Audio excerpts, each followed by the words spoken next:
What up, cappers, gamblers, punters, hustlers, low baggers? Happy Sunday night to all of you. We have a very exciting show this evening. We have Sunday night baseball popping off in 29 minutes. Then we have two huge games that we're going to be focusing on. Obviously, the Heat game's on right now, but we're going to be focusing mostly on Clippers at Suns and then Wolves at Nuggets. It's going to be very exciting. And also, I was bad last Sunday, and it's been eating at me all week. I want redemption. I want a winning night, and I want a big winning night. I want a big winning night tonight and make up for the mistakes I felt like I made last week. So there's a lot at stake here, and this is going to be a really fun show. Thank you guys for joining us. We got Sean Sullivan. Sean Sullivan was in the chat 2 hours ago. Is ready to rumble. Let's make some moolah. James David Vice Koken in the house says, let Pablo know Manoah is fat. I believe he's speaking of Pablo Lopez and Alek Manoah, who pitched poorly today. Pablo pitched great. Viper and B in the house says, let's get this cash. We got Viral Video says, I was standing in my living room looking out my window into the distance with nothing to do. Now PSR comes on. Clutch. Let's get it, boys. Whack Prescott in the house. What up, Whack? Love capping with my guy Whack Prescott. Ron Lofton, ready? Says no bets yet for Suns Astros game. Looking to get on something after the breakdowns. Same here.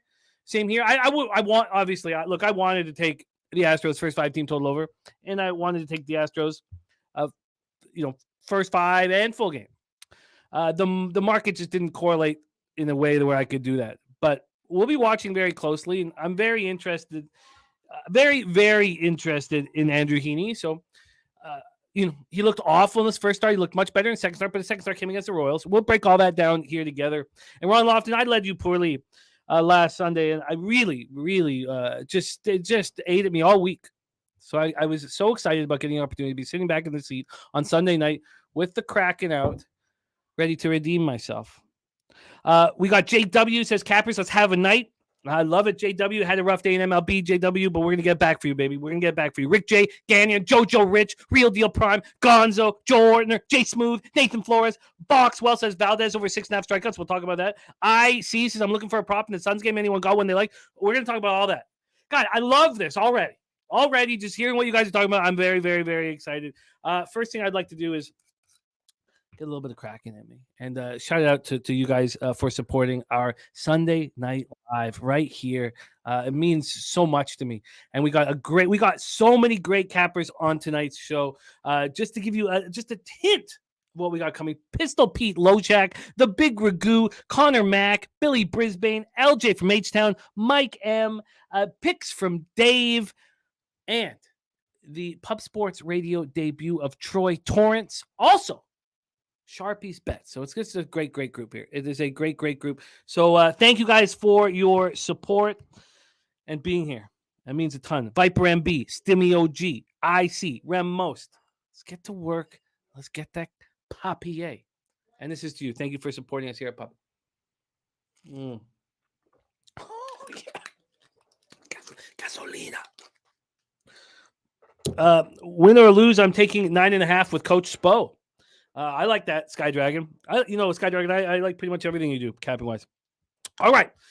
Let's bring on your first guest. We're talking MLB baseball first. Texas Rangers at Houston Astros. Minute Maid Park in Houston, Texas. Rangers have started out the year pretty well, 8-6, 2-3 on the road. I'm on their season win total under this year. Astros 7-8, 4-5 got off to a bad start. We have Andrew Heaney going up against Framber Valdez. I touched on, we have 2 lefties on the bump. I touched on Andrew Heaney having a tough start and that 7-2 loss at home to the Orioles to get the season started, 2 2/3, got lit up for 7 earned runs. His next start was much better. 5 innings, 2 hits, 1 run, none earned, 10 Ks, 2 walks, an 11-2 win at home versus the weak hitting Kansas City Royals. Framber Valdez, this is his 4th start. So we've gotten that far, and he's been very good. His first 2 starts were losses, but it wasn't on him. That first start at home versus the White Sox, he went 5 innings, 6 hits, no runs, 4 Ks, no walks. In a 3-2 loss. Next start, he went 7 innings, 8 hits, 3 runs, 2 earned runs, 9 Ks, 1 walk, 6-3 loss at home to the Tigers. His last start, very good at Pittsburgh. 7 innings, 3 hits, 2 earned runs, 1 homer, 5 Ks, 5 walks. The Rangers are not hitting lefties, 225, 603 OPS. We know what the Astros do against lefties. They rake lefties. But look, I didn't fade Martin Perez on Friday, and many of my colleagues did. I didn't. Martin Perez still scares me, and the Rangers, the Rangers took care of that first 5 quite easily with Martin Perez on the mound. But the Astros rake lefties, 268, 815 OPS. Rangers bullpen being very good, 3.31 ERA, 1.14 whip. Astros bullpen, 4.01 ERA, 1.35 whip. Let's just quickly touch on the cash flow for both of these spots here. And here we go. So I've got the cash flow up. Where's my line history? Here we go. So line history-wise, the market was moving towards the Rangers all day. I can't pretend that's not happening. I care very much what the market says. There's been a ton of buyback on the Astros, public coming in, taking the Astros, but this opened up at minus 190, and it didn't move. It didn't move all day. It didn't move all day until 5 p.m. tonight. At 5 p.m. tonight, it moved to minus 200, which is where it is now. 10-cent move to the Astros. That's it. Totals-wise, it's opened up at 7.5. It got up to 8, then back to 7.5, 8 back to 7.5, and then the public started hammering the over. So I don't necessarily want to be on the two spots here. We have 81% of the tickets, 74% of the cash on the Astros. That's come down a little bit, and that's what I personally would do if I didn't care about what the market was indicating. We have 41% of the tickets and 78% of the cash on the under. That tells me that Heaney's going to have a good start, or the market expects him to have a good start. All right, that's where we stand. Let's start bringing on our guests. Your first guest is Houston's own. He just put out his action on Twitter, and he's about to let us all know why he's making those moves. He also will have many moves in basketball. He's one of our NBA experts, and he's had a great year with me on Betting with the Bag. Please welcome my man, LJ from H-Town in the house. And, when you got a capper like this, we're going to drop a little fire quick.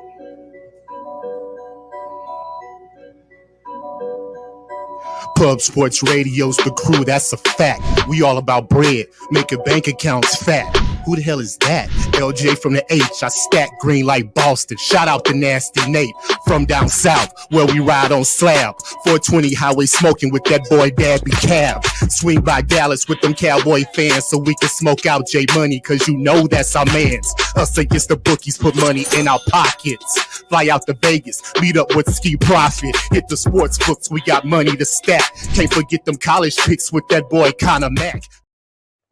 LJ, what's good, my man? Welcome. Great to have you here with us on Sunday Night Live. Your Astros are in effect, and I'm looking at your action right now. Why don't you begin by breaking it down for the cappers in the chat? What's going on, Jimmy? Happy Sunday to you, sir. Love being on with you on Sunday Live as we make money continuously. We do every Sunday. So, yes, I am on my Houston Astros tonight. I'm on the team total, over 4.5. I'm on the run line, minus 1.5. And I'm on Valdez, over 6.5 strikeouts.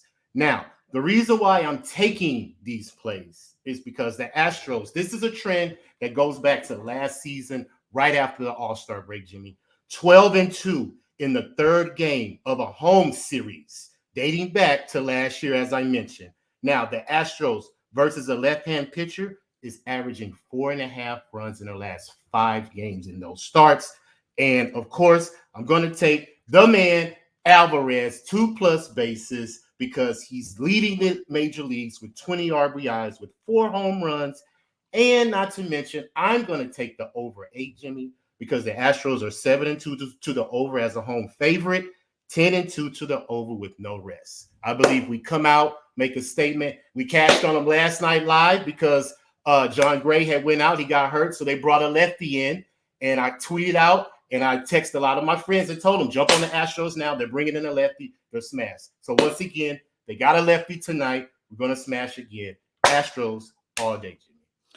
Exciting. I get it. Astros team total over 4.5. Astros minus 1.5, over 8. Alvarez over 1.5 bases. Abreu over 1.5 bases as well. And then the over 6.5 Ks. You don't have the 6.5 Ks here with Framber on your tweet. Yeah, I know, because I just decided to take it. I was leaning towards it, but I was going to tweet it out right before the game started. So, LJ, it is an absolute treat, man, to hang with you on a Sunday night. Your boys in play, and then also 2 giant basketball games. Yes, a lot of people asking about props, a lot of people, but we're going to focus right now on first pitch in Texas, Houston. Let's bring on your next guest, and your next guest has been on Run for the Ages on the show that we get to host together. He is on fire. Over his last 46 bets in NHL, 30 and 16 plus 15.72 units. Over his last 18 bets in NBA, 13 and 5 plus 7.41 units.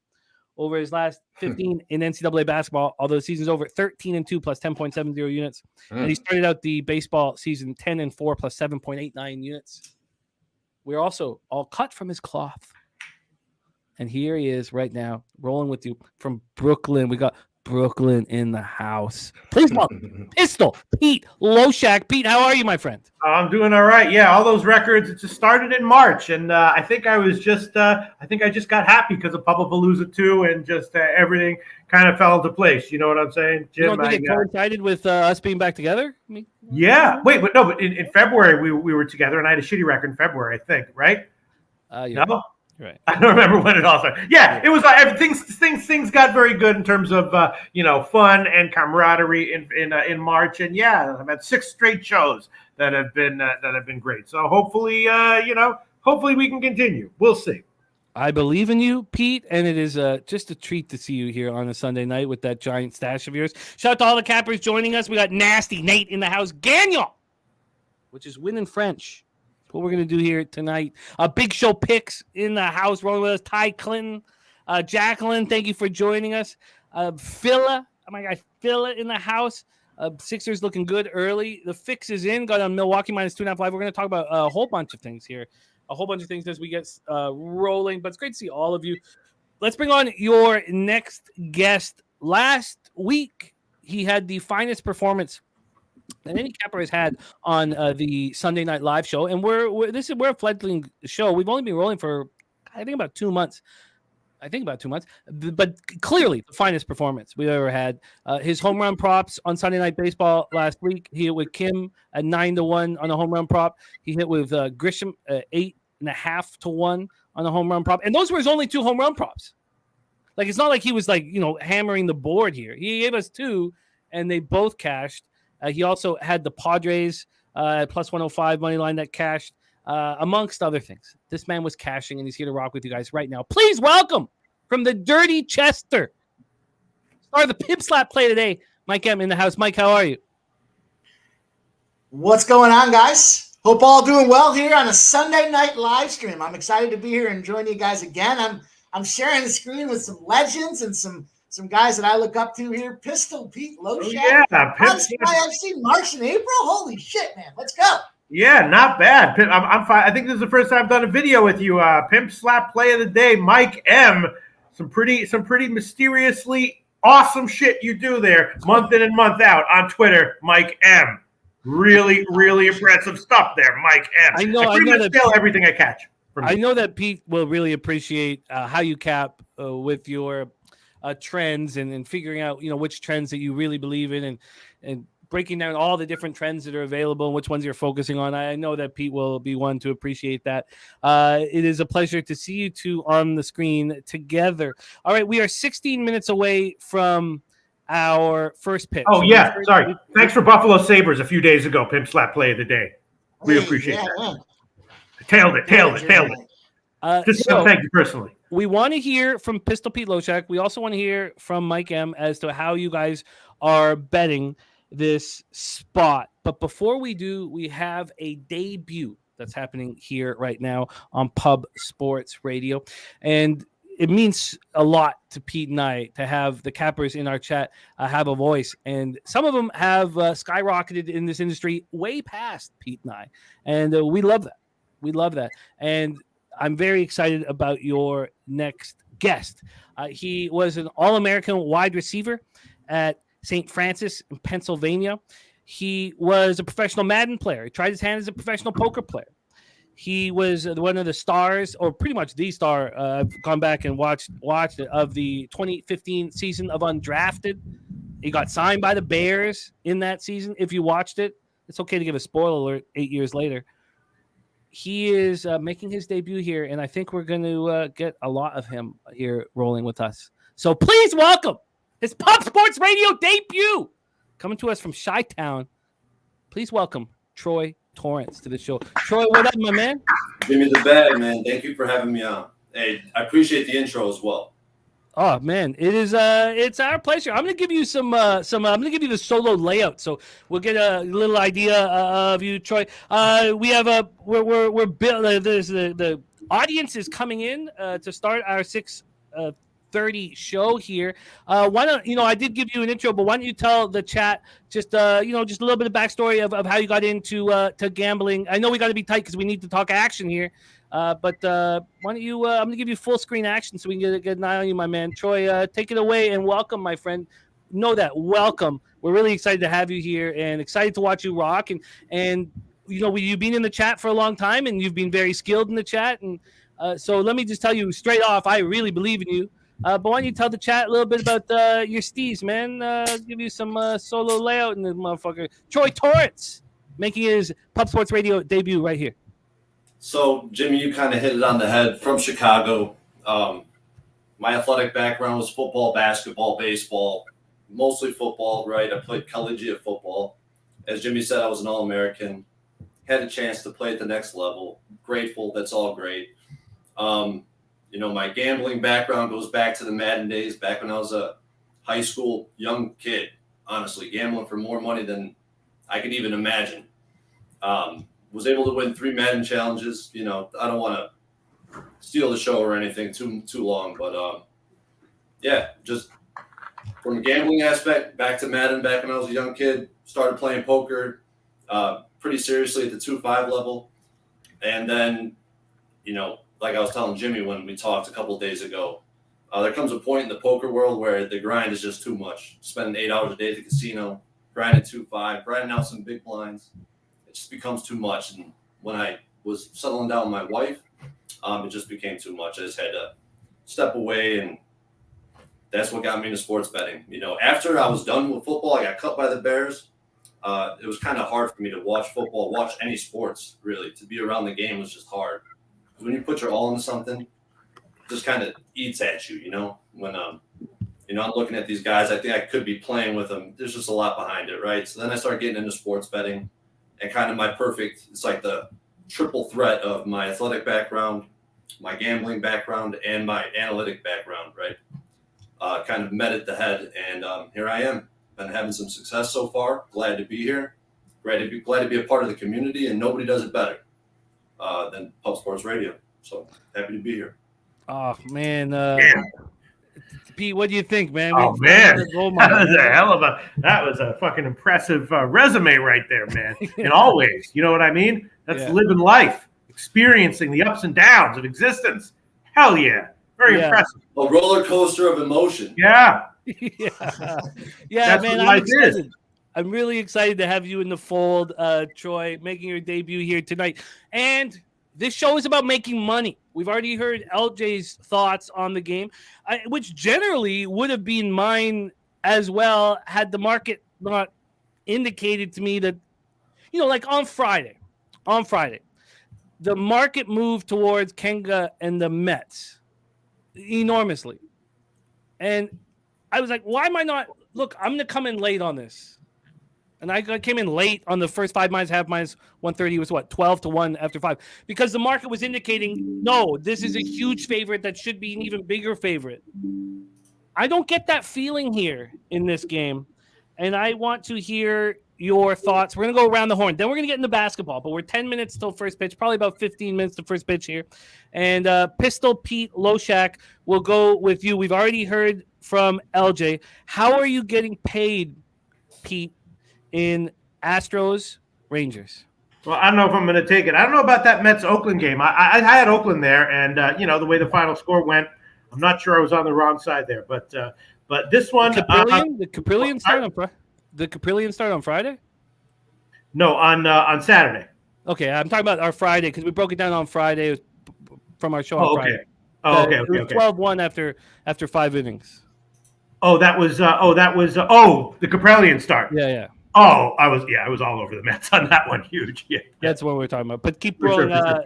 Let us know what you're thinking here. This one I haven't bet it yet. I do. I don't love it, but I do like Houston. Framber Valdez is very, low volatility, very reliable. and I don't like the spot for Heaney. I have a significant bullpen edge to Houston as well. So I definitely like Houston even at the current line. Only a little bit though, but definitely like them. Did you move on it? No, not yet, but I will. Why do you think that the market wasn't, briskly moving in that direction? In Houston's favor? Yeah. Because with all the, fucking guys who think they know what they're talking about, want to know what they're talking about, act like they think people who know what they're talking about, act like any huge dog like this is going to get, money on coming in on it, at some point during the day. So, the line movements in MLB at this point don't mean that. I pay attention to them, but they don't sway me that much. Last week, there was a lot of love for the Braves in the chat, and one man stood on the other side with the Padres and cashed very easily on them. And let's hear his thoughts of how he's getting paid on Sunday Night Baseball right now. Mike, take it away. Pimp slap. How are you getting paid in Rangers Astros? All right, so a couple of looks that I took here today. First and foremost, I'm on the under 8. So, I heard LJ's numbers there when it comes to the Houston Astros with no rest, and everybody knows I love these trends, but trend I've been following pretty closely to start this season is a lefty on the mound versus another lefty. And right now those numbers are considerably in favor of an under. For whatever reason, the trend that's being extracted from the database now is a pretty consistent under trend when it's lefty versus lefty. In fact, the numbers are 3-11-2, and they're on a 5-0 run right now to the under. So I've got a lefty tonight. I'm going to take that 8. It's Sunday night as well, which we know historically these guys like to get in and out of Dodge and keep those scores down low. So I feel pretty good about that Houston under 8 tonight. I don't like Heaney being on the mound. I know he's a pincushion. Everybody gets a stick. So that being said, I've got 2 home run props to kind of keep this thing rolling and see if we can't keep stacking some nice plus money. I took Kyle Tucker at plus 400 to bop a donger, and Mauricio Dubon at plus 650 to get a home run as well. These guys are on incredible hitting streaks right now. Tucker's leading the Astros with home runs, and Dubon's the number 1 guy in terms of hitting percentage for the Astros. So I like those 2 guys, plus 400 and plus 650 to get a home run. I wouldn't be mad at anybody if they looked at Jeremy Pena at plus 550. Guy hits consistently against lefties. He didn't make my final card, but that doesn't mean I won't get him live. And then lastly, I did a parlay where I've got the Houston Astros, the Suns, and Monterrey in the Mexican soccer leagues at plus 183. And we'll talk more about some of that stuff as we get going through the night. Plus 183. There's a lot of talk in the chat right now. What's going on in the Milwaukee game right now? Giannis done for the night. Miami up 13 at the half. Mike, did you have an interest in moving? Have you moved pregame on that? Justin McElvey very angry right now, saying that he's done with prop bets. He had the Giannis props and the Bucks on the spread. He's still going to be up 3 units at the end of the day. Did you move pregame, and do you have any interest in moving live? I did move pregame. I did look at and I took the over on that Bucks game, specifically because I thought, the Heat seemed to be one of those teams that everyone thinks they score low. But what we saw that last game is they came out focused and aggressive. We saw 62% of the bets and 65% of the money on the over. It moved from 218.5 to 220. So I locked it in at 220.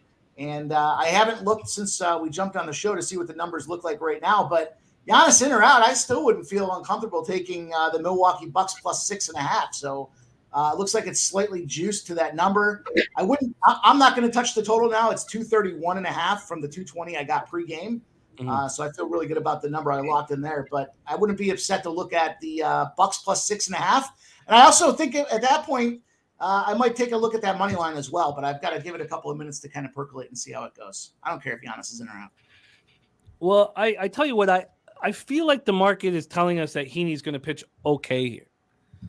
The Astros could hit him for 6 in the first 2 innings, but I feel like the market is indicating that is not the case.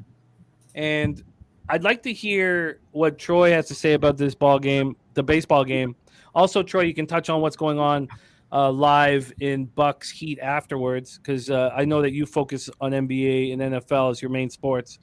But I think I'm going to join you. I think I'm going to load in here on the under 8 at minus 115. That looks like the best play in the game to me as well. I mean, the market has been more right than wrong when it comes to totals. I've noticed that the past 2 weeks in baseball. So whether it's over or unders, I think I'm with you guys on the under. I may move as well.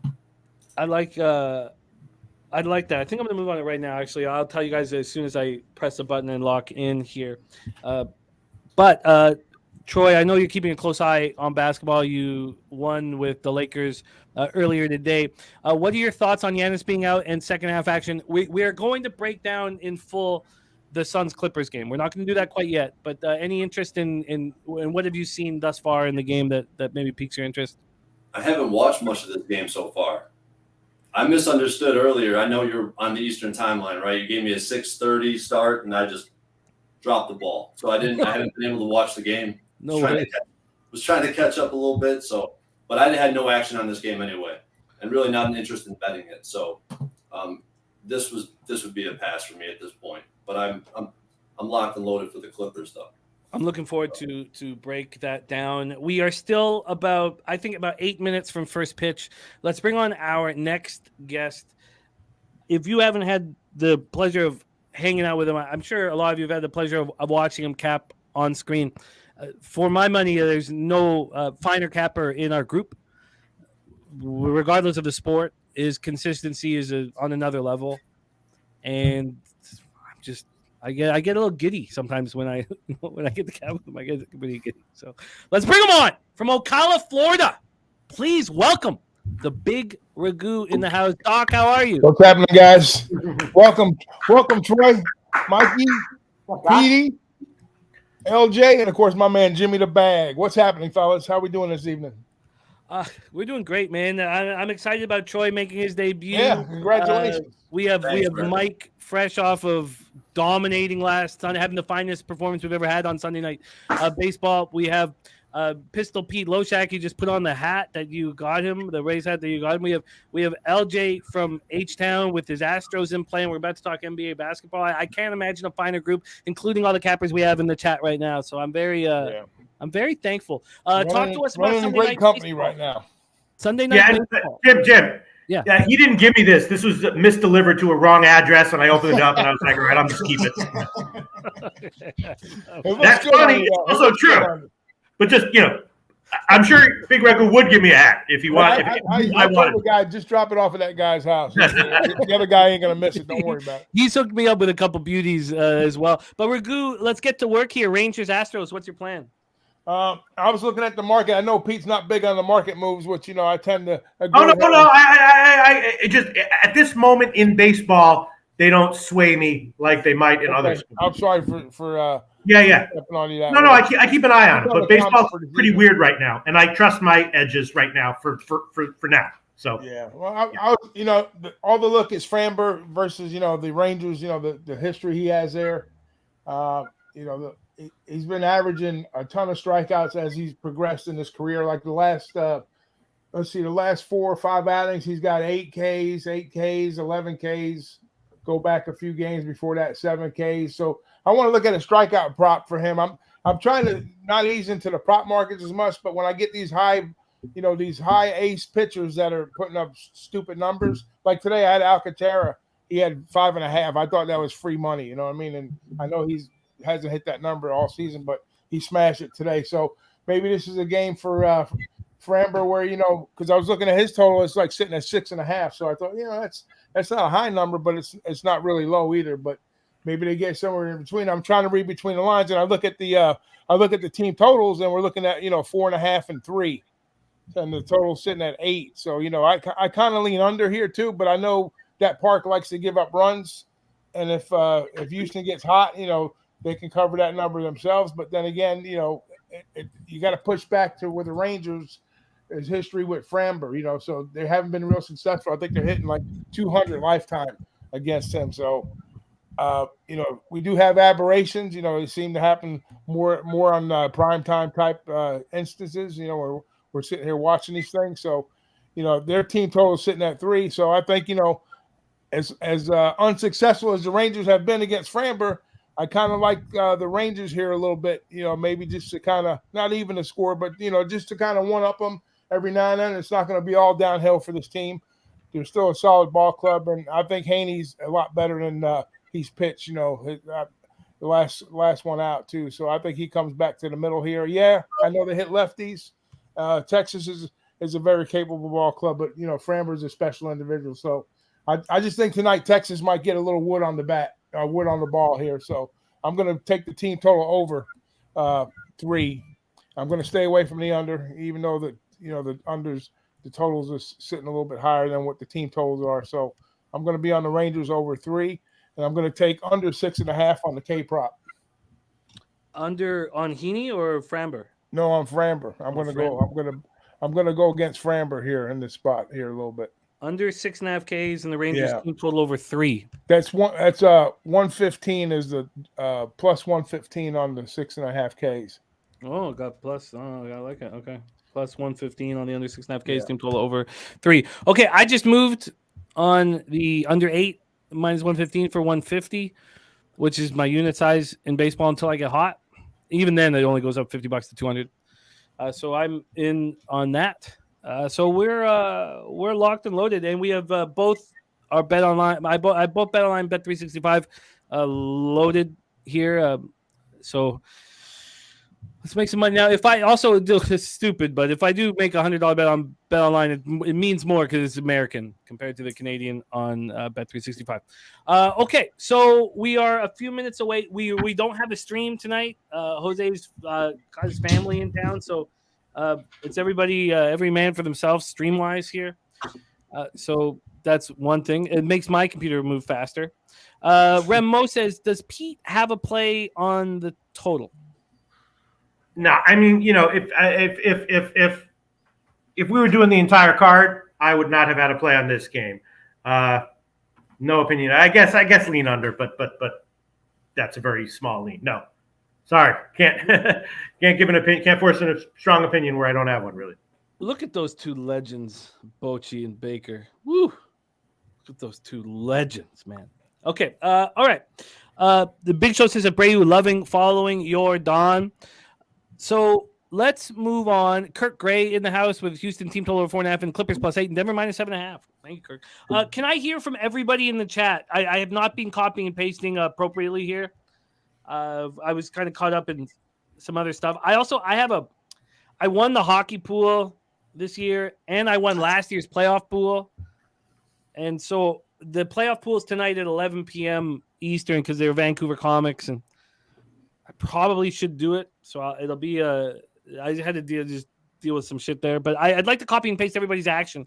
Jojo Rich grabbed the first 5 team total over 1.5 for the Rangers. Copied and pasted that, Joe. If you guys can let me know what you guys are on.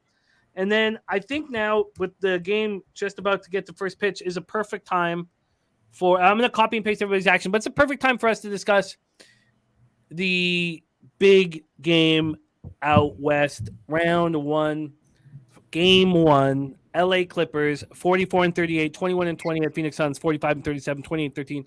It's funny, the records are almost meaningless here. What's most important is Paul George is gone.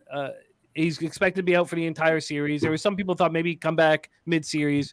He's saying that he's just not going to be able to come back during this series. And then you have KD, of course, the huge trade, Bridges, Johnson, 5 firsties. And he only played 8 games due to injury. 8 games. They won them all. And he was excellent in those 8 games because he just did everything in the flow of the play. That's what makes him special. That's what makes him fit in to groups. Maybe he's not the bus driver, as Shaq likes to call him, but he can fit in with great basketball players because he does everything in flow. So he, in 8 games, they went 8-0. He averaged 26 points per game. He shot 57% from the field and 53% from 3.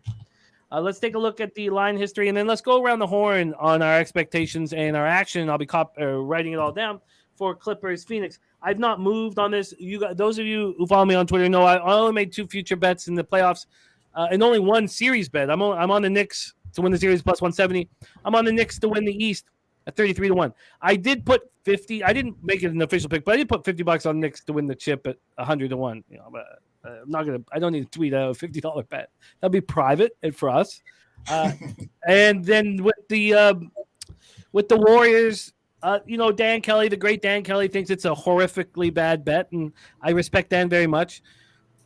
I just feel like the group the Warriors have now, we haven't seen all year. That's all. And maybe it's too late for them to get a flow together, but I do think I'm getting a better number than you would get on if this group had been together for even 40 games.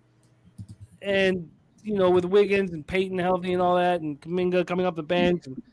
So I did take the Warriors at 333 for the West and 9-1 for the chip. Those are my only futures. And the only future I feel like a little missed out on is the Nuggets. The only way that's been weighing on me today. Like I should have probably moved on something with them because all of this love for the Suns should have got me moving towards and seeing value in the Nuggets, and I probably should have been there. But let's just take a quick look at the line history here before we get to first pitch in baseball. And even if we get to first pitch in baseball, we will discuss what's going on there. But we want to cap this game heavy here. So let's go over to the line history in this one. We have here we go. Here we go. So Clippers, Suns. This opened up at 7. At Pinnacle, it opened up at 7.5. But at other offshores, I brought out earlier, it opened up at 7. And it never moved off the 7.5 at Pinnacle. In fact, it's moved 6 cents. That's all in Phoenix's direction, from -103 to -109. Totals wise, it's opened up at 227.5 and it dropped to 225.5. And when we go over to the cash flow here, we have it's a coin flip of 55% of the tickets are on the Suns and 49% of the cash. From a total perspective, 42% of the tickets and 70% cash on the under, and markets move towards the under. So we're going to go around the horn here for this Clippers-Suns spot. I also really want to hear what you guys are thinking here in the chat, as I will be copying and pasting everything. And yes, Cashman, Giannis is done for the game. So we'll start with you, LJ from H-Town. He will be rolling with us this Wednesday on Betting with the Bag, and he's been very good this year. Take it away for us here, Clippers-Suns. Yeah, I'm going to move on the Suns first quarter -2.5. I believe that they come out with a sense of urgency. I believe that Kevin Durant will be very excited to play this playoff game with this new team. We haven't seen much of them. I believe they've only played maybe 8 or 9 games together. So it's still a small sample size of the potential of what this team can do. But as far as this specific game in this series, I believe they'll take care of business against the Clippers, considering they don't have Paul George. And how are they going to defend Booker without having that extra body? Because I believe Kawhi Leonard is going to have to be matched up with KD most of the time. So that's going to be a lot of energy that he's going to have to exert. So the other players are going to play, team ball in order to defend the Suns because they have a lot of firepower now. So as far as the Suns' weakness, I'm interested to see if they can get the free throw attempts because they only make 17 free throws made, but they allow 20 a game. And the Clippers, they live at the free throw line. They're averaging 19 free throws made on the road. So can the Suns keep the Clippers off the free throw line? And can the Suns create free throw opportunities to get extra points? But I'm just going to pay attention to that, and just as far as the game, I'm on the Suns first quarter -2.5. I like it. What was the juice associated with that? -115. -115. So we have our first official NBA pick in here from our cast, and that is first quarter Suns first quarter -2.5, -115. Justin McElvey, my guy, I did get your action, and thank you so much for sharing that with us here for this basketball game. He's on Kawhi Leonard over 39.5 points, 3 runs, assists. I think you make a really important point here. There's Cody AB in the house representing my hometown, Vancouver, British Columbia. What up, Cody? I think it's very interesting. discussing. I think it's something we need to focus on watching. Is Kawhi going to have to slow down Durant? And if so, what's that going to do with the offense? I think that's the single most important angle in betting this game. Is that so? Very, very important pickup here. Michael Buelna talking Wolves, Nuggets. I'm going to copy and paste all of this action here. Oh, Hero has a broken right hand as well. A lot of injuries coming in from this Heat Bucks game. Let's move it over to Pistol Pete Loshak, who has caught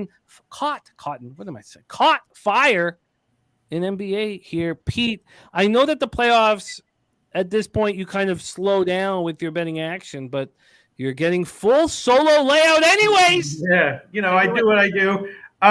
So is this going to go on my official record? I don't mind if it does, but it's not going on your official record. Oh, it's not? No. Oh, okay. Well, either way is all right. I did make one quick bet in this one. I took, just pretty a standard sort of like usage kind of prop bet. I took at Heritage DeAndre Ayton under 16.5 points minus 125. I think it's going to be all Booker and Durant for Phoenix, and he'll probably get a few points, but I think his point total is a little bit too high in light of the kind of usage numbers that he's seen since the trade. So, and it's also for whatever reason, Heritage is a slow moving book with these props relative to Pinnacle and other places, but a Heritage line is a legitimate line. So it's like 150 at Caesars and other places, but at Heritage just minus 125. I'd probably take a shot at 150 anyway. But DeAndre Ayton under 16.5 points minus 125 at Heritage. I bet that. I think that's such a sharp angle, dude. That's very, very sharp angle. I think I'm gonna tail that. That's a very, very clever way of handling that. Very clever way of handling that. Michael, devilishly clever. Yeah. Fiendishly clever. Let's move on to Mike M, star of the Pimp Slap Play of the Day.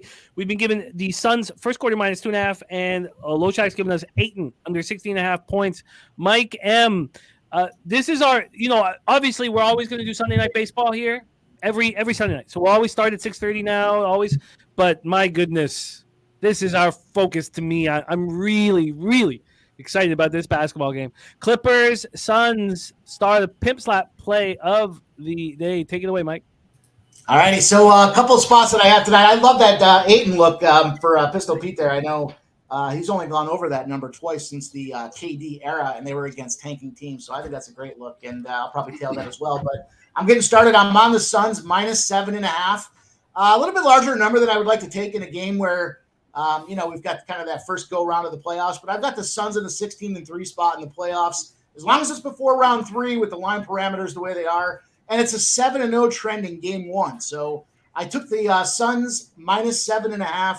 I don't think we're going to see a lot out of the Clips here to get things going. We know they've kind of been an under team historically, and that's going to lead to a couple of additional looks that I have in the prop market. So under minus 7.5 on the Suns.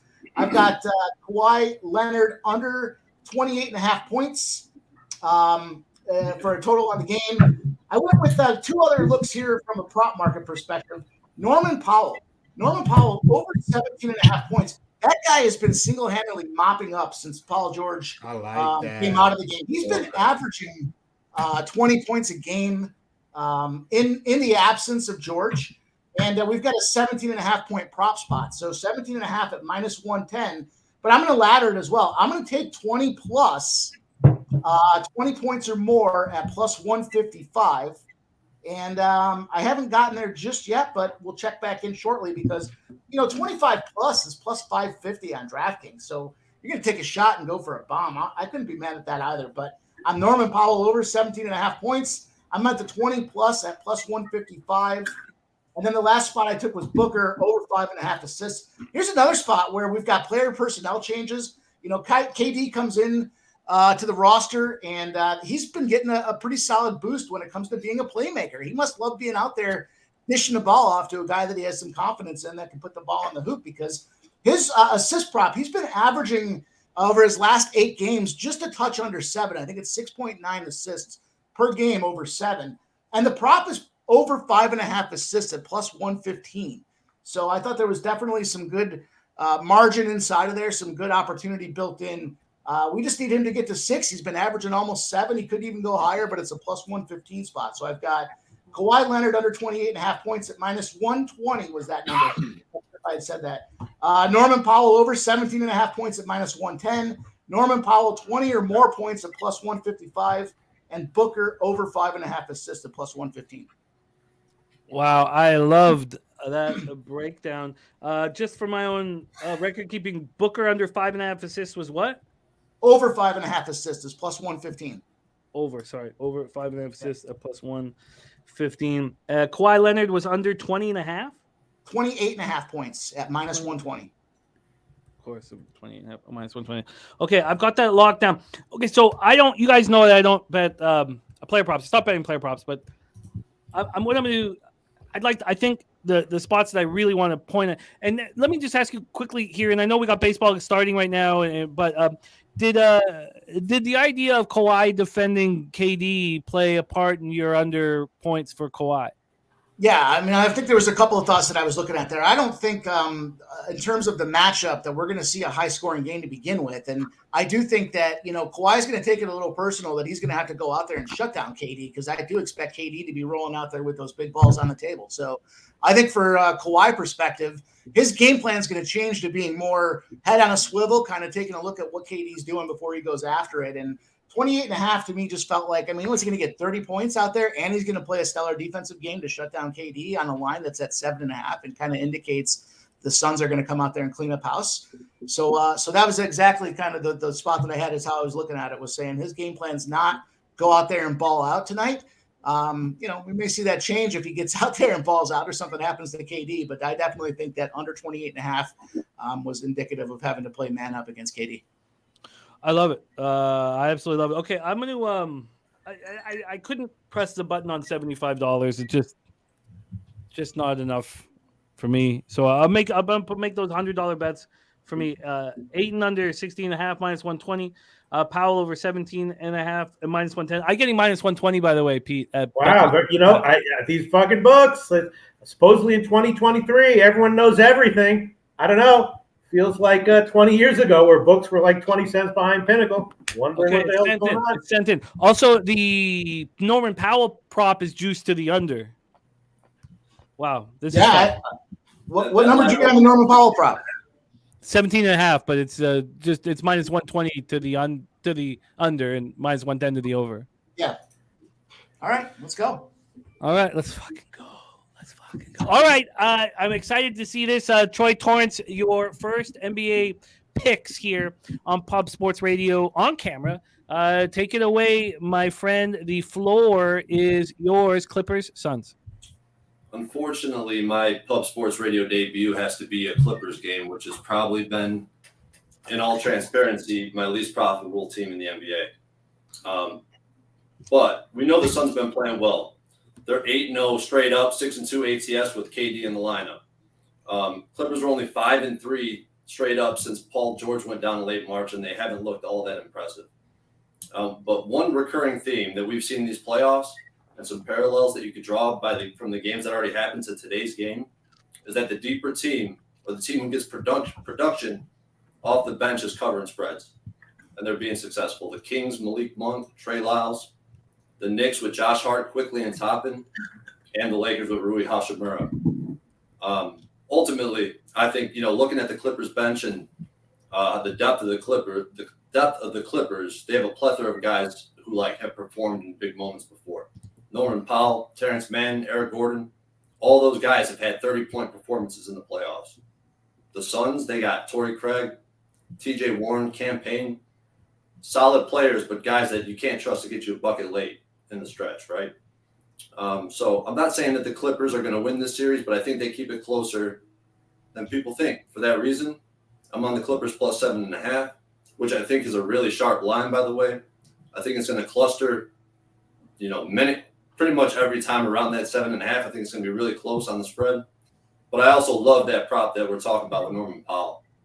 I got the 17.5 at plus 100. It's juiced now to minus 120. It opened at 16.5. But I think Norman Powell is going to be the guy today down the stretch that's going to get big buckets. And, he's actually scored 20 points the last 3 games since Paul George has been out. So I really like that. And I actually agree with LJ because I was thinking about waiting on that action, but things have been going so well for me. I just moved on to pregame. I think that the Suns are going to come out with something early. So if you're looking to bet the Clippers, I might wait and hop on live. Interesting. So the Clippers plus 7.5 is not official. You think you're going to get a better look because you think LJ's right with his first quarter Suns? Well, I already moved on it. You can make it official. Okay. I'm on the 7. So you're looking to add. Absolutely. Okay. I love it. And so is Powell, Storm, and Norman also over 17.5 official? Yeah, I'll make that one official as well. Michael Bluna agreeing, saying Suns bench is a problem. I don't know if that shows up tonight, but I can see it being a problem as the playoffs go on. And Billy Brisbane is going to be joining us later. Took the Suns first quarter minus 1.5. And there's our guy Top Set. He's coming to us from the Hard Rock in Miami.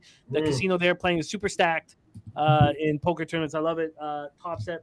By the way, it's been a nice start for us underbetters in. Oh no, they just got their first man on. I just missed that. So it's 0-0 here in the bottom of the first, 2 out, 1 man on, and we have Abreu up to bat. And we talked. LJ already talked about Abreu's numbers against Heaney. All right, Justin McAfee also on Suns first quarter. Let's hear from the doc here. Big Ragu, your thoughts on LA Clippers, Phoenix Suns, and what are you thinking of moving on? Take it away. Floor is yours. Well, number one, I didn't make bet one.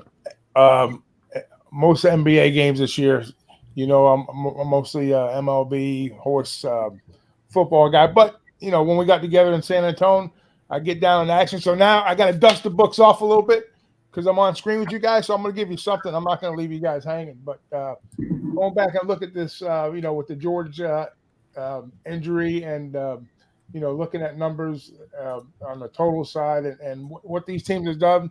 To speak to Troy's point, you know, I've noticed that the Clip have done an excellent job of covering numbers.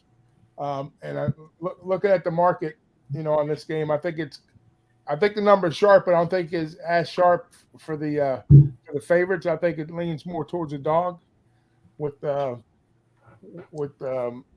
Clip here. So I like this getting a 7.5. I think there's a little bit of value on that side of it.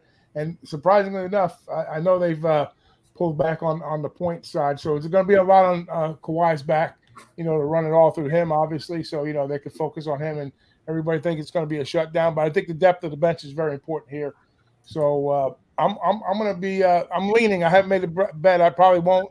But my look here would have to be with the Clip getting a 7.5, you know. Like I said, I agree with the fresh start with the Suns. So maybe, like you said, the first quarter Suns look. But I think full game, you know, I would if I was a bet man, which I am, which I probably look maybe get in a live. If I get a strong live number early with that game, you know, let's say I get like a double-digit opportunity with the Clip, I'm going to jump in. So I'm going to be looking to bet the Clip in double digits plus. I love it. Let's review all action here. So looking at everybody's picks, I'm the only one that didn't move pre-game on this. I'm the only one. Jimmy, I got a quick question for the panel, if you don't mind. Jump in. Are we sure that Kawhi is going to be the man guarding KD? Don't you think Nick Batum might be the one who starts out on him and maybe it progresses to Kawhi?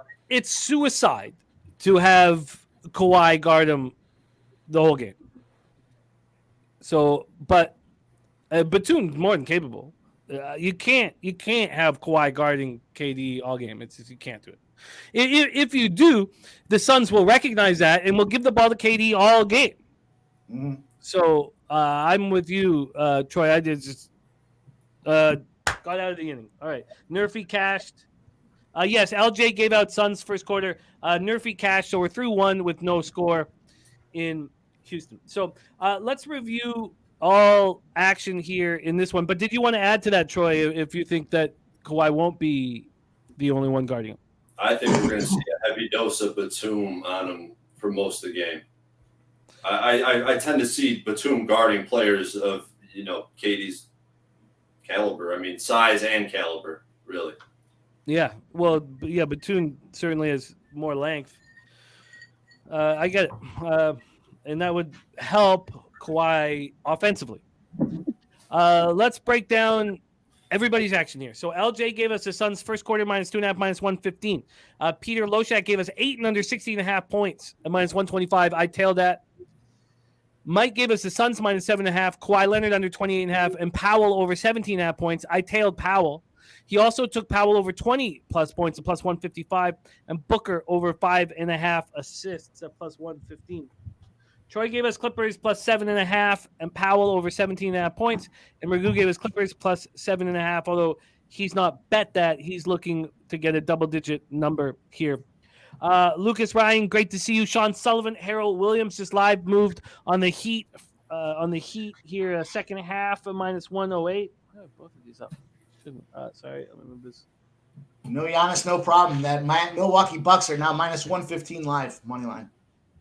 My goodness. Well, all helps that Heroes out too. 78-73. I'll pop that game up here if we want to be able to talk about it more coherently. I made a conscious decision to not put too much focus on it and focus on these other two games, but I will pull it up here as well. So here we go. We're starting off the second inning in the ball game. It is 0-0. If we're going to talk live action right now, let me move over to the live situation. In baseball, it's a 6.5 total now. So we've dropped a run because of no score in the first inning. Those of you, because we had a couple cappers on the over, and then here on camera we were a couple cappers on the under. It was a mix, just like in the chat. The money line for the Astros is -210 right now. And then in basketball, as Mike just mentioned, the Bucks are -110, and the live total is 229.5, and it's heavily juiced to the over. And that's where we stand. Yes, I took one, Cody, just one. I took the Knicks at +170, my only series bet. But if the Kings win Game 2, proud to present the official World Series championship. Mute that. Anybody who's hidden out can mute that. If the Kings win Game 2, I'll move on the Warriors. They're -150 right now. May have changed after last night. I'll move on the Warriors here. Oh, you mean in NHL? No. I want to sit with NHL a little bit longer. I know we start off tomorrow night, but I have futures on the Rangers and the Oilers from the beginning of the year. I think the Oilers are much more alive than the Rangers. I also think that it's no mistake that the Oilers are only -130 in Game 1 of the playoffs. The Kings are a really good hockey team. The Oilers have just completely shut them down those last two games of the regular season. The Kings winning Game 1 would not be a shock here with all the pressure on the Oilers, all the pressure on Stuart Skinner.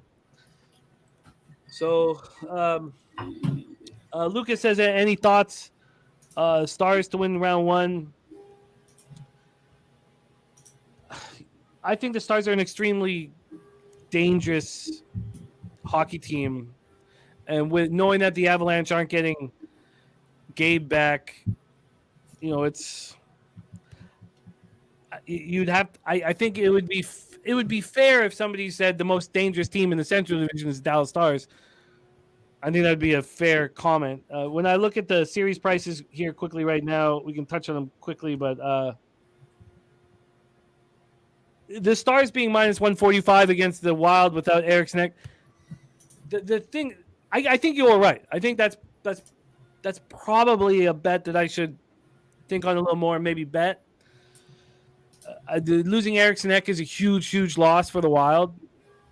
But the Wild showed a ton of character throughout the year, and it's hard for me to believe in Jamie Benn and Seguin. I know that Seguin's going to barely be playing. Actually, I think you were right. I think if I was Lucas, if I was to look at any one series bet here, that's the most appealing. I think you were right. I think it's the Dallas Stars. I was a little surprised to see the Golden Knights at -160. There's a reason why they're only -160, but if anybody was watching NHL over the last 20 games of the year, you'd be shocked at that number. You'd think that should open up -210. And I don't like the Knights. I don't trust the Knights, but look how great they played under pressure, and the Oilers put a ton of pressure on them. So razor the sharp. Leafs being juiced up. You got the Leafs floating around minus 175 to minus 200 on some books. It's nuts. It's absolutely nuts. Crazy. I mean, the law of averages says they can't lose this series against Tampa. You know, there's no way they. I have colleagues who are telling me that the Leafs are going to win in 5 or win in 6 or 4. Like I have one colleague saying 4 or 5 and one saying 5 or 6. And I love the Luke Shen signing. It's my favorite signing, deadline trade. It's my favorite deadline move of that any team made. He gives them legitimate toughness and he's one of my favorite players in the NHL. So they're tougher. This is the best Leafs team that I've in my lifetime. Is that enough to beat this Lightning squad? I don't know. 7 times the first 6 times Matthews has been in the first round, he's lost. Is that going to change here? I mean, it's crazy. It's crazy to me. Absolutely crazy to me that they would be this big of a favorite. In fact, at this number, when my friends are giving me and not just friends, but colleagues sending me this stuff, I think, how do you not bet the Lightning at this number? But I'm not going to bet the Lightning at this number, but wow. You almost got to hope that Tampa Bay wins that first game and then pop in there and take the series price on Toronto. It's probably going to be closer to a minus 125, I would imagine, at that point. I don't know how it could still be because it would have to be a pick 'em, but it would have to be the Leafs should be plus 100 after losing game 1 at home. Yeah. If the Leafs lose game 1 at home, the weight on their shoulders is going to be immense. Oh yeah. There's no way I would want to bet them after losing game 1 at home. Personally. Did you move on any series bets, Mike? I haven't yet. No, I've been debating back and forth with baseball as well, getting more into series plays because of that opportunity to kind of ride it out and hedge it. But I just have this. I don't know if it's just a block in my head or a philosophical opinion that money for me is better off in play game over game than it is locking it up over the course of a 7-game. The nice thing about a 7-game series is it's going to be returned back over maybe 10 days period of time. But I just have this. I don't know. It's just probably stupidness and hard-headedness that says if I have that money in my hand, I can do more with it than if it's sitting out there, especially on like a minus 180 or something of that nature. But I definitely like to look at them after the team I think is going to win the series, just personally and biased opinion, goes down that first game because it just knocks that steam off it for you and it gives you that opportunity to catch a nicer number on a spot you were probably going to take anyways. No, it's an important point. The bookie that I use, obviously, it's credit, and he just fucking licks his fucking lips when we bet futures. Yeah. Futures are they're just not as. I wish. Part of me wants to make them because, in my career I've had my biggest scores off of them, but it's my ROI in my lifetime of futures bets is negative. I don't know why. Hey, Jimmy, do you ever look at the money line rollover theory? I do, and the problem is that, and this has been a problem with my gambling because it kind of stuck with me. My dad loves to hedge. My dad hedges actually as much as he can, and that got in my head until I started hedging myself into an oblivion, hedging myself into just always breaking even, right? And so. I had to get away from it, but I do if I have a big like with the Knicks, I didn't think it made any sense because I'm going to have enormously wonderful hedging opportunities if they can win 2 rounds. Now, winning 2 rounds means they have to beat the Bucks, but I'll have so if I'm getting a huge number, then I don't want to roll it over.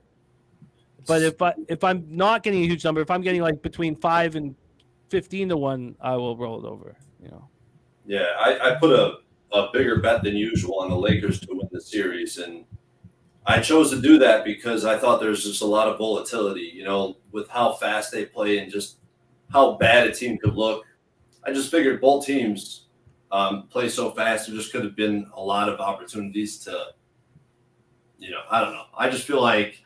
In some games where you see a lot of volatility or some series where you see a lot of possible volatility, it just makes sense to take a future because you might watch something and be like, hey, I'm not fucking backing this team. They look like shit today. I don't know. I just didn't want to psych myself out in some cases, especially with the Lakers, because they're so up and down. That I just figured it's best to go with the future. Yeah, it's I mean, Pete, you don't mess around with futures too often. What are your thoughts on the business of it? Well, the first thing you have to always be aware of is what the hold percentage is that the books are offering you, because it's not always apparently obvious the way it is with just a line with a line set with 2 lines on it. Did you say hold percentage? Yeah. What is that? Oh, just the VIG. You know what I mean? Oh, okay. Like the VIG. Like if you see like a 110 lines, you know what that is, 115, you're like, oh, they're charging 30 cents. But if you see, 10 different, the NHL playoffs, you got 16 different lines there. You're like, well, what's their hold percentage there? What's their VIG? And so you got to be aware of that, I think futures, I enjoy handicapping them, and I'll bet them if a book will offer a bonus for betting it, or if I'm doing a video where we're analyzing it and I have to give an official play, I'll bet it. But yeah, in general, I tend to prefer to just bet game in and game out. But I certainly analyze them. I just don't bet them that much. Yeah, I slowed down huge my future action, and then last year, after I'd slowed it down, I had the Stanley Cup final with Lightning and Avalanche. They were my only 2 teams I had futures on. And had it have happened like 2 years previously, it would have been an incredible payday. Yeah. I mean, and the other thing about them is that, like, there's a lot more, randomness thrown in just because of injuries. You know what I mean? Especially when it comes to, full season futures odds, but even playoffs futures. I mean, it's just injuries adds an element of randomness that you kind of want to avoid if you can, Yeah. No, I feel you. I'd be very interested to hear all your takes on it. Doc, what do you think about future action, and how often do you do it? Not very often. I'll do it in a shrinking, like a playoff mode, like NFL comes around. When we get to the playoffs, I'll look at some possible Super Bowl winners. Then I'll look at divisionals, stuff like that. But long term, I'm not a big prop guy. When it comes to futures, like even with the win totals for that matter, we cap them just so we get a good feel for what's going on with the squads and everything like that. But futures, I'm like Pete. I'm more like a one-on-one type return on investment. Same thing like if you look at like the Derby, like the horse racing futures. We got like 6 pools for the Derby coming out. So like, do you really want to bet it like in November, October, September, when anything can happen? So there's a lot can happen in the short term that affect the long term output. So that's why I kind of step back on futures. Now, when it comes to playoffs, I'll look at some divisional and champion stuff, conference champs, divisional champs, World Series champs, Super Bowl champs, that type of thing. Yeah, it's futures have been a big part of my career because 10 years ago that was my only chance for a big score, my only chance to get ahead. I agree.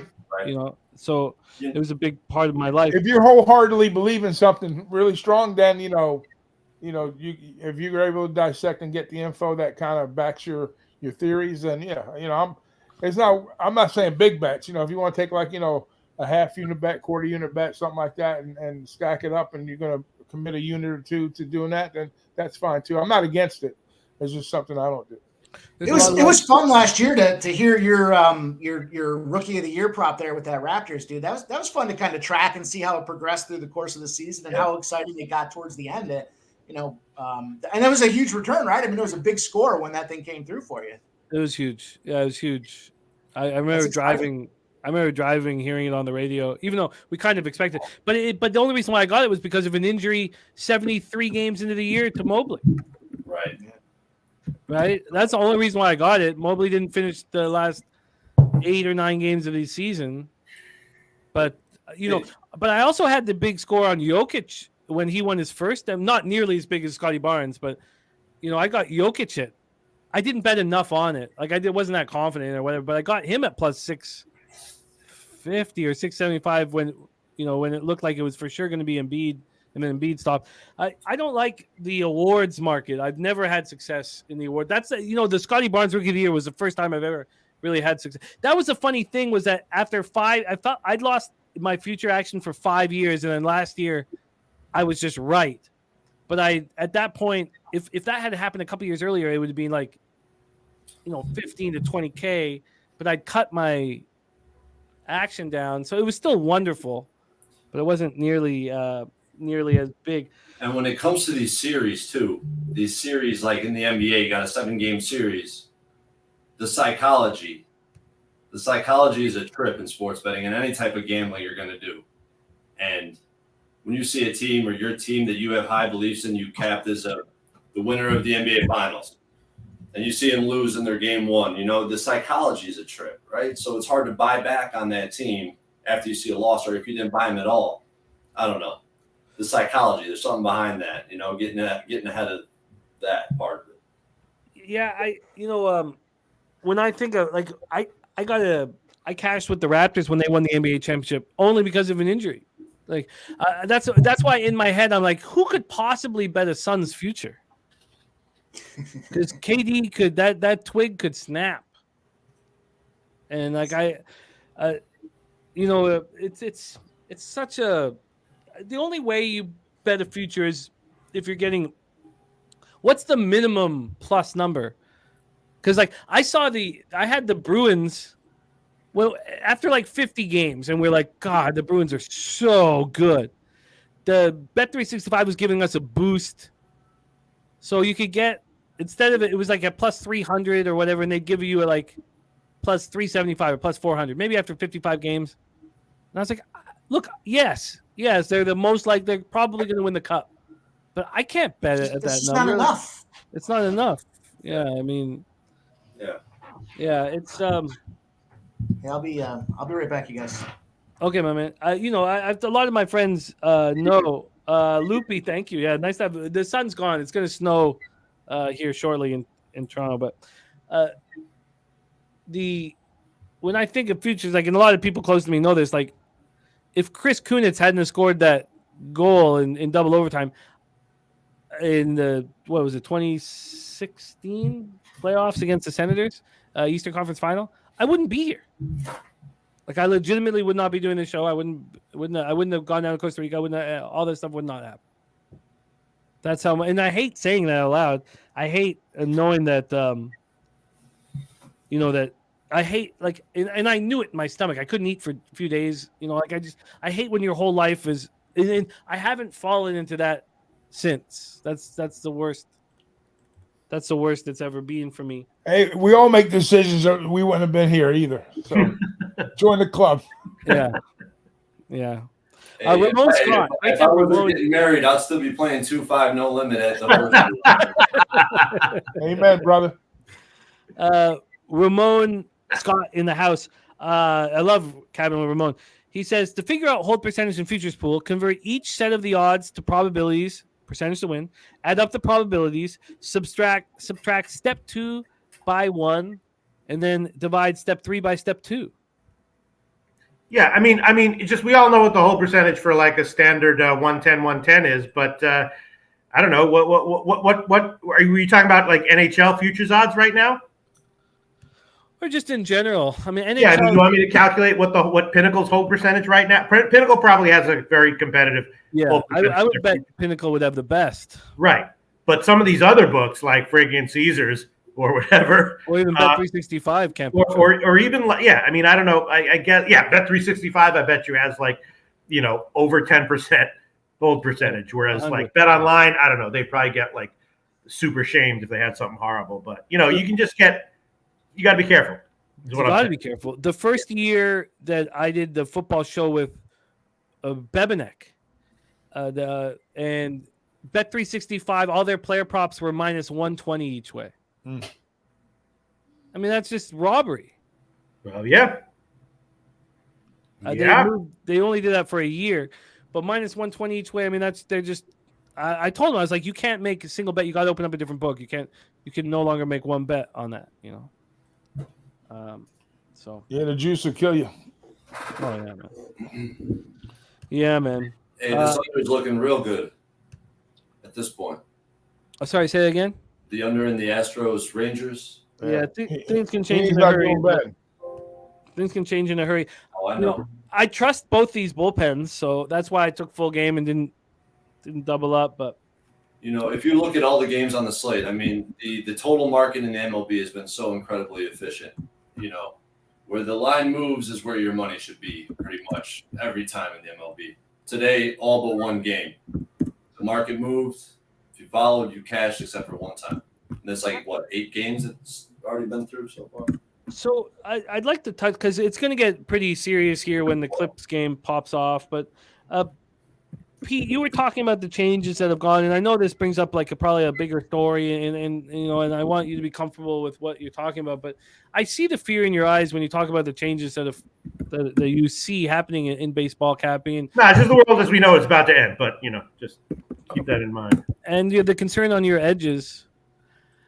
I'm having a good baseball season so far. Going on here, I don't know, man. I am actually curious. I'm sorry. I'm calculating the Stanley Cup futures odds hold percentage that Pinnacle's offering right now. I'm just curious to see what it is actually, because I am curious.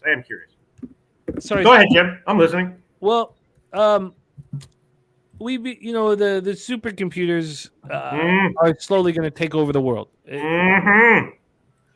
And they're like, don't worry, you'll have lifelike sex robots. Whatever. Fanatical Jim giving us a look at Remington. We also had Big O giving us a look at Golden Gate. Please drop your horse racing action here as well. Thank you, Fanatical Jim. So, do you feel what's the difference between the supercomputers now, Pete, and the supercomputers 2 years ago? Now and 2 years ago? Yeah. Well, as far as sports betting is, they're making rapid advancements in machine learning, and sports betting is probably going to be, not the priority for these people who are, doing this stuff immediately. But it's coming. How's it going to shake out? No one knows. That's why they talk about things like the singularity. It's very hard to predict what is actually going to happen to everyone involved. But so I'm just kind of like whatever, taking it day by day and week by week and month by month, which is the same shit I was doing 15 years ago. You know what I mean? Yeah. So, I agree. So far I'm having quite a good baseball season, and these supercomputers haven't set the right odds for the Angels first 3 and first 5 tomorrow, in my personal opinion. So I bet that we'll see.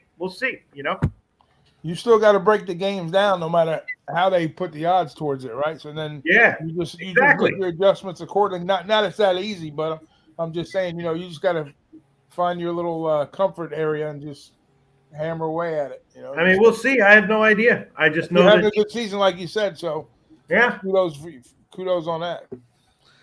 Sky Dragon is giving us the 4 to win over at Golden Gate Park. Nutflush Allen says in 2 years, just look how much better the low bag team has become. Yes, it's incredible. It is.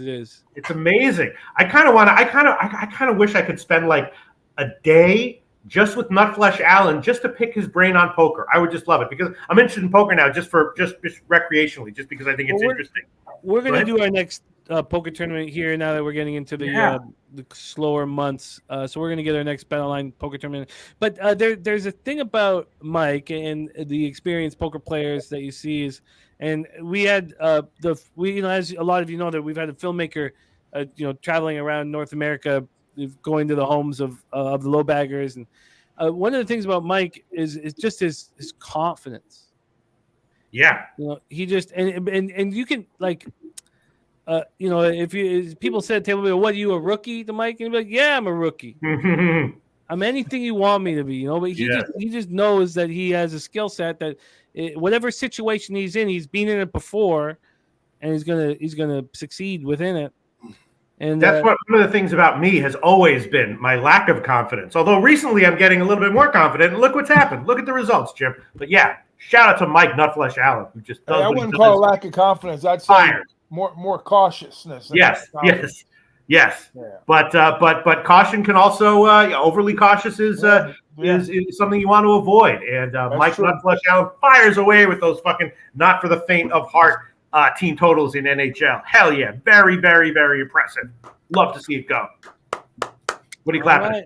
Heading to the bottom of the third, scoreless. Yeah. Let's move on. Holding on. What are you focusing on right now, LJ? You watching the Heat game? Yeah, I'm locked in right now. I'm trying to see if the Bucks can make a run. Hey, LJ, what action do you have in this game? Do you have any? I took the Bucks first quarter. I missed it. I've already lost. So I'm just, like I said, I want to see if they can make a run. I may jump in live real quick, but I mean, that would have been the side I would have been on to be honest. You know, looking at what happened in the Celtics-Hawks game as a parallel, right? Yeah. I didn't expect Giannis to get hurt though. Like you can't predict injuries, So hell yeah, that's the thing about it. This game. Holy shit, Jimmy the Bag. Yeah, buddy. I think I made a mistake, so I'm going to check it. But my calculation says that Pinnacle has a 20% hold percentage on their fucking Stanley Cup futures odds right now, which You know can't what? be right. No, to be You bet honest, the no, future. I don't. I think it can be right. I think that. Think so? Yeah, I do. I still think that'll be less than the other books because they rob you Right. on futures. They rob you on futures. Yeah, they love it. Yeah, and you shouldn't bet them. And my local, like, I'm literally, he couldn't be more excited. And that's why. So I bet you it is 20%. Wow. And I bet you Bet 365 and the other books, books we know that are making their owners the richest people in the world are even higher. I would have guessed like, I don't know, 6, 8, something like that. But wow, 20%. All right. I meant to call the race at Golden Gate. I just got it up and it just finished. I didn't realize I thought we had a little bit more time. If anybody's betting on a horse race that they want me to call, please let me know how much time it is until. It looks like the winner was the 6, your favorite. So a boring race. Drink Up Buttercup. And Nunya just hit his first trifecta. I hope you got some bombs underneath that 6-5 because sometimes your first trifecta is also your last because you get so disappointed in the payout. Razor sharp picks on the over 225. Interesting. In the Clips Suns game, which is about where we're about. I don't know, about 15 minutes from popping off. Copy and paste that here. Here we go. I lean that way too. Onto the over. Interesting. Yeah. I didn't mention it, but I was looking back at something. I think we see 225. That's pretty sharp though. Nunya says, "Let me live in the glory." No, did we get a price underneath? I want you to live in the glory. I just so for instance, let me just tell you, Nunya, just an idea of how I was very confident in Tapit Trice in the Bluegrass Stakes. I was certain that he was going to come first or second. Certain. And, I was rushing back to make the bet. I was out with family doing something. I was rushing back to make the bet. I got here with 5 minutes to post, and he was even money. So I was like, look, what am I going to do? Even money, I just bet it all on him to win. It's like, and I looked, and there were some bombs on it, and I hadn't studied the race enough to really suss out which bombs were capable. But I was so certain he was going to come for a second. Certain. So I took a try bet with him to the field, second, field third, and then the field, and then him second, and the field third. And the top 3, or it was between him and Verifying was the other favorite. The top 3 favorites came first, second, and third. And I won back, I think, just under a fifth of the money I bet. Yeah. It was awful. My son asked me about the Florida Derby. I gave him 4 numbers. And I said, if the favorite wins, you're going to lose money. Don't box it. I says, key it. He didn't listen. He boxed them all up. And he says, I lost money. I said, yep, you sure did. Yeah. Yeah, and it was a by the time the race went off, Tapit Trice was 8-5. If he had been 8-5, I wouldn't have done what I did. But it was terrible gamble. It was just terrible. Yeah, it puts you up against it when you're trying to figure out what to do with a small truck like that. When you're putting exotics together. Yeah. What are your thoughts? We're 3 weeks away from the Derby, and things are going to get hot and heavy here when the Clippers Suns game starts. But what are your thoughts right now on the Derby? Yeah. I mean, I like the two horses right there. I like Forte and Trapper Trice. Those are the horses I'm looking at right now. But there'll be there's always, when it comes to exotics in the Derby. I mean, if you're just talking, on the nose, the better horses, they usually, since they've eliminated the sprint races, since they went to these points races, it's been a little bit more predictable. We still had two bombs come in over the years, with that being said. But I'm just saying, we used to have a lot more bigger prices hitting in exotics at the Derby. But you're always going to have that one horse that's going to clunk up in there somewhere to kind of maybe ruin it. And somebody like Razor, he'd have that horse, up on top, because he'll construct a ticket to cash out something big like that. But that's when I usually swing. Now, you talk about betting futures when it comes to Derby races, because the pools are so huge. I'll throw some extra money, that I normally have put away for just the Derby, just for that time of the year. I've yet to cash the big one, the big one. But I've caught a couple of nice, smaller numbers over the years, But it's been a minute since I've caught a nice big price superfecta, a high price trifecta. I've caught some, middle price tries, but even the middle price tries are not bad Derby, because there's so much money in the pool. If you want to take a swing during horse season, that's the race that you want to bet. You want to invest in is the Derby, because the pool is so huge. But hey, Jimmy, I just want to mention. I just jumped in this Heat Bucks game, man. I'm taking the Bucks plus 7.5 minus 115. Oh, I like it. Bucks 7.5. Yeah. Right. Yeah, I'm asking a question in chat right now. Does the audience, the crowd, even look into it? They're not even. They look like they're not responding from what I can see. I got it on mute, so I really can't tell. But it's just I got it on mute too. But I just see them. They're making a run. Chris Middleton is, he's making a run right now. So I think they can cover that 8. LJ, I was with you on that thought process. I was going to go with the money line, though. I might be crazy, but 700. They're down single-digit points right now. You're right. I mean, I wouldn't be mad at you. I can't talk y'all. I'm gonna go half a unit on Bucks plus 7.5. Right now. All right. I trust the number. We got the squad moving on the plus 7.5 here. Ragu, I think Mage is so much better than the number he's sitting at. The Mage, yeah. 25-1. Are you fucking kidding me? That's solid. So Mage is there's a I don't think we're gonna get a bomb this year. I mean, it's a pretty easy thing to say. And once we got to the the prep races with the points, the bomb sort of went away. Yeah. Of course, then Rich Strike changes everything. Yeah. I'd love to hear what Dennis. I'll message Dennis and go over it all with Dennis. Big O took a future on Angel of Empire, and I think that's a great call. But Mage still, to me, has enormous talent. Like he's just, and we don't know how good he can be. And his turn of foot is spectacular. Can he carry it? And can he carry it to a mile and a quarter? Can he carry it that last furlong? And a lot of people don't think he can. There's so many people and Razor says there's always a price, and we will find it. I love that, Razor. And we'll be live for both Friday and Saturday, so there'll be no betting with a bag on Friday of Derby week, but because we'll be doing horses that day. But I think Mage is my horse. Yeah, well, add a good magic. He's probably had.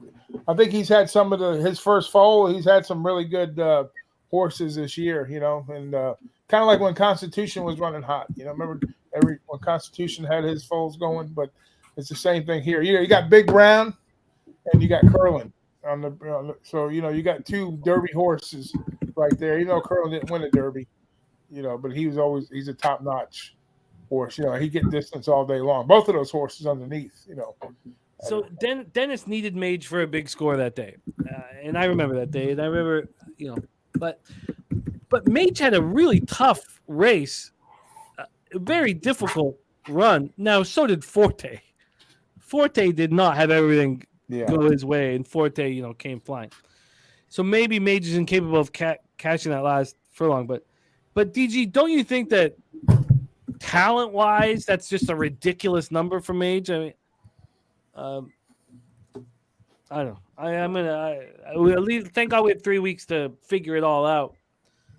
God, I can't wait for that first Saturday in May. That's a very, very special day.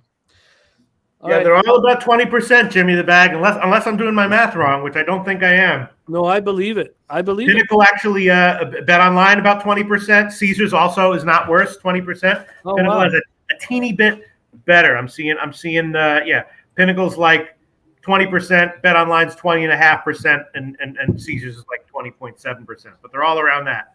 And this all NHL, Pete? This is all the Stanley Cup futures odds right now.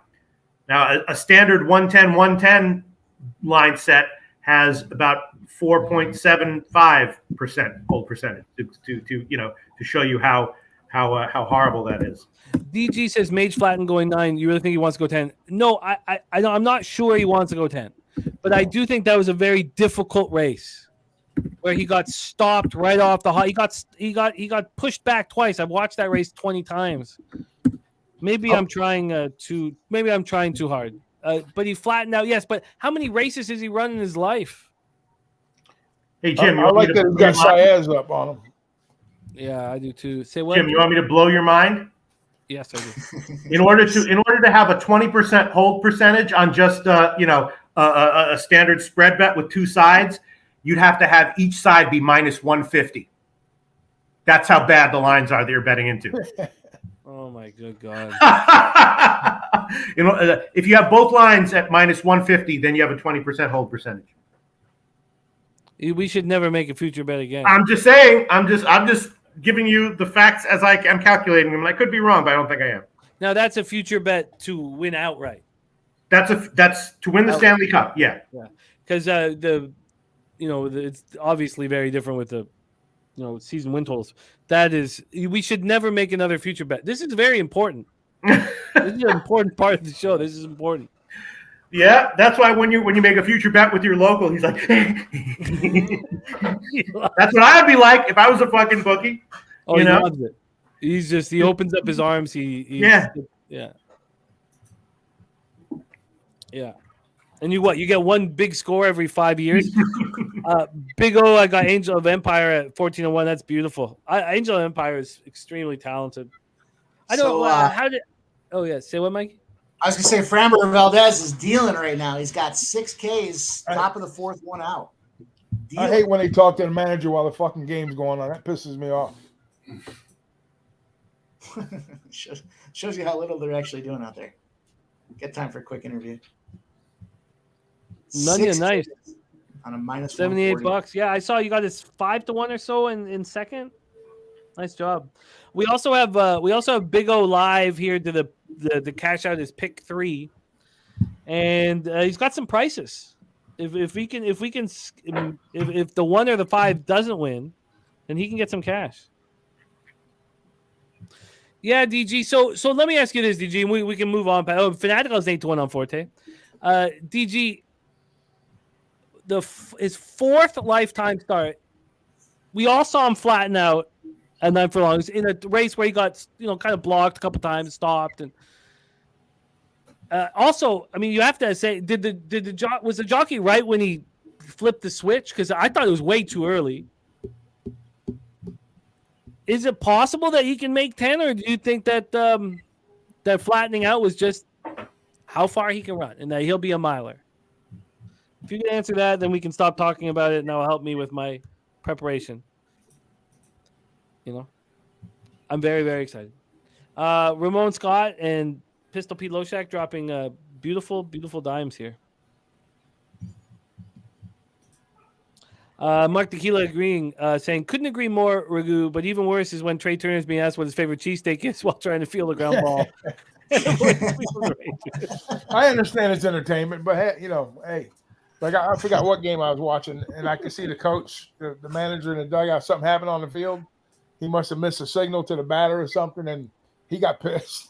I was like, yeah, that's why they shouldn't allow damn reporters in the dugout while the game's going on. So Sky Giant says, yeah, that's fair. I mean, I'm not certain though if it is DG. Maybe I'm just trying too hard because I love Mage, that's a mistake I make in horses all the time. You start falling for a horse, you start making excuses for that horse. So okay. So we're looking solid with the under. Yeah. Looking solid. Now let's It's at 4.5. Do you start thinking about the over at some point? I mean, are they going to put some runs on the board, or is this thing going to end 2-1? Went down from 5.5 to 4.5 now. Hey, how about the T-Wolves Nugget game? Any thoughts on that? I have a ton of thoughts on that. Let me just. Should we start discussing a good point? Let me just get the other game up so that I don't miss a second of it. Here, just give me a second. Who's broadcasting the other game? I got my I'm up in Canada. Anyone in the States who's running it? I don't know. Anybody? You mean basketball? Service. I don't even know who's running it. Is it TNT or? Yeah, it's TNT. Is it TNT? Yeah. Thank you. Bucks can't buy a basket right now. No. I know, man. It's ridiculous, bro. Like they look like a completely different team right now. Man. Yeah. I'm excited here. We're about to get this NBA popping. Got some plays out there. I'm excited.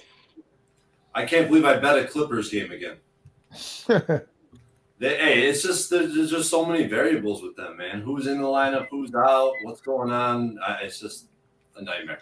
Russell Westbrook's on the team. There's always drama where he goes. That's why it was kind of hard to cap it because both of these teams have different players on them now, supposed to in the regular season when they first played because they played early, like in November. So you had different players. So put a line through all that shit. Yeah, I did the same. Let's break it down, fellas. Let's go. Let's go around. We have about Skyline says for I think Tampa Trice should be favored. If Tampa Trice Forte are on the same spot off the forward turn, I'm not sure how Forte wins. Tampa Trice is ready to run 2 miles. So I don't know how you could possibly put a card together that doesn't have Tampa Trice, even though Tampa horses win the Derby and they all come forth and then win the Belmont. Yeah. Look, I'm right there with Okay, so right now we are sitting here with about 4:39 left in the Heat Bucks game, 115-102 Heat. Shout out to Mike M for his look on the over. There have been a lot of injury issues in that game, and it's going to be a lot of fun to cap it as we move forward throughout the week. We have the ball game at 0-0. If I was going to try to get a middle, I'd have to bet it with a book. I can't do live bets with my local, which is fine. Doesn't matter. So we have one more game that we are talking about. Those of you on screen with me right now, please know that you don't have to stay till 1 a.m. I will be here. We know that. I will be here, much to the chagrin of my wife, but I will be here. But you guys don't. So never feel any pressure. You guys can bounce anytime you want. All right, let's get to work here. 10:30 p.m. Eastern, Minnesota Timberwolves. Oh, let's see. Ray's saying it's not too late to take Sixers win it all. No, it's – look, I like your basketball team. I'm interested in them. And if you win $60,000, I will feel like I've won a little bit as well, just because that's a big score, man. Those of you who don't know, $5,000 we have my man Razor put on the Sixers win it all, so it pays out 60. Minnesota Timber. And then Justin says, "Oh wow, look at that! Bet Rivers refunded the Giannis props. Wow, nice. Wow. What? No, wait. Why did you do that? Wow. Yeah, why did you do that? How much money are they making? Exactly. Because I had good PR though, right? I mean, it's good PR for them to do that. It's a good marketing investment. If that's good, if my man Justin gets a little cake back because he's had a great day today and that got in the way of it. But that's the type of shit that would win my bet. My buddy bet Giannis over 11.5 boards on FanDuel, and he hasn't got his money back yet. So Yeah, my local accident tells me. Yeah, I bet it's points. I ain't get my money back. Okay, sorry to bring That it ain't up. happening. Sorry I brought it up. I apologize. Okay. 10:30 p.m. Eastern. Alfred says, "Can we get Pete's AI take sometime?" We're milking it a little bit at a time for Pete. We're milking it a little bit at a time. Yeah, my take on it is just enjoy life while you can, as long as you can, however you can. And my take on AI is going to make you enjoy life less. So why would I tell you? No, we still want to know. All right, okay. Okay. We'll take it. We'll take it a little bit of time. Minnesota Timberwolves 42-40, 20-21 on the road. Denver Nuggets 53-29, 34-7 at home. We're at Ball Arena in Denver, Colorado.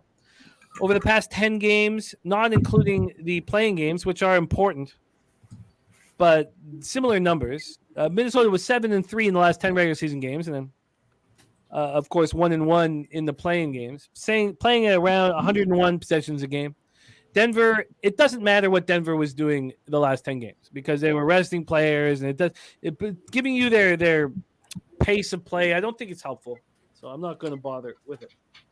Let's talk about the line history here and the cash and set a table. We're going to go around the horn, starting with LJ and finishing with Troy. So here we go. Line movement wise here, the Nuggets opened up as minus 7.5 point favorites. They're 8-point favorites now. That's the only move that happened. It went from 7.5 to 8. It opened up at 7.5 at 7:55 yesterday morning, and it moved to 8 at 10:30 this morning. And it stayed there. It's now juiced to minus 108. Total wise, it's opened up at 225 and it dropped. It opened up at 224.5 and it closed at 225. Very little movement. We saw it get up to 225.5, down to 224, and it's now 225. So a slight move to the over, a slight move to the Denver Nuggets. Let's take a look at the cash on this one. Let's go to all markets. Here we go. So cash-wise, 80. Oh, wait, I'll get to that one. Sorry. 87. Oh, that's money line. Jesus, what's wrong with me? 58% of the tickets and 86% of the cash is on the Nuggets. So big bets are coming on the Nuggets and the move to half point. Total-wise, 80% of the tickets are on the over. Now 82% of the tickets are on the over. And just 36% of the cash. So that's strange. Makes me think that the under is appealing. Yeah, Loopy, you got it. Jimmy the Bag at hotmail.com. And for anybody who wants to hit me up, Jimmy the Bag, hotmail.com. I know a lot of people scoff at Hotmail users. I don't give a fuck. I'm 43. The Denver Nuggets are the number 1 seed for the first time since they joined the NBA. Of course, Jamal Murray has not played in 2 straight postseasons. Michael Porter Jr. missed the playoff series loss against Phoenix in 2021, and he sat out last year's first-round loss to Golden State. And they're 2 huge pieces to the puzzle. Coming into the playoffs, Jokic with a tight calf. His calf is fine. Jamal Murray has a thumb injury, which may be legit. It may be real. He may be affecting his grip. It's on his shooting hand. And they're a very good basketball team. And I think with all the love that went to the Suns, that my focus that moved on to the Warriors was probably should have been.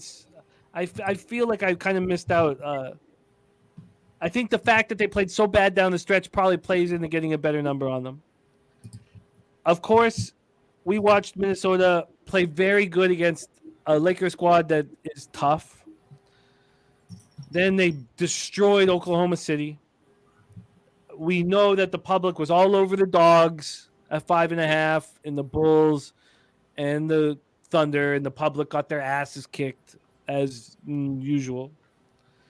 And Minnesota, if you look at them as an 8 seed, I mean, they were 4 wins away from being a 4 seed. And they were 20-15 against the top 10 teams in the West.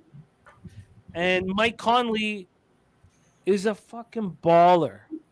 And he knows how to win big games. And he was on the Grizzlies in 2011 when they were an 8 seed and they beat the Spurs, who were a 1 seed.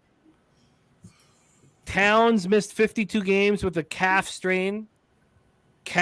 Carl Anthony Zion Williamson. But he's come back and has all the talent in the world, but he's dumb. Jaden McDaniels also fucking stupid. Nickeil Alexander-Walker has done his best to handle McDaniels' absence, but it sucks not having McDaniels there, and it sucks knowing that Karl Anthony Towns is stupid.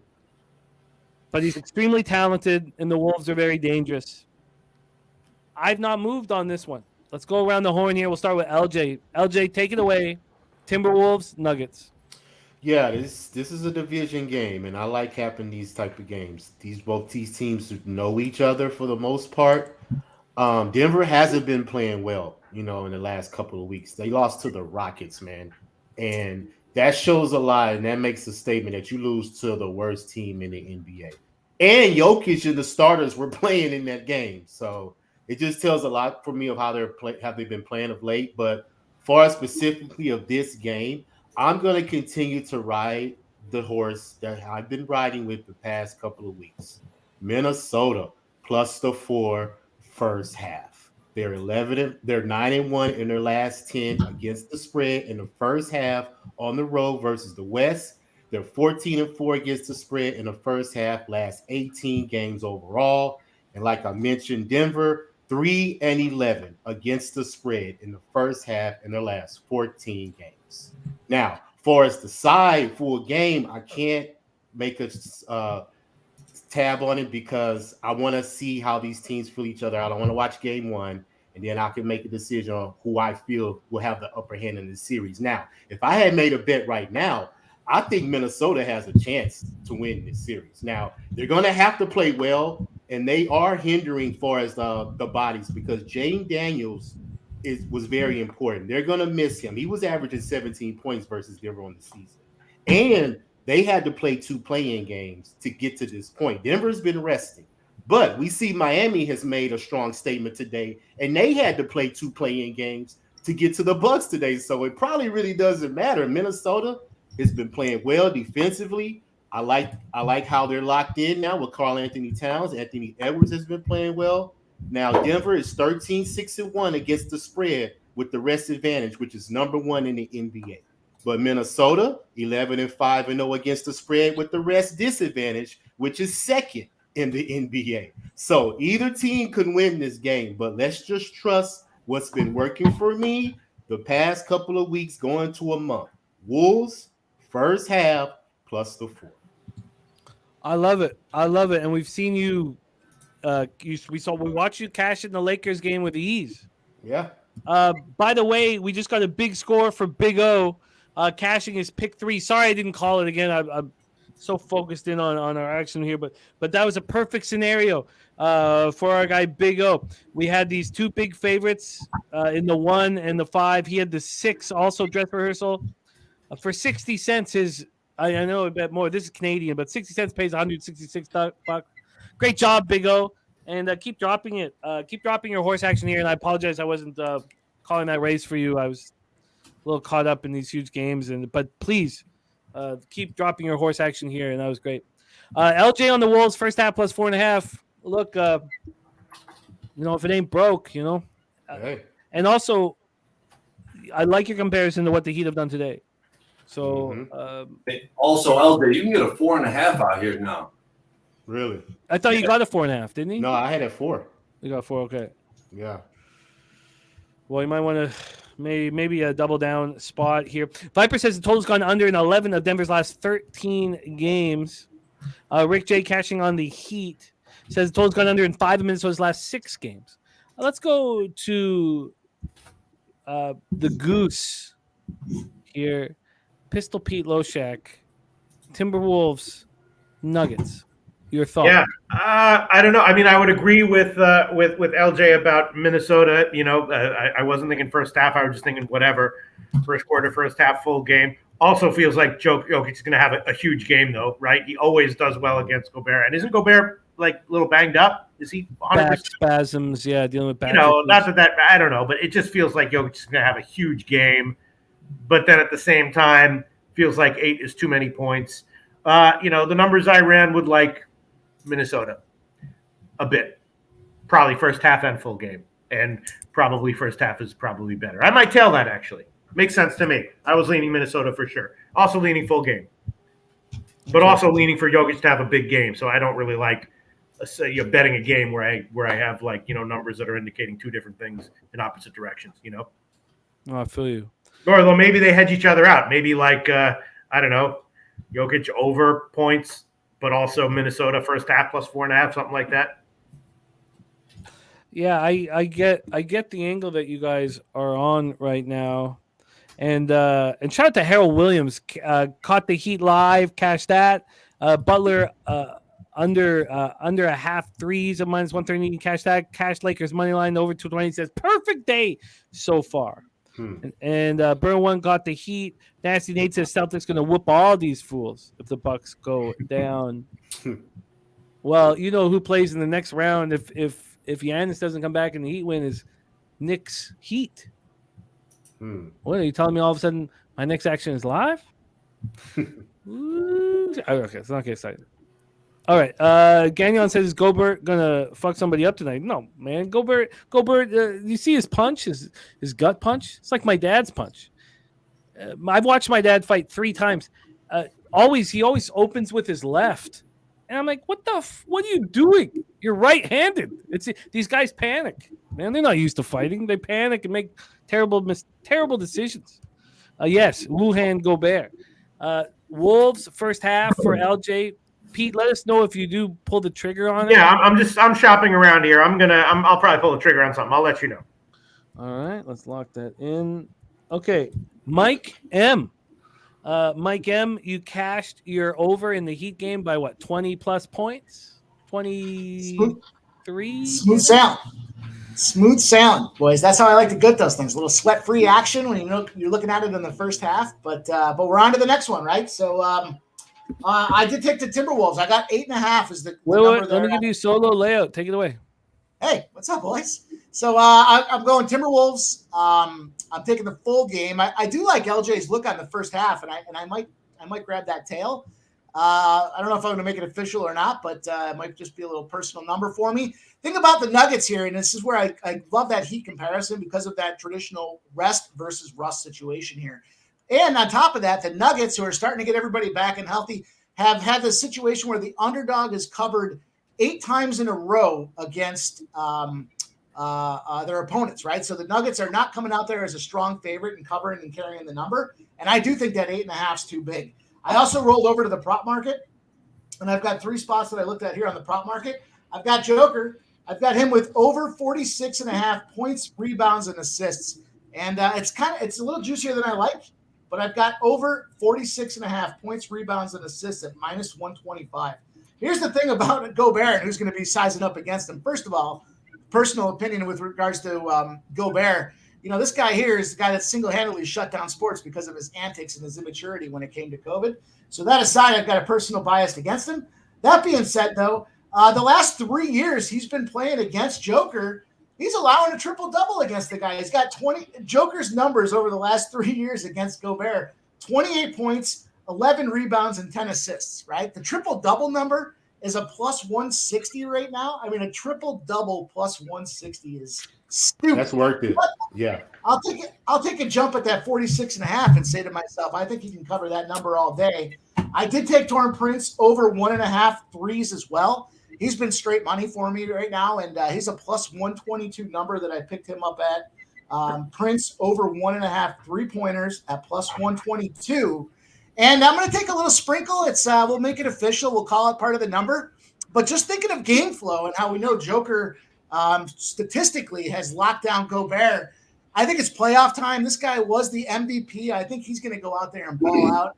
And a number that I like, and I think where he might change things up a little bit here, is instead of going in hard in the paint and taking all those shots, what if we see him start to, channel a little inner Steph Curry and throw some 3-pointers out there just to throw things off early in the series? I'm thinking there could be some points scored in this game. But I do like Joker over 1.5. It's actually 2 + 3. So over 1.5 3-pointers made at +370. So I'm looking for a bomb. It's probably a little non-traditional. You're probably not going to hear or see that in many places, but I just kind of think in terms of the game flow and trying to throw the Timberwolves off their game a little bit here. I think Joker coming out there and putting 2 threes on the board at plus 370 should work out to be damn good money. And, we're seeing that triple-double number. We're seeing he's getting 28 points. He's going to get 28 points somehow, and 6 of them could very easily come from three-pointers. So I've got Joker over 46.5 points, rebounds, and assists at minus 125. I've got Prince over 1.5 threes at plus 122. And I took Joker 2+ threes at plus 370 on top of that Minnesota plus 8.5 number. Oh, I love it. What a great breakdown, first of all. And what a fun look on Jokic threes for a bomb.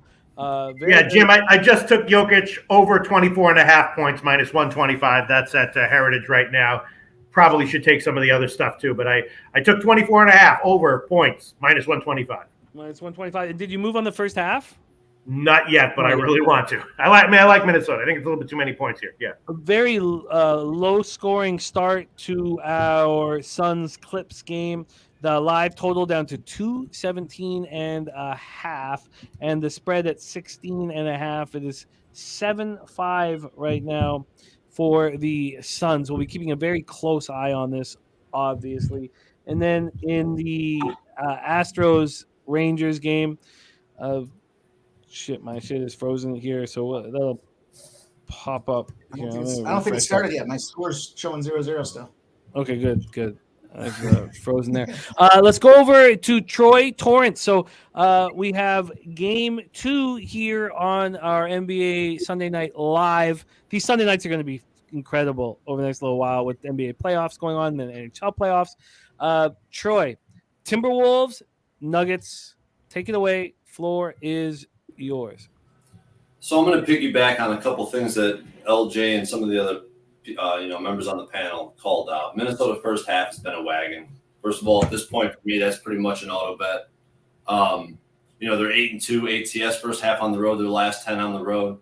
And, I want players to have that fucking look in their eyes. Like I know the Timberwolves players will have.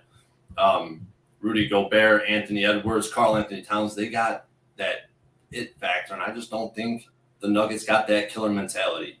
8.5 points is way too much in this series, or in this game specifically. No McDaniels, no Reed. That obviously hurts. They're important pieces. There's no doubt about that. But I think that the players that they're going to send out there are going to be enough to cover that spread full game probably. But I'm going to lean on the first half plus 4.5, and I'll double down and live bet it if I catch a good live number. Oh, wait, one more thing I want to call out. Rudy Gobert probably won't play as many minutes in this game. So if you're thinking about Rudy Gobert props, I'd probably stay away from that. The last 2 games they played against the Nuggets, he got 16 and 17 minutes, I think. So I think he'll probably get less minutes, and they'll force Jokic to chase around Karl Anthony most of the game. Yeah, that makes sense. That's a breakdown. So maybe you think does that mean you slightly disagree with Jokic props overs? It's hard to disagree with the Jokic over. It's hard to disagree with that. And the triple-double does look like a good value on that. I really haven't looked at props in this game, to be honest. Right. But still, though, Jokic props are always live. Right. He's gonna be the guy. Jim, I just went with it. Minnesota first half plus 4.5, minus 110. I just hit it. Plus 4.5 at minus 110, and you have Jokic over 24.5 points. Yeah.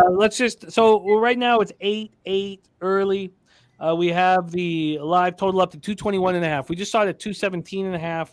I actually thought of pulling the trigger with that 10-point early difference. I thought it was probably too big of a difference, but I didn't feel like I'd follow the game close enough at this point. We have 2 points scored by Ayton. We're on the under 16.5 here.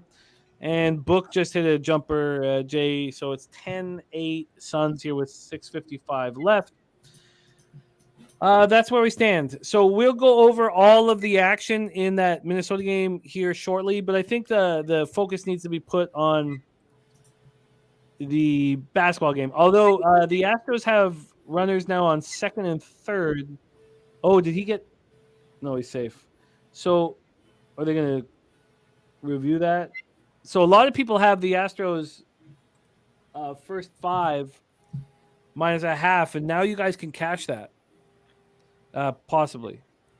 which would be great. It'd be a win for all of us if you guys get that. So that's where we stand right now. Let's make some money. Jim, I forgot to tell you, and I'm not saying this just because it's looking good now. I did actually take Houston -1 and Texas team total under 3.5 before the game started. We want you to share that with us as soon as possible. I know. I apologize. No, it's so whack to say that after it's already winning. But yeah, we want to get paid too, man. Let's pretend I didn't even say that. I apologize. No, Pete, we love you unconditionally, and all right. Thank you for forgiving me. I get a little pass on that one. Oh, of course. Nunya moving at Los Alamitos here. I like where we stand here as a group. The Clippers are up 6 though early. That totals at 221.5. So Clippers are up 6 early. So the spreads moved to 4.5.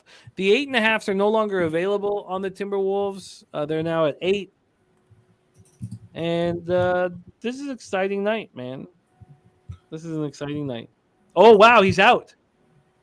Wow, look at Bruce Bochy.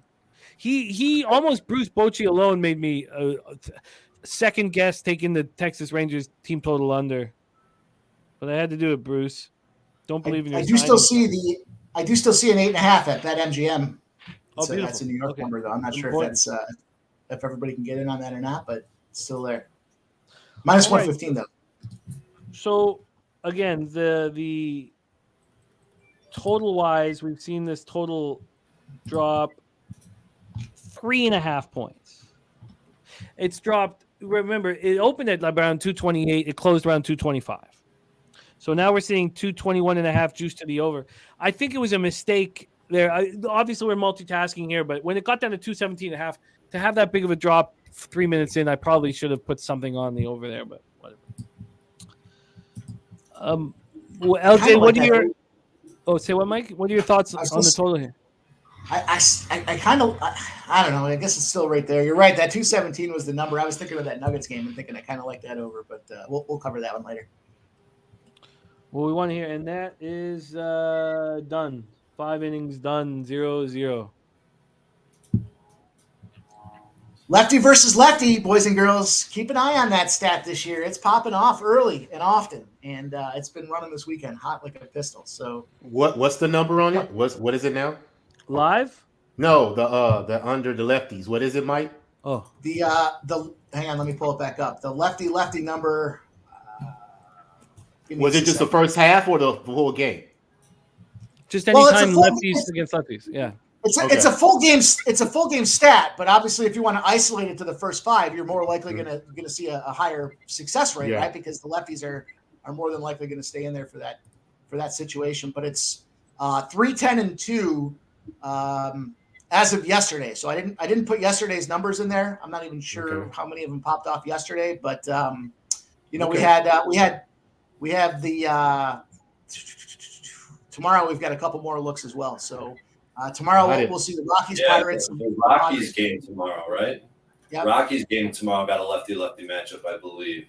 It's Dick Mountain on the Pirates though, so we know what he likes to do out there, and that is throw his nuts up everywhere. And then we've got the Padres with Weathers versus Max Fried and the Braves tomorrow as well. So we've got 2 looks there for a little foreshadowing of tomorrow, even though we're looking at tonight. But it's important, I think, when these trends are hitting early. You got to take advantage because they will regress to the means, as we know. We're going to see them come back to 500, but when they're running hot, you got to take advantage and strike, right? Got to get them while you can. Yep, I agree. Hey, in MLB especially, you ride the trend. You don't try to buck the trend in MLB. Totally agree. Yeah, we have so many different styles of cappers that we work together with, and that's why we do so well together. I really believe that. I'm going to put some ice in my glass, and I'm going to pull out a brewski, get my first brewski going, because I'm here for the long haul, fellas, men and women, because we do have some great female cappers that roll with us.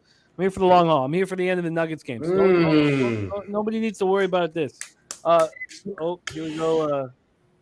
So Framber's got his 7 Ks, so cash is over 6.5 K flop for anybody that has. Sir. Very nice. I'll be right back. Get that Bucks money back right away. I laddered it up to 9. I'm thinking he was job. going to go at least 7, so I laddered it up to 9. He's running right now too. I mean, no reason to take him out at this point. I don't think. For real. Oh, He's by only the 5 way, innings in. Mike, I followed you on the laddering up Norman Powell, so we'll see how that works out. Plus 550 on the plus 25 plus. Absolutely. I mean, if my thought there is if he gets a 17.5 for us, right? We're minus 110. That gives us the free play on the 25 plus. And if he comes in at the 20 plus at 155, then we're up a unit and a half on. And we took a shot at a bomb for free. So obviously he's got to get 17.5 for that to make sense. But we should see that the numbers have bared out that those numbers look pretty good. And, Did you guys look at the baseball card tomorrow? A little bit. Yeah, I looked at it a little bit. I still feel really bad about that whack move of talking about a bet that I made after it's looking good. Baseball card tomorrow. I'll share. Ohtani, first 3 or first 5 has got to be a no-brainer, decent play. Colorado with Freeland on the mound, first 3 or first 5 or both, got to be a decent play, I think. And I'm not sure why the total's so low in Philly White Sox, but I did take a shot actually with the White Sox team total over at just 3. I took a shot with that. Not saying these are all good plays. I'm just saying that these are plays that I've already hit. And I did take a shot also with the under full game and first 3 in San Francisco, Miami with Wood and Luzardo. All right. You disagree with any of that? Anyone? Shout it out. The thing that I was looking at that Angels Red Sox game because it's 11 o'clock, right? And so for anybody that's not aware, it's Patriot Day out there in Boston. So it's a pretty big deal. They have the Boston Marathon that runs that day as well. It's a huge day in the city for Boston, and cocktails are flying all around. I think I had a Pavetta spot. I don't remember if it was last year particularly.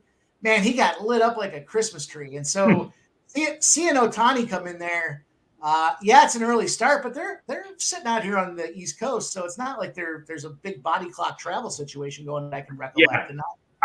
There was no way I could not pull the trigger on Ohtani at that line. Yeah. You know what I mean? It's such a low number. It just seems like, hey, why not? You take the minus 160 or whatever, minus 1 if you want to. I can't see a situation where, the Angels don't find a way to get it done, especially after today. They lost 2-1 today in a low-scoring affair. I do think that Ohtani gets little to no run support when he's the pitcher. I don't know if they just look behind the scenes at each other in the locker room and they're like, oh, Ohtani's going out there today, so we can phone this effort in. So I wouldn't be mad at an under. I do like the look of a potential under on that, but it's a big day for Boston, so I can't be mad about that. The other spot that I was looking at there, I love that thought on the Phillies White Sox there because the Phillies they either score a ton of runs or they get a ton of runs scored on them, right? So today they had 9+, I think, in that first inning again, the second team to do that this season. And the one I was looking at was that Blue Jays Astros, and I was looking at that under 8 number out there. It's Gausman for Toronto and Javier for Houston. Toronto's coming off that hot series against Tampa Bay where they kind of shut them down and stifled them out. So I was looking at a ball's perspective here and getting those totals.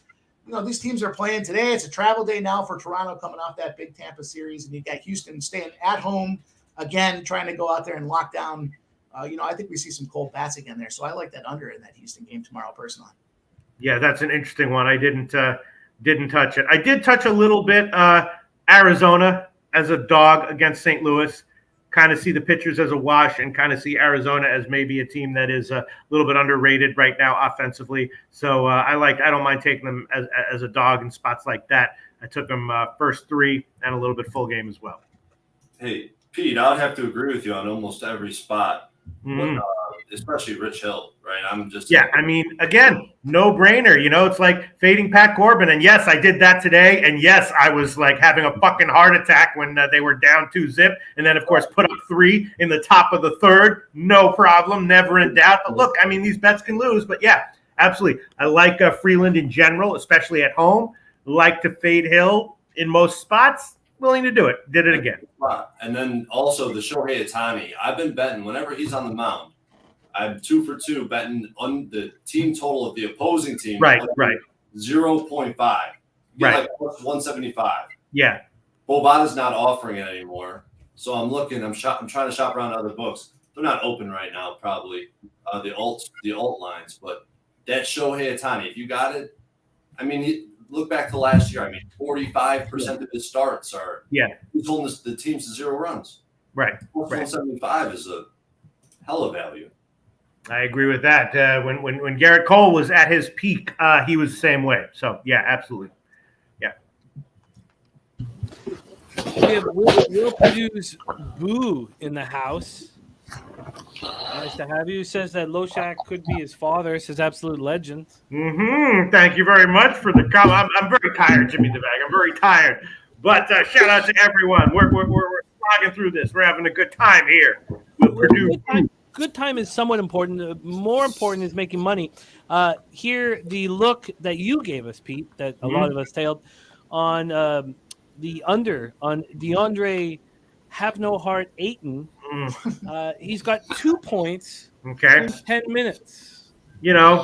All right, so that's ahead of pace. But, all these props, that's why the price is so important. I mean, it was great that you got 120. When you took it, Pinnacle was like 150. You know what I mean? So that's what you want. That's a good position to be in. And hopefully we'll see. I'm extremely excited. We have our bet on the under 8.5 in the Rangers Astros game. That was not tweeted out or anything like that. That was just a bet here with you guys, and very excited. Very, very excited. The only thing else that we need Storm and Norman. Norman to get his shit together. But he comes off the bench. He's a late bloomer. So this is all very exciting. And I needed a bounce back spot from last week, so I'm very, very excited. Sean Sullivan saying, do we have any props on the late game? Yes, we do. And these I'll go over them for you, Sean, my man. Sean was actually in the chat first 2 hours before the show started, pumped up about the show. So, and as you know, with any show that I'm on, you don't need to, you can venture anytime within, if it's a live show, anytime within 6 to 12 hours, I'll be still on. And if it's a capping morning show, at least 3 hours. I give you at least 3 hours. For you, you can walk your dog, you can eat breakfast, you can take the kids to school. I'll still be on. Jokic over 24.5 points by Pistol Pete Loshak. Jokic over 46.5 points, rebounds, and assists from Mike M. Torian Prince over 1.5 threes. That's a plus 122 from Mike M. He also gave us Jokic over 1.5 threes at plus 370. So those are the props from our squad on screen for you, Sean, my man. Grit and Grind says, Mike, have you looked into Prince over 9 points at minus 105? Did you look at that, Mike? I did not. Grit and Grind's my guy, though, so I might have to take a second look at that thing. He's been firing away on a bunch of live streams and throwing some positive contributions to my bankroll. So take that thing seriously. And over 9 points, huh? Minus 105. I kind of like that. I can't be mad at that. At what point? Smoke and Mirror's asking if I'm moist. No, I'm not. I'm sorry, Smoke. I'll tell you when I am, though. Like a good friend, I'll tell you when I am. But no, dry as a fucking bone. I don't even have hand sweat because all of our bets are so good looking right now. But nice to see you, Smoke and Mirrors, my guy. Let's go over when do you bet the Suns live? They're now 2.5 full game. LJ, this is a game show. When do you bet the Suns live? LJ, when do you do it? When they're down by 10 right now. So I'm going to lose the first quarter, obviously. But if they get down like more than double digits, I'm going to move on them. So I just want to see how far they get down at the end of this quarter. God, what a play there by Storm and Norman. What is Still favorites. It's still almost a 2-1, minus 190 at Caesars, minus 3.5 at Caesars for the Suns. All right, and Norman Powell goes to the line to open up his account. Good evening. Opening up the account for us, boys. Let's get it. Norman opening up his account. But unfortunately, my stats are ahead of the stream, and he only catches one of them. But Archie saying game one's have been underdog city. Vero Video says Suns money line dropped to. Oh no, that was the one he got. Wow. Okay. So live right now, it's 27-18 with 54 seconds left, and it's minus 145 for the money line. I need plus if I'm. Oh, Real Deal Prime asking for shot time. I feel like I'm the only one boozing on this stream, which I get and I respect, and I don't. Okay, thank you, Mike.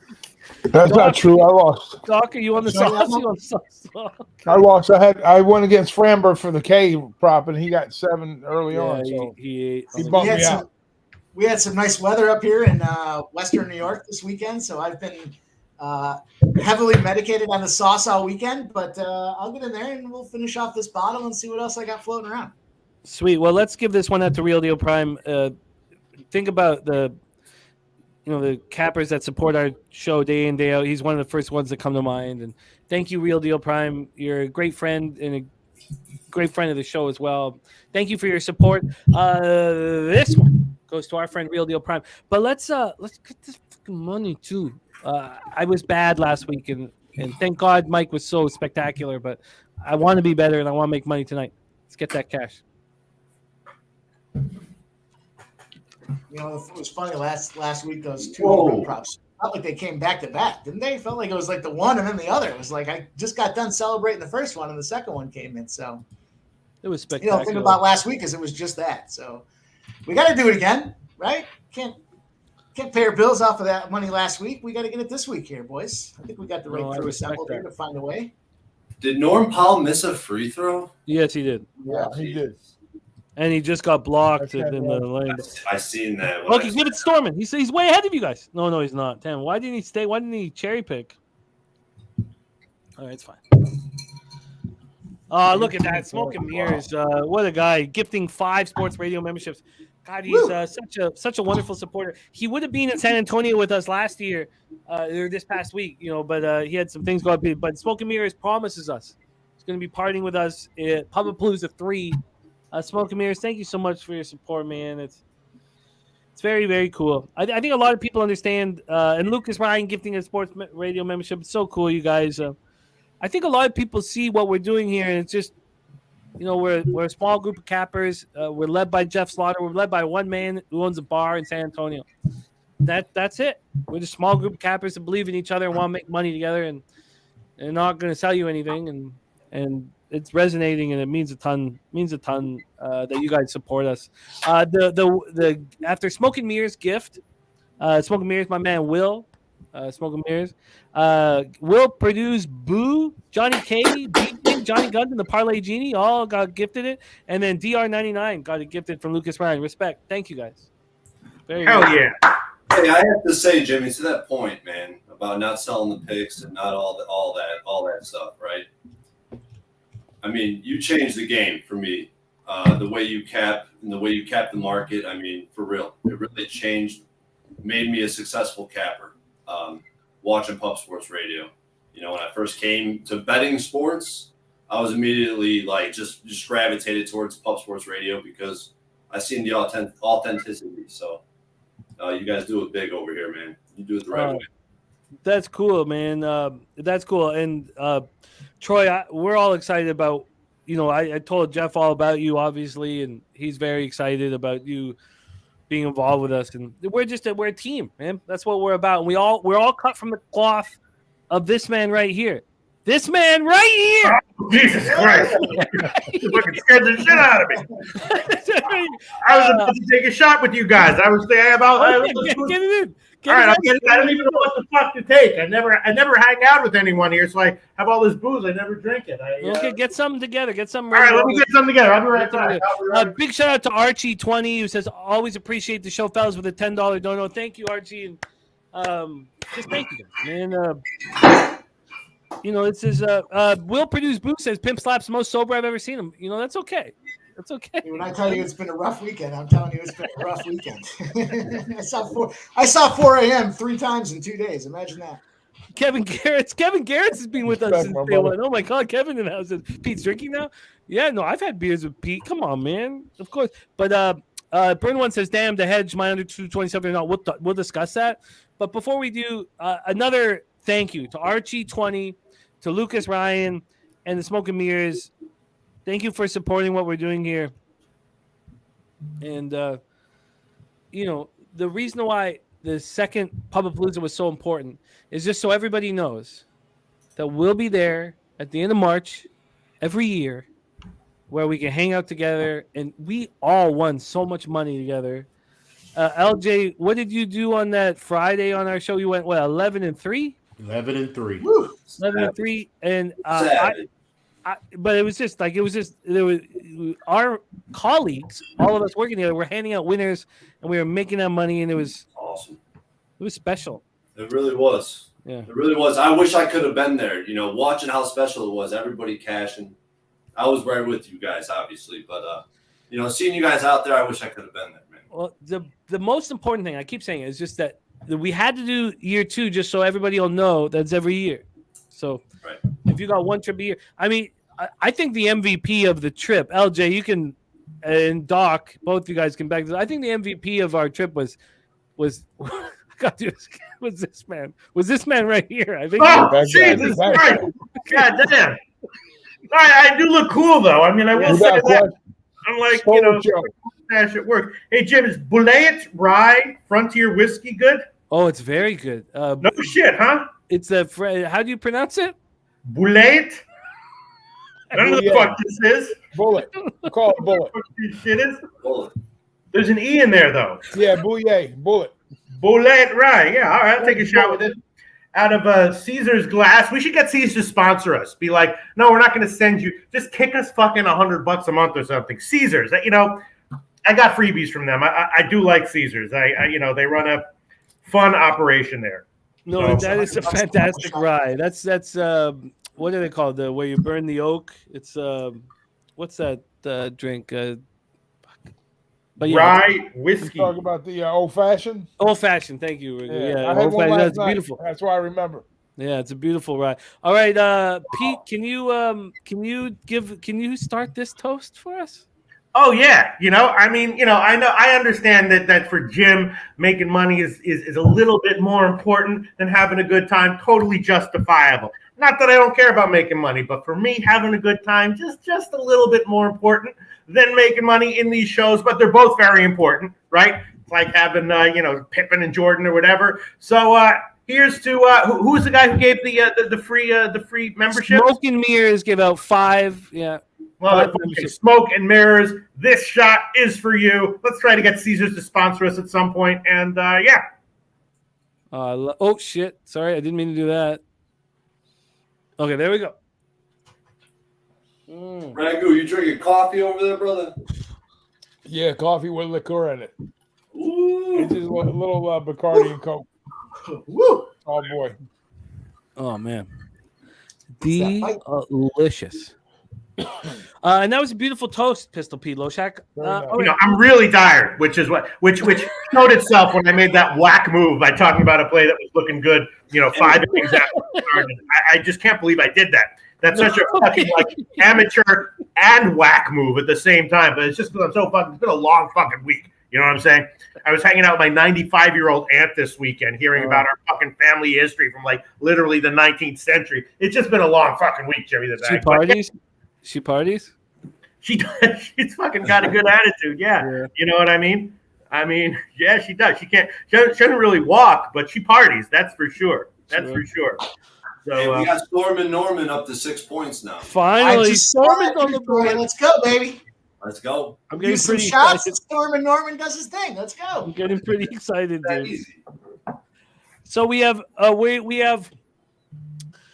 34 minutes of action left. DeAndre Ayton at 2 points. And Norman Powell with 6 points in 5 minutes. Wow. God, I'm pumped up. Oh, Nasty Nate says, Pete, that Big Boss will lend her an ear. If life ain't over until it's over, baby. You know what I'm saying? Until the last, buzzer sounds, keep living. Keep living, baby. Keep living as long as you can. Oh, yeah. got a little numbers update for us to consider as we look at this Clippers situation here against the Suns, right? So, dogs that have led by more than 10 points after the first quarter in the first round of the playoffs have gone on to win 74.2% of the time outright. 27-4 against the spread in the database history, 87% winning. Yikes. So that plus 7.5 looks like a lock, huh? The Suns are now plus 3.5. When do we move on them? But let's bring on our next guest to the show. He's making a big name for himself in our industry with his K-props and his black book and his study and his analytics and his hard work. But he also, away from all of the hard work and everything that he's producing, he's also extremely fun to cap with. And just like Pete was saying, obviously I do care a little bit more about the cash than the fun. Oh yeah, but you care about the fun. We know that. I do. And this next capper delivers on both. Please welcome from San Diego, California, Sharpies Bets in the house. What up, Sharpie? Oh man, I'm 7-0 after fucking a BBW after eating a cheeseburger. I mean, Jesus Christ, let's get it though, guys. I mean, today's been a fucking day. It's been a week. Let's just keep it rolling. Let's have a blast. Nice. What do you think about this pitching duel here? I've been on the phone watching Noli smack every inning up until now. No run. He had the under 5. This is why you got to listen with the volume on. First inning, we found out that they soaked the grass in the infield more than they ever do. Heaney actually throws more ground balls than Valdez. Most people would never put 2 and 2 together. So these ground balls were dead tonight. So he was just cracking it, and I was sitting back watching him. Astros in some trouble right now. Bases loaded. Yeah. And this is where he says, I need a fucking run. Because he's got the under full game. He goes, now I need it. Now I need one.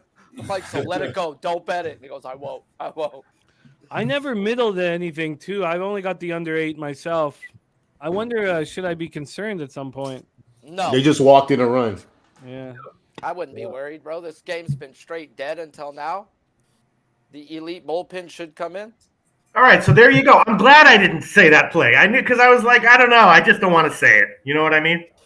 Pete Mother Trucking Loshak, a.k.a. Marty Jannetty, a.k.a. the other half of the motherfucking Rockers. What up, my guy? Was that Sharpie? Shout out Sharpie. Oh, man. I was looking at the game. Hell yeah. Yell. How's baseball? Who would you say he was? But, he's Marty Jannetty. Me and him are Marty the Rockers. Jannetty, we're the Rockers you knew right that, here, Pete? You know who he was? Yeah, sure. All right. Just checking.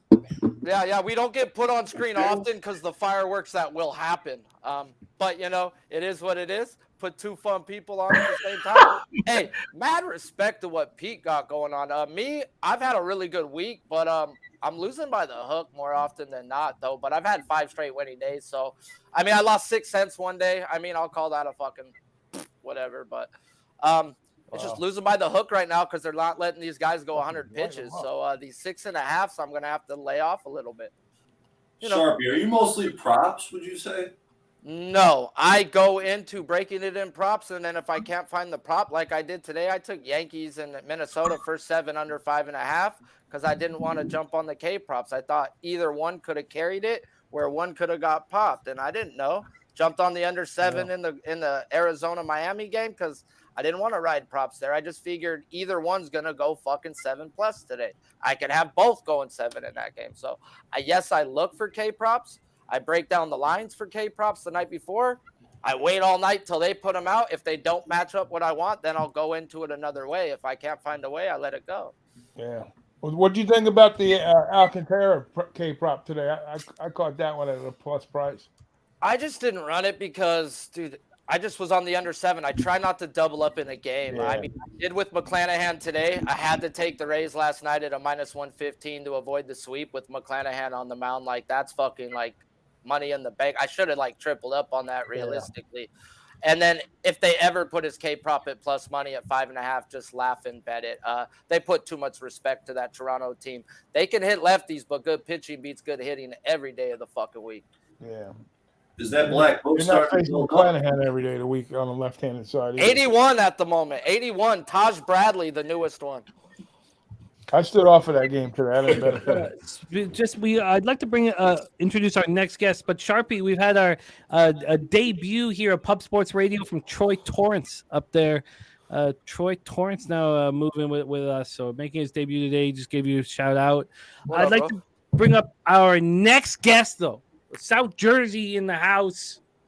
From a basketball side of things, I don't think there's anybody else you want to be capping with than this next guest. Please welcome Billy Brisbane to the show. Brizzy, what's good? Billy Briz. What up? We want young buck Billy Briz. Come in here screaming, yelling like you just won something. God damn it. There hasn't been a whole lot of winning. There you go, my guy. Hey, let me tell you a quick little story I got from Billy the other day. I'm gonna make y'all laugh, bro. Hey, Sharpie, it's National fucking Dolphin Day. Any reason? Tell me a reason I can't bet the Marlins. I says, bro, I lean Rogers, but that ain't a reason to bet. He goes, fuck that shit. We're on the Marlins today. That ended up being my biggest bet of the day. Out of all the fights and out of all the basketball games, it was the Miami. Hey, and then I was pissed off. I let Rogers alone, dude. So I bet Braxton Garrett to strike out the Marlins the next day. We got our money. Oh man, you're lucky the Miami Dolphins were playing, man. I would have called it JP Wentworth and got a loadout for that one. I'm worried. I'm all of a sudden I'm worried about this under 8. I probably shouldn't be, but there's none out here. Naris got it. I know Naris very good, but okay. Let's discuss what's most important here, Brizzy, and that's our pockets. We have broken down this Timberwolves Denver Nuggets game. I'll give you an idea of the situation in front of you. I know you copped the show earlier, but just to give you an idea, LJ is on the Timberwolves first half +4. So is Pistol Pete Loshak. He got 4.5. Jokic over 24.5 points for Pete. Mike M is on the Timberwolves +8.5. He's on Jokic over 46.5 points, rebounds, and assists. Torian Prince over 1.5 threes at +122. And he's also throwing a dart at Jokic over 1.5 threes at +370. I do like that look. Troy is on the Timberwolves first half +4.5. Also full game +8.5. Brizzy, how are we getting paid in game 2, baby? Wait, Jimmy, I'm not on the 8.5. I plan to live bet if I don't cover the 4.5. Okay, cool. Important. Thank you, Troy. Okay. I like Denver. I mean, man, it feels weird saying this after the Suns got blown out in the first quarter, but I like Denver first quarter here in the spot. A favorite has yet to cover first quarter or the first half on today's card for the NBA, so it's probably going to be the 10:30 game, the one that the East Coast people are sleeping on. That's an interesting take. It's an interesting take, Brizzy. What do you get the Nuggets first quarter at? I got Nuggets first quarter. Let me check the ticket because I had to send these in. -1.5, -145. BetMGM, Pennsylvania. Interesting. Very, very interesting.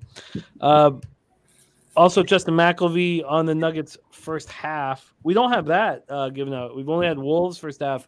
I don't mind the Nuggets first half. I just want to get in and get out, though.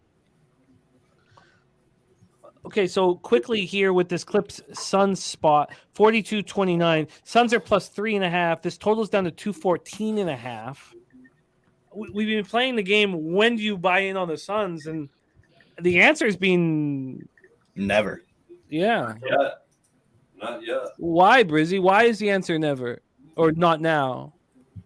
Maybe the Clippers are inspired to play decent basketball because they basically got embarrassed on Easter Sunday, barely winning the game against the Suns backups, and now the Suns full rosters in there, and the Clippers are looking somewhat inspiring of playing basketball. And you got role players like Eric Gordon going 5 or 6. I mean, it's pretty hard to really beat that for the Phoenix side because I feel like a lot of their points are coming out of their 3 stud players: Durant, Ayton, Booker. Yeah, CP3 is not a star player anymore. Durant, Ayton, Booker. Those are basically where all their points are coming from. They don't have any bench points tonight with no campaign. So, I mean, if you look at the bench so far, it's been real slim pickings. I mean, Landry Shamet, Bismack, Biombo have been in, and Torrey Craig. I mean, it's just a difference between the two benches right now. I feel like the Clippers bench is playing really good basketball. Hey, to Brizzy's point, that's so far to me been the one standout thing is It's team with the 6-0 defense. Rangers, by the way. I hit Galloway. the over 3 for the Yikes. Rangers. Yikes. When's There the you right go. time to talk about NHL hockey? Bail me out on the Framber. This is so stupid. Can we get into this hockey talk for tomorrow? Because I think the money on tomorrow's slate's in the hockey. Fuck the NBA. I love the NBA, but I think the Man, money's they on already the dropped everything for the Angels game, man. They dropped the Otani prop right where I put it at. So I mean, I know what the fucking books are doing, bro. That's the first half of the game. I mean, I'll tell you what I did for NHL tomorrow. I took first period under in Islanders, Carolina, first period under in Minnesota, Dallas. That's it so far for me. I was looking at the Bruins in regulation, -140. Home game for the Bruins against the Panthers. That's the big question. Are the Bruins going to suddenly start dominating again and the Panthers suddenly going to start being just slightly above average again? I think so. I don't know, right? Yeah, pre-flop lean would be Carolina at home. I always kind of lean Carolina at home, but it could just be the under 5.5 in that game. A lot of – I mean, you expect the other – That live Carolina really has not been dominant for a while, though. You know? It could just be a Islander team total under then. The thing about the Islanders and the Hurricane series is that everybody's watched the Hurricanes be very poor down the stretch. I don't think the Hurricanes can turn it on. I got faith the Hurricanes can win at home, though, on their home ice. Sure. The thing about the Islanders is Barzal's back for game 1, and back at what level? I mean, we don't know, but we know that the Islanders stopped scoring when he left the line. And Bo Horvat is a 40-point scorer. He's going to score 40 points a year without a Barzal on his wing. He had spectacular wingers in Vancouver, and he put that into $8.5 million 8-year contract that he's not worthy of. He needs a pass-first center like Barzal. So basically you have the Islanders and the Hurricanes both clearly underachieving down the stretch. Both are going to play better here. And everybody, I have so many colleagues believing in the Islanders here, and there's no reason not to at that number. And you never talk a friend off a dog. But what is Barzal going to give them? Is he ready for gameplay right away? Because Landeskog is in that similar situation. He's like, no, I'm not ready. So everything you're telling me is telling me to stay the fuck off of the Carolina game. So next to that, what about Edmonton versus the LA Kings? Edmonton most bet on team for the NHL tomorrow. They're getting 98% of the ticket money. I think. Look, I've got Oilers futures. There's a reason why the Oilers are -130 at home in game 1. Is that Ayton scoring again? Fuck. Oilers are -190 is what I'm looking at currently. Jesus Christ, are you serious? -190 on FanDuel. Holy fuck. Let me see this line movement. They opened up at -175. Jesus Christ. Okay, let me just that's crazy. That's probably more the reason why I was looking a little bit at it, because if you just went with the public and you bet the two most bet on teams for the NHL tomorrow, the Bruins and the Edmonton Oilers, 2-line money line parlay. But I mean, the NHL does feel like one of the only 5 professional sports that kind of hand out free money in the regular season.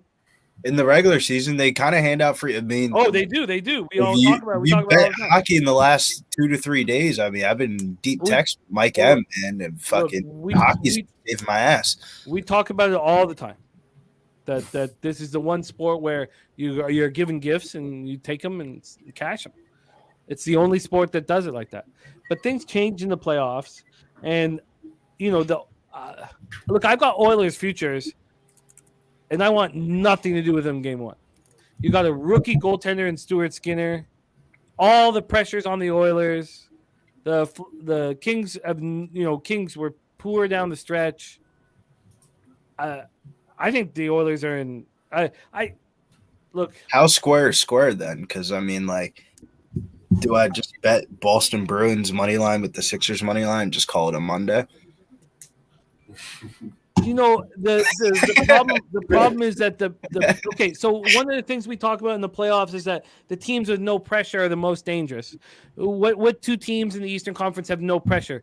The Panthers and the Islanders. No pressure. If you're telling me the Panthers beat the Bruins in game 1, maybe the NHL isn't for me. Oh yeah, I think the Panthers are very live in game 1. They're not going to win the series, but they're very live in game 1. The Kings are very live in game 1. What makes them live in game 1? They just, I feel no like pressure on them at all. Even in NBA, I feel like one of the things It's that we different. cap in It's NBA different. is NHL like and NBA can't be compared. revenge. No, I'm saying like the revenge theory angle. No revenge. And, There's no revenge. Florida's got between the last win over the Bruins 4-3. Oh God, the That's Bruins one. couldn't give a fuck about the Panthers. There's no concern about Panthers. What they give a fuck about is they just broke the record in NHL history for points in a season. That is They fair. could. The Panthers are a non-issue to them. The weight on their shoulders is the fact that they just had the highest scoring point since the change in ties and overtime and all that bullshit. So it's different. Oh my God, I'm gonna lose this fucking total. I can't fucking believe this. Unbelievable. But sometimes it just feels like that Boston area, when they get a couple of teams rolling at one time, they just keep good things rolling. I feel like the Celtics and Bruins are gonna roll. Breadman, what's up, my man? Great to see you. A coin has the draw at plus 344 at LA. That's I didn't say the Bruins were a free bet. I was just saying like Bruins at minus 235 looks like a very appealing line as a parlay piece tomorrow. You know, I try to come in as fresh as possible on Tuesdays. I don't really want to be involved tomorrow, really, because I'd like to. But the Panthers are playing with that. They weren't supposed to be here, and they have, the best player on the ice. You could say obviously is Pasternak, but I don't think he is. I think Matthew Tkachuk's best player on the ice, and the Panthers' first period I think is. Panthers are playing with the house's money.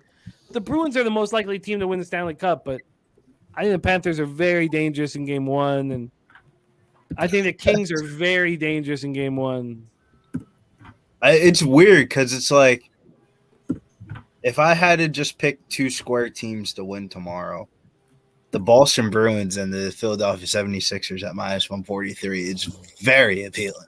That's what the books are eating. Why the average person will go play bet those that two shit. things, man? What we got the NBA where you take the favorites and get even money and call it a day. I'm pretty confident the Sixers beat the Nets tomorrow. No, but Celtics, Sixers, all the favorites yesterday was easy just putting them there. Like, okay. Yeah, Celtics Sixers parlay. If I would have just stuck with that yesterday, I would have been up money.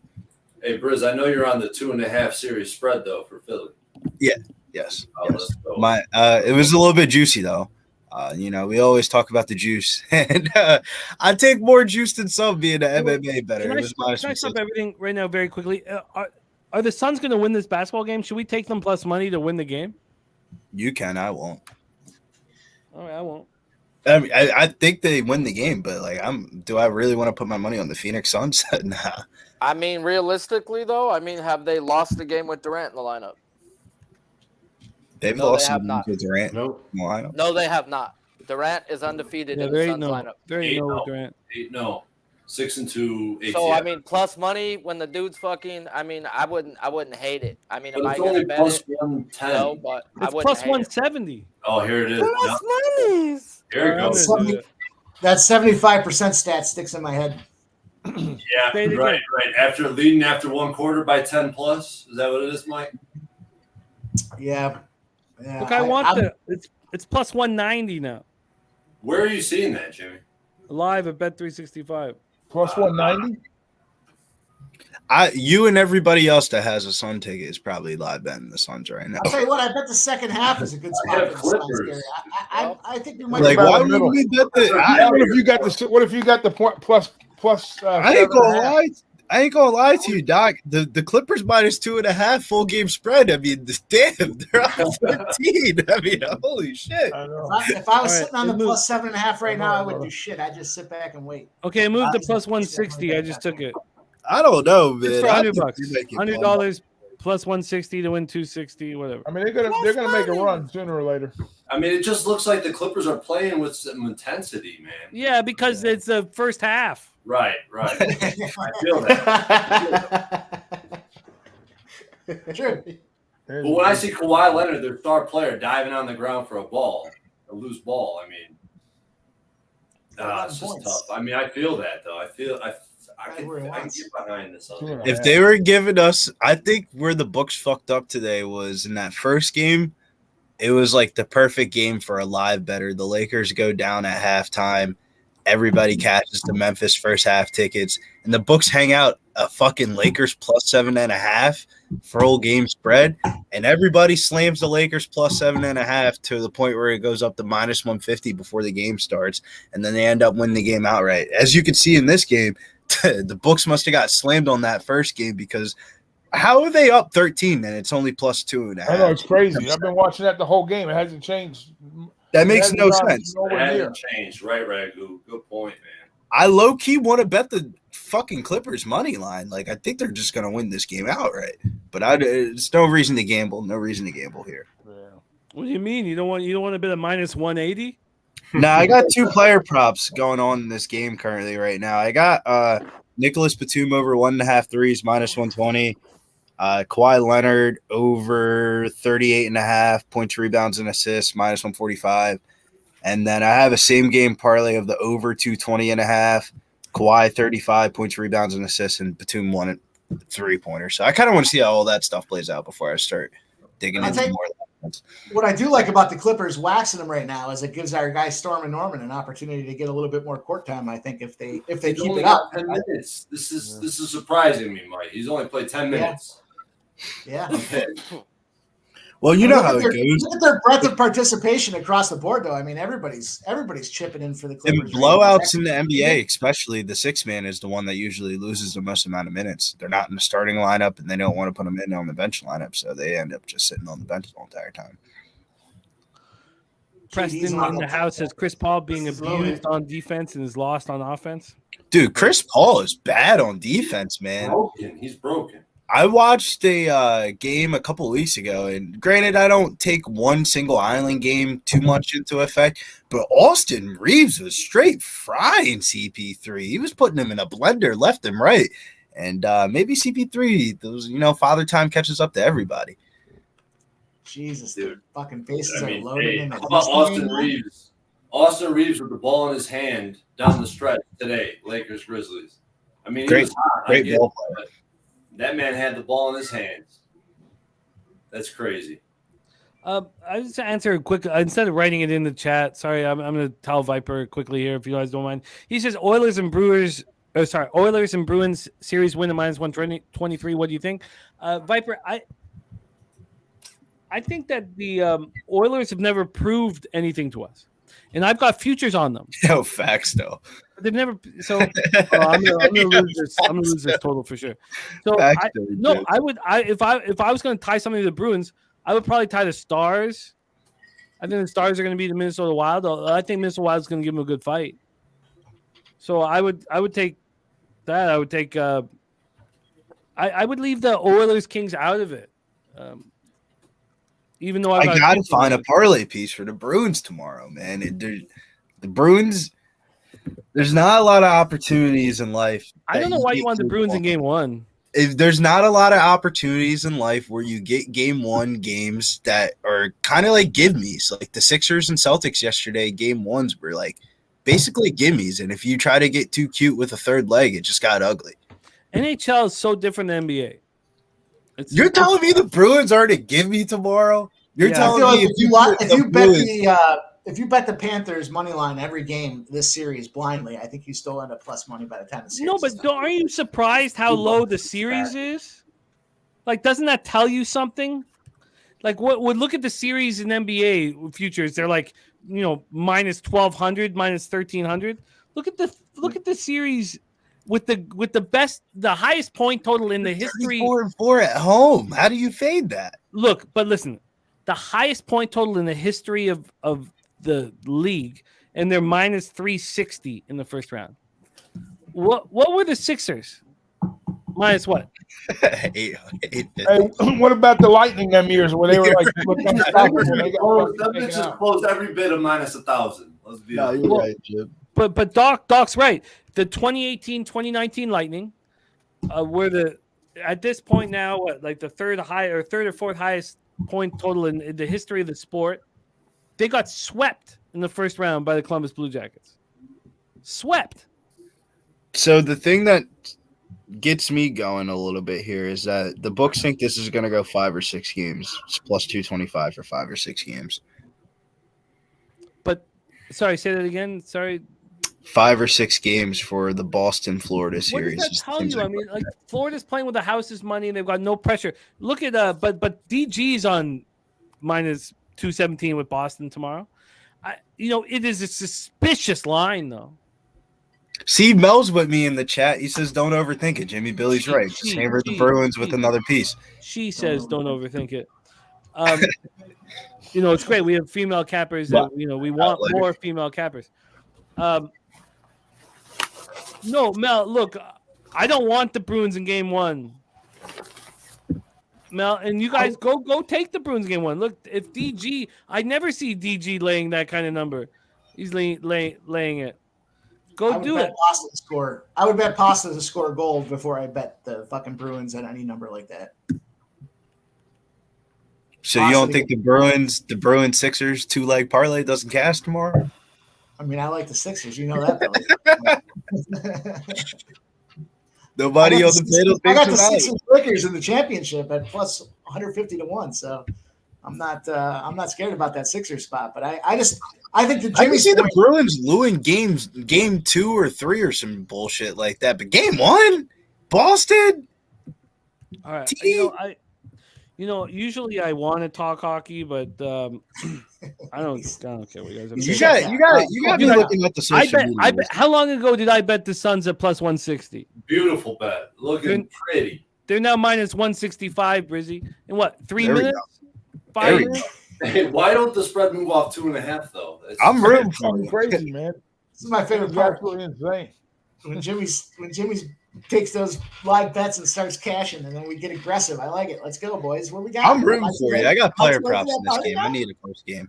1.5, 2.5. Hey, I'm not gonna lie. That's what drew me in full time to this channel. Like being a everyday participant, cash and live bets on these live streams.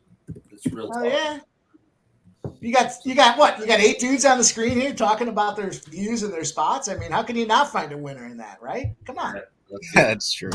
Mel, Mel's a great capper. So Mel says she's hammering the Bruins tomorrow. Game 1, series double. Look, I respect that. Anybody who's on the Clippers, they're now down 5.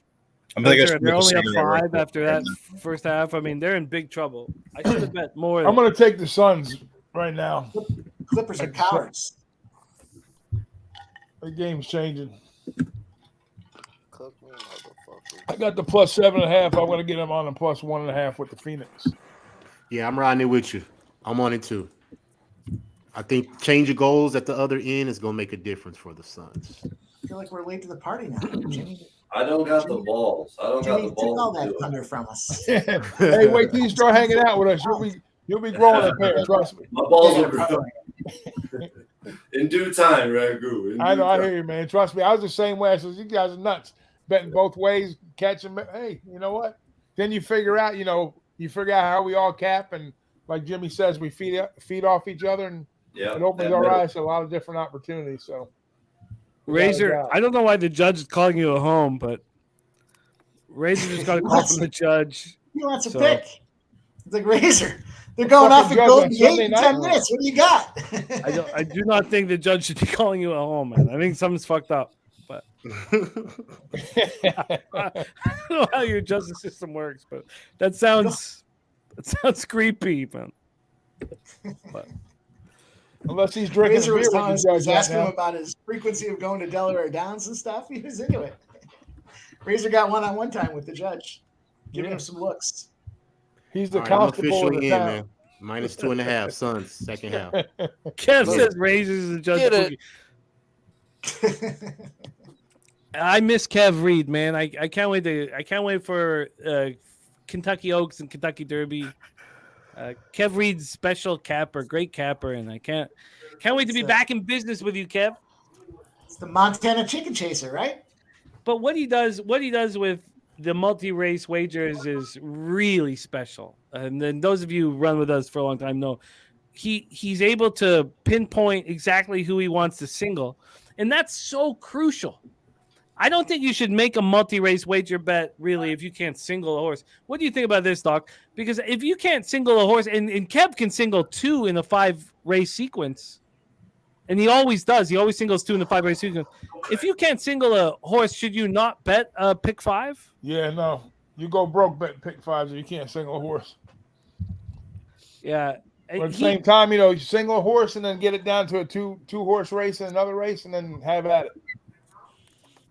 I'm gonna lose this fucking total. What a fucking stupid. Why didn't I just middle this? Like, oh my god, what a clown! In one inning, especially we had 2.5. We had 2.5 runs. And Jordan's up. Jordan's at the mound. Hey, no, that guy has a name and it's your daddy, man. That guy. Hey. That's your daddy right there, man. I'm on his 2+ bases. I need one more. Let's go. What a fucking joke! I believed in this fucking bullpen. So stupid. I believe in the rain. Fucking joke, man. Stupid. I was sitting here like everything was going right. Now I put 150 on this fucking under. It's stupid. Smoke and mirrors. I may call Fraser Downs again. He says he'll drop 25 memberships if that happens again. Jimmy, you kept hammering about the fact that he's gonna pitch a decent game. The market showed it. This is such trash, man. The market did show it, so why didn't I take the first 5 under or first 5 under? What a fucking or either fuck. Okay, I can still live bet my way out of this slop. But I only bet $100 on this live bet. But I got plus 160. A lefty in, ladies and gentlemen. They're bringing another lefty in. Come on, Jordan. Do what you do, baby. Okay, let's talk about live action here. We're also about 30 minutes. Oh no, I guess they won't start. Are they going to wait for the Clippers Suns game then before they start the Wolves Nuggets? No, they won't. No, it'll go on another channel. Yeah. Okay. You don't think they'll push right it now, 10 or 15? The Suns are minus 3.5 at plus 105, and their money line is minus 155. I swear to God, it was 8 minutes ago that they were plus 1. They were plus 190, and I didn't get it in. I got it in at plus 160. I'll be right back. I'm going to take a hit for this Jordan at bat. I'll be right back. All right, respect.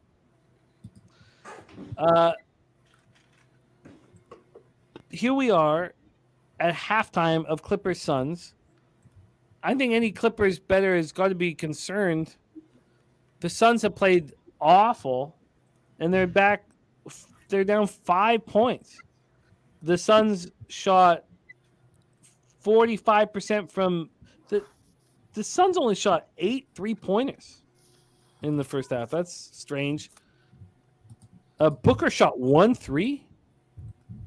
KD shot 3, so they're 3 for 8 from 3. Very strange first half. Suns scored 18 points in the first quarter and 36 in the second quarter. We all respect the Clippers' depth, but I don't know if it's enough.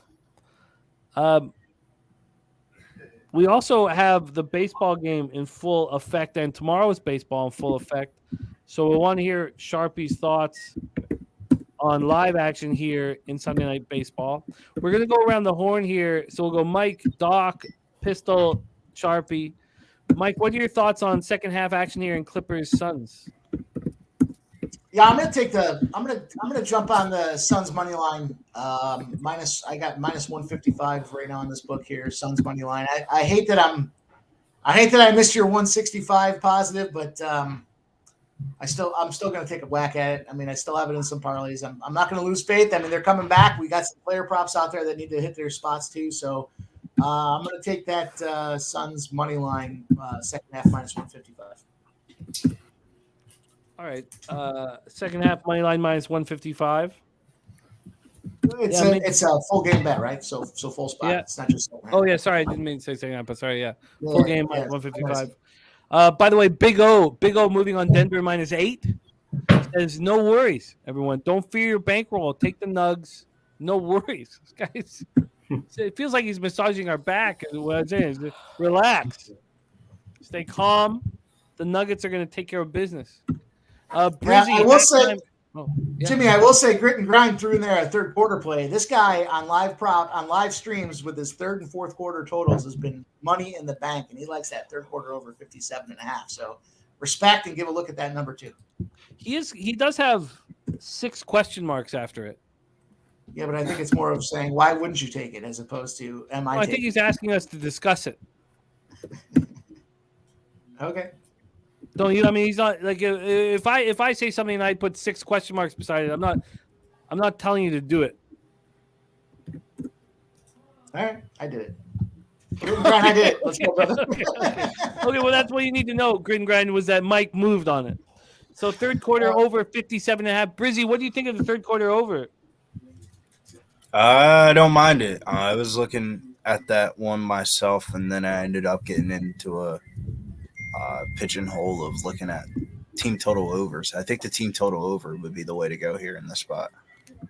Mr. Vape agreeing completely. He says, I bet 1 unit on third quarter over. He says you have to think it was slow. Still went back to the number. It has to be faster. Viper and B like in second half over. You know the one mistake I've made on this basketball game, and then we can count the mistakes. Obviously you focus on mistakes, but it immediately went down to 217. Like we're talking like 3 minutes in. I'm with you on that, Jim. If anything, I'm waiting to see what this over-under goes as, because if 4 straight overs hit in the NBA, I mean, damn, man. I mean, wouldn't we have to take the over 224.5 in Minnesota? Denver? I think that game's going over anyways. I hope this game ends up sneakily going under so I can bet the over in the Timberwolves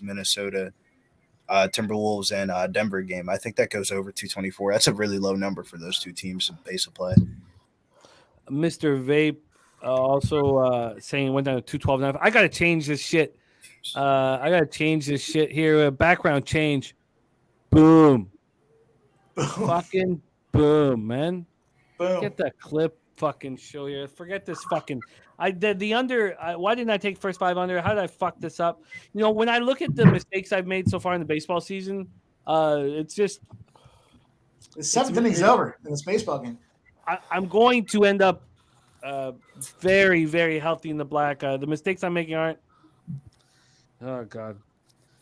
Will produce boo. Okay.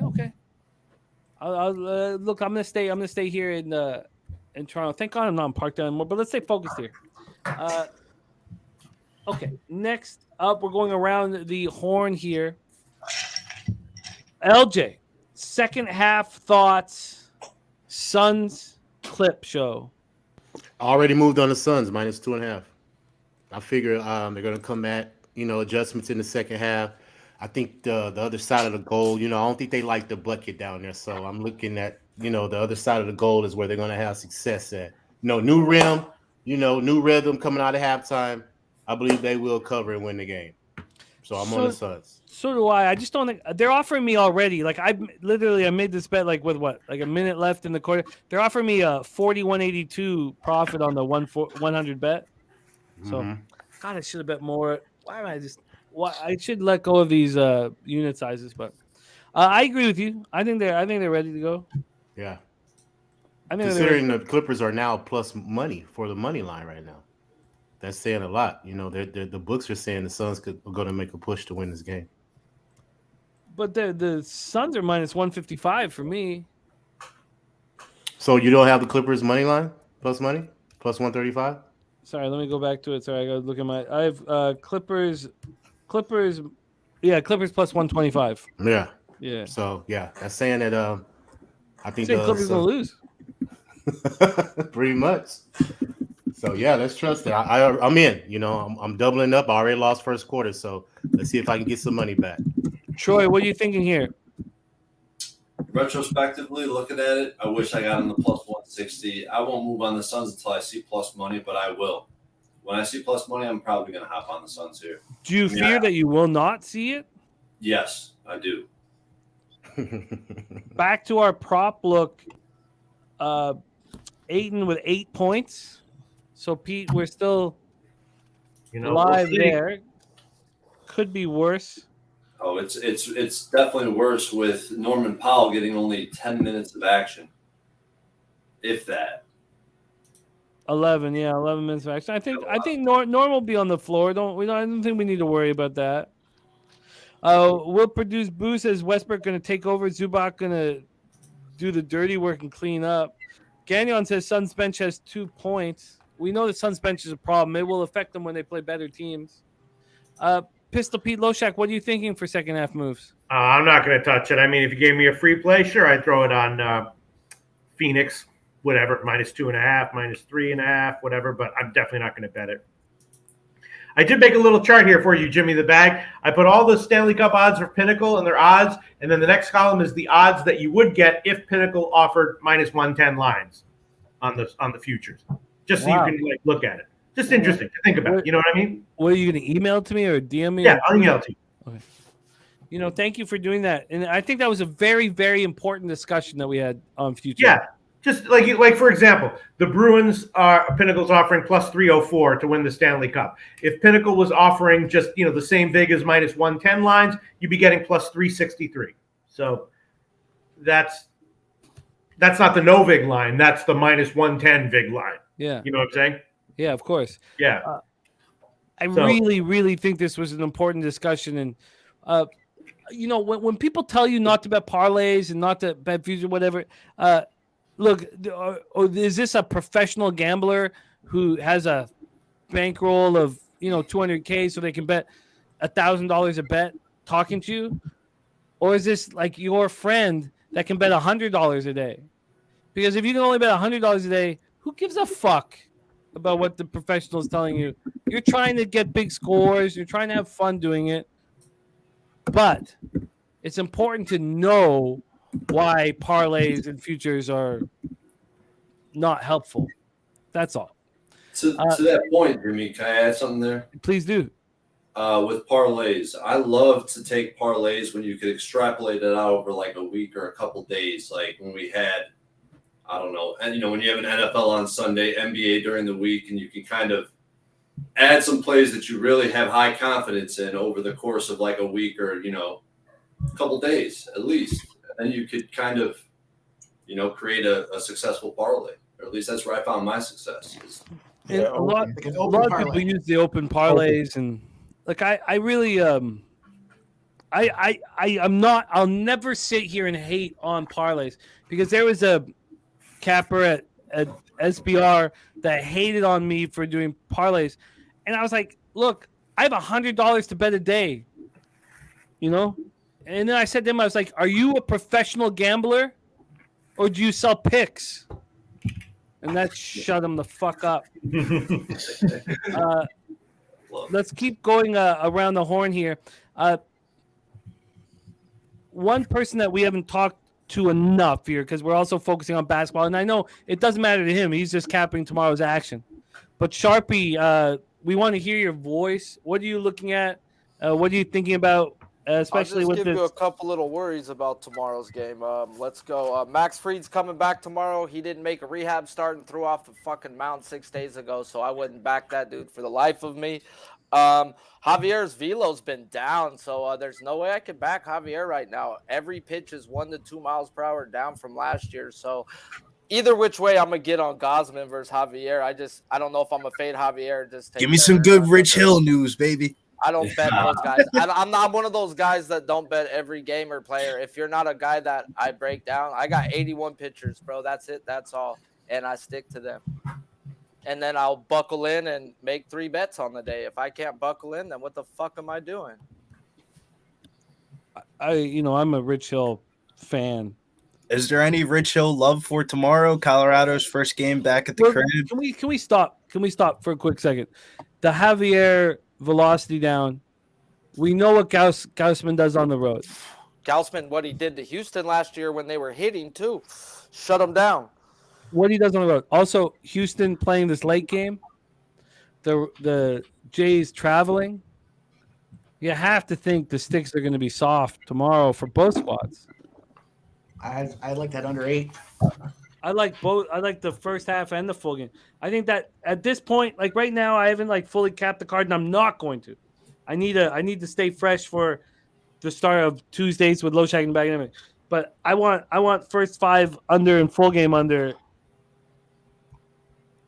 I love the Javier velocity down. We all know what Gossman does on the road. Hey, Sharpie, where do you get the year-over-year velocity stats? Fangraphs show up all the way down to velocity on pitch. Money. Fangraphs is money. Doc, we're about to start. We have started the second half here. What are you thinking live or tomorrow or anything? I already got it. I got the plus 1.5 with the Phoenix, right before the half. So I got plus 7.5 before the game started. So I'm looking for a middle. I'm looking for Phoenix to win the game, not more than 7 points. Also, Ramon Scott saying we think the rake is bad in future spills, but the industry standard. No. We get it, Ramon. That's the industry standard. No, we get it. It's a sucker's bet though, and it's very, very important for us to discuss these things. And that's all. Just put them out in the open. That's all. And then one other quick thing is Ohtani owns Boston. And I thought I wanted his K prop, but the dude doesn't use his splitter as much as he did the last year and the year before that. And that's the pitch that I took in advantage of Boston with Gausman and with Ohtani. So I'm going to back Ohtani, but I'm going to take the Red Sox freaking 7-inning under because, Ohtani's going at least 6. Are the I only Angels got to fuck with the parlayable? bullpen for 1. No, I don't fuck with them full game. Fuck the Angels. I said I'm taking Ohtani, 7 innings, the Red Sox team total under because I don't trust their bat. So Angels first 7 on line parlayable. No, I'm taking the Red Sox team total under is what I'm gonna do. I think I'm gonna get a 2.5 with it being at 3.5 right now. I think Ohtani goes 7, 6 at worst, 2 runs. I don't think he gives up fucking 2 runs. So I think I go 7-1, and it's an easy casher. I like that, Sharpie. I like the first 7 innings. That's usually the way I've been attacking baseball this year because something about them full games, man. I don't know what it is, but the 9th innings, man, I want nothing a part of it, man. I've just lost too much money taking Ohtani full games. Ohtani doesn't get backup, dude. It just sucks. Yeah. The guy's hit 1 home run when he pitches. The dude doesn't hit for power when he pitches. You know how hard it is to hit, let alone pitch, let alone to do fucking both the same day, bro? Like, your power is going to go. I'd like to first give a shout out. And I love you guys, what you guys are breaking down right now, but I'd like to give a shout out to Vipe and Ron Lofton and LJ because we were all on the under, they were on the over, and it was 0-0 in the 6th inning, and the over is cashed. Respect, great job. You guys got balls. Hey, and another thing, I capped Jesus Luzardo to be a 5.5, 6.5 at plus money, and these bitches opened them at a 7.5, man. I've seen that. Hey, and people are gonna get bet. Like I have them for 8 in that game, but I gotta bet shit with a 1.5 wiggle room. I don't bet by the fucking hook, dude. Shit don't always go your way. Yeah. I lost 3 the other day by the hook. My last 4 have been by the fucking hook, Ragu. Hey, with my guys getting pulled at 92 pitches or less, and they're fucking humming. Yeah. That was a Twitter play. I put it out there, and then I said, so you want to be a capper? I put on there, and then all by the hook. Bro, a team total, a fucking K prop. Doesn't even make me feel better, dude. It doesn't. Everyone's like, oh, bro, they're bad. I don't fucking care, bro. Like, it sucks. That comes with the territory, though, man. That's how, we live and die by the hook. Freddie Peralta going into the 5th inning. All I needed was 1 strikeout, 72 pitches, and the dude shits the bed, Thank you very much. Hey, I'm looking at tomorrow a couple little things. I'm looking at the Bulldog Lance Lynn possibly tomorrow. And I have some interest in that Brewer-Mariner game, but I don't know how I'm going to attack that one yet. So I don't know if Flexen's worthy as a home dog, possibly. I don't know. I don't like Burns. I don't trust him. By the way, for you low baggers in the chat, Big Ragu, who was, has been monstrous in every MLB year that we've had him. He makes his debut on Wednesday. on Wednesday. Yeah. Yeah, Jose got me before Yeah. you for my first official appearance. I did pretty good early on with Jose. Then I had a couple tails, and then the Dodgers team totaled over. That went to shit. But I had the Yankees under. Had some good looks early. I think I won like 3 or 4 early on. I told him it's probably go 4-3 today, 5-2 maybe, and I think we had a cancellation, so I think we went 4-2 or either. I don't know. I gotta go back and look how it worked out. Look, I respect what you do on baseball questions. I respect what you do on Jose's show, but only if it's about Jose and I. Only one of us tracks every single thing that you do. Yeah, that's true. So you could tell me stories about what you do on Jose's show. I don't give a fuck. I just try to recant my action from today. I track every single thing you do on my show, and you've been spectacular. And I appreciate it. I think it's Wes Niski. Get right. I was going to Sharpie. You took the words out of my mouth. I didn't want to cut Jim off, but I was going to say, am I going back to the wins? Was nasty K prop tomorrow 4.5 minus 130? I'm not. That's Who's too that? juiced out. My line had it at no higher than minus 115. So I don't care about the juice, man. As long I as do, you bro. can I survive. make my line with the juice. So yeah, I'm not willing to pay that juice on him. So I'll look to back him versus a team who can't hit another way. Man, the Athletics are a team that I like to attack the K prop with. My thing is with the Athletics, if you don't throw the slider, then cool. But every dude who uses the slider as a strikeout pitch has hit their prop.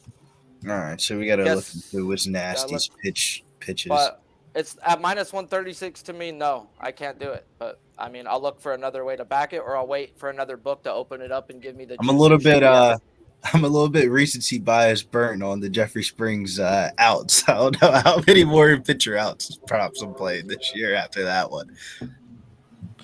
I think Mikey D is on to something with that Braves Padres look tomorrow with the lefties. I'd like to take a second here quickly.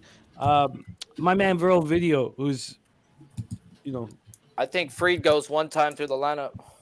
I love your idea on Freed tomorrow. I love it. Oh, is he coming off DL? He said Off the IL with not pitching in a rehab game. Well, okay.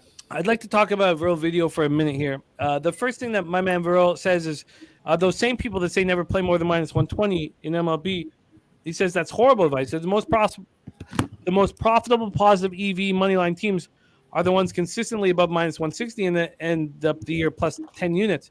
And look, I know that. Look, I'm not comfortable betting those numbers, and that's why Pete taught us about the minus one line and things of that nature. But the two cappers, Ant L, who no longer is capping, and I don't know the story behind that, and Toite Latte, who are two respected cappers in my mind. They when they sent me their full year action 1 year at the end of it when I'd been struggling, they had 95% of their bets on favorites. 95% of their bets, and they had both had very successful seasons. So that really resonated with me. But if you're going to bet a favorite, you have to get in the night before. If you believe in that favorite, you have to get in the night before. You can't lose the 50 cents that will happen once the public attacks it. And then Viral Video says, ask Big Ragu one question, please. So this is for you, Doc. Says, if you could pick one MLB team you had to bet on money line every game, no choice, who would it be? You want to say it, Doc. I'm not going to say the Yankees. I would probably look for like a middle team, like somebody. I mean, I'm not giving you the direct answer. Let me give you the theory, then maybe I can give you the answer, okay?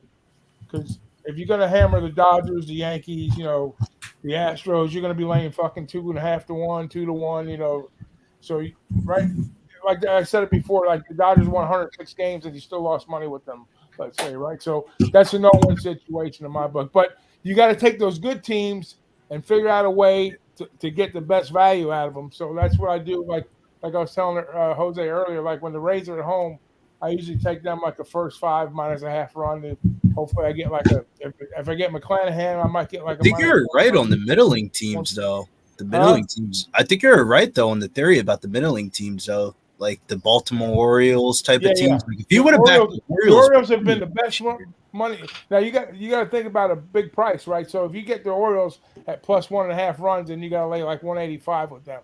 So I is got that another I one normally for you. No, but if you go back track record, the past 2 years, Orioles are the best team profit wise on the run line. So you just go back and play the Orioles blindly. But now some of that value is starting to dissipate because great. the Orioles are an up and coming team. They're playing. So When they made those trades last year around the break, everybody wrote the Orioles off, and they just kept on fucking winning. So I mean, I'm going Cubbies on that answer. Cubbies.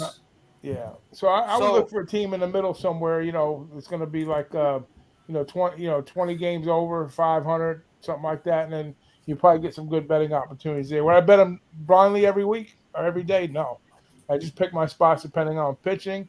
And I try to create my own, minus 120 or plus 110, plus 115, and try to beat the juice that way. And I know there's opportunities where you're going to get a big dog that come in and win money, or you're going to lay a heavy favorite one time. But I don't know, I just try to survive the juice, like Jimmy says. That's what we do. There's other ways around it too, though. Like I'm just looking through my shit. 60 bets right now, average of a plus 121, and I haven't bet a dog yet. I mean, plus money. Yeah, that's what I'm saying. Exactly. I take these minus 250, 300s to get the win at plus money or minus 105. Yeah. So I'm getting like today. Like who did I if I go through it? I'm taking certain dudes to go out there and just Kirby last night was a 270, 260 favorite. Yeah. To go get the win was even money. Cool. That's the way I'm attacking these giant favorites. Yeah. You got to get creative. If you there's a way to bet on good teams that you don't have to give the house away, and you just got to figure out how to do it. Whether it's a team total, whether it's been team total unders for me, and players to get the win. Line. It also feels like a negative though, because I would say like when I cap baseball, me specifically, I'm not as deep into it as you guys, so I try to dumb it down as possible as I possibly can and just try not to get too cute in certain spots. But if it's like UFC or something like that, yeah, I can make a minus 600 favorite into plus money pretty easily. So it all depends on like your confidence level in the sport. Suns have tied it up. Suns have pulled ahead. Yeah. What I tell you? Did I tell you we got different goals, man? We got different goals. Yeah, man. Hey, Jim, I got to dip out. I got some stuff I got to do, and then I got to get to sleep, all right? It means a ton to me that you're here on Sundays. Thank you. I'll give you the team. Seattle Mariners. How's that? Before you go, thank you for having Seattle me Mariners. Look at That's my answer. First threes and sevens. I wasn't really doing that until I heard you do it with McClanahan, bro, and I was like, yeah, I mean, it's smart. Well, it's like the first, second, third times through the lineup kind of stuff, and yeah, and then there's like some pitchers who are particularly good or bad in the first inning or the first time through the lineup, and it depends on who the lineup is. Like some lineups are stacked on the top and then weak in the bottom. So it's all thinking about that. I mean, if they're offering it, why not? No, but anyway, they're offering it everywhere now, is what's great. Yeah. All right, Jim. Everyone, I gotta dip out, but I'll see y'all on Tuesday. I hope all your bets cash. Well, that's probably mathematically impossible, but regardless, I hope it's gonna happen anyway. So crazy. Hell yeah! I'll see y'all soon. Thanks very much. Thank you, Pete. Bye. Thank you, man. God, I just we got to hang out with the man here. That was so much fun. I wouldn't be here. I wouldn't have a career if it wasn't for him and the opportunity to stand beside him, sit beside him in the show, and he's special, man. And this group we have is fucking special, man. But also the fact that Pete wants to be here. Pete didn't get paid 1 cent to be here tonight. He want to be here with us and hang out with us and cap with us, and it's fucking cool, man. Will Produce Boo says, "Get a room, Jimmy." Will Produce Boo. Your friends. Okay, at least you got somebody under 25 left. But Will Produce Boo. Your friends, the people you hang out with, they probably fucking suck. Each other off. That's why you're here right now. Is because everybody around you fucking sucks. Got him. No, it's just facts. And look, yeah, I'll gush around fucking Pistol Pete Loshak. I'm okay with that. All right, it is 70-68 right now. Let's take a. We also have the Nuggets It game is about to pop off. 74-68. It is blowout Jesus city, baby. Christ. The Suns are minus 500. I got them at plus 160. Oh yeah. There you go, boys. Hey, hey, bro, like plus money on a team that hasn't lost with their star out there, bro. Come on, man. Yeah, for real. Sounds like robbing candy from a baby. Let's not take away from the full game minus 7.5 having an opportunity. Let's go. You have get a real opportunity, man. And also, we have another game about to pop off as well. Oh, yeah, We're in fucking business, man. Hey, I could take it even further with Kevin Durant. He's only lost 4 games in his last 30. Like, for real. That's ridiculous. Yeah, their only team total they didn't hit this year was the one I decided to bet, you know? Thank you very much. When he was on the court. I was like, you know what? Fuck you, Durant. They're going to make their How little run. about Jimmy said plus 165, and I was like, I'm just going to wait until it's minus 165, then I'll take it. Hey, It was plus 190 when I was trying to bet it. Like, I just, you know. Bro, let's go. I hope we both get there. Hey, Ragu, you don't think Burns is back after the last game? What's that, bud? You don't think Burns is back after the last game? I don't know. I got to see more out of him. You know, I'm not going to hate on him. Because I know it's Arizona, so I didn't put too much into it either. I just straight skipped that game because I was like, I'm not, you know what, Burns, I got to watch you, bitch. Yeah, no doubt. All but right. for the guys that I seen in Florida throwing, like I was saying how good Manoah looked, you know, when I seen him, and then I know on a Jose show today he was saying he was going to call him a fat bastard the rest of the season if he lost. But hey, no lie, I reposted it on Twitter. I was watching the pregame to that because I was on McClanahan strikeouts and the Rays money line today, so I had that game on. They popped that one on first because the stupid delays today, and the lady there called him the Big Puma, and I went to Twitter and said, was he just the Puma last year? No, I mean, when did he become the Big Puma? yeah, I want you guys to worry about Manoah. Worry about him. I'm not. I'm going to keep fading him, bro. That was the easiest bet of the day. Minus 115 on the Well, he's going up against McClanahan. yeah, that's Come on. That's not. He's not going up against your average pitcher. Oh, so I did good versus the Royals. Let's pat the fat guy on the back. Oh, so what? You think he's a bad pitcher? I think he's out of shape and doesn't take it serious at all. I think he doesn't. He looked good when I seen him in Tampa. He looked sharp. He doesn't care. How do you show up and you can't fit your jersey, bro? You know who does care? Gosman, dude. Gosman fucking cares. Gosman's the best pitcher on our staff, but that's not the question here. Okay. Okay. Keep fading Manoah. I'm going to. With the right pitcher. I just fade him unconditionally. I don't Actually, do that. no, I don't That's want you not to. the way I care about That's your not cash. the way I bet. Yeah, don't do it. Don't do it. I don't. But thank you for being good in the past versus the Rays. You know, that's why we got a good line today too. You know, is Norman gonna play tonight? I don't know what the fuck's going on with this guy. He's sitting on 6 points. What's his point total you guys got? 17.5. And where did you 20 sit? plus 25. 6. He's only played 11 minutes. He's in the game now. Oh yeah, there he is. Number 2. all right, start shooting, mother trucker. Let's get some numbers for him. Bang a couple threes here. Give him 3 threes in a row and get him hot. There you go. Pop off. Time to pop off. Make his Oh, minutes come count. on. The minutes got to count. Oh, When he's out there. man. Let's go. That's what's he doing. Oh, Westbrook. God. Westbrook tossing up those bricks. That's that he's got the ugliest shot in the league. That was. Fucking Westbrook. That's how they be losing these. You know, fucking I games. keep seeing everyone saying Westbrook's killing him. You know, Westbrook's points, rebounds, and assists was 31.5. So let's just fucking pump the brakes on Westbrook sucking everybody off here. I think he plays good for this particular points, rebounds, team. and assists. This particular team didn't have a point guard before, but Russell Westbrook's not good at the game of basketball. Hey, Westbrook's Billy, not- DK in another state opened West Niski at 130, so I would at least wait if you're going to pull the trigger. That's going to come out a little better than what they're offering somewhere. I was just looking at the opening FanDuel line. To be honest with you, I just know it'll come down because the way he's pitched the last 2 games that people will bet it, bro. So I'll wait till the juice gets right. Minus 115 and I'm in there. I don't reach on my juice, bro. I set my line with the juice I'm willing to pay on somebody. Minus 130, 140, bro. I got to trust you, bro. He's had 2 shitty fucking games. Wow. DeAndre Westbrook Ayton is is underperforming to his PRA stats. DeAndre Ayton's not on the floor right now, but he's 3 buckets away from screwing us. What happened? That was a foul? What happened? Oh, Westbrook. Westbrook is rolling all over the place. Am I the only one left rooting for the Clippers here to cover 7.5?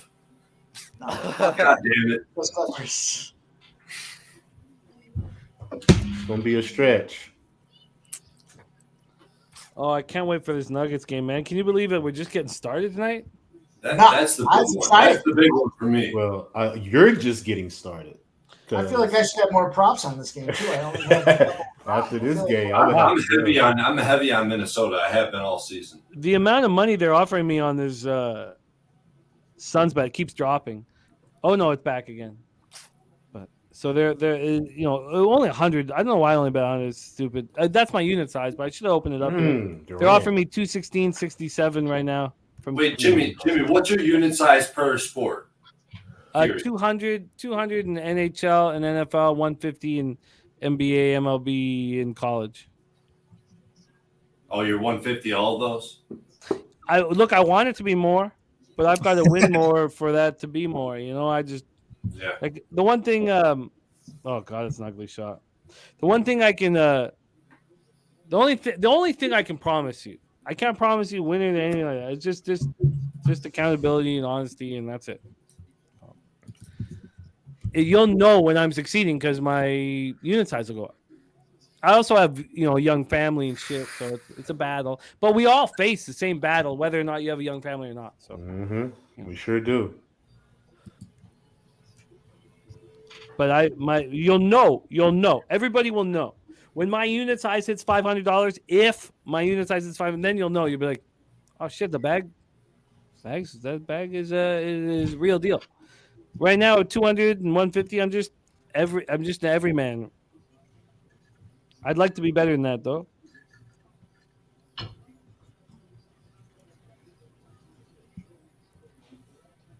God, look at these guys. Landale and Plumlee on the floor. What the fuck are we watching? Is this exhibition? Fuck. I think I'm gonna paraphrase. I might not be quoting you appropriately, but saying, yeah, they're doing well in the first half. Let's see what they do.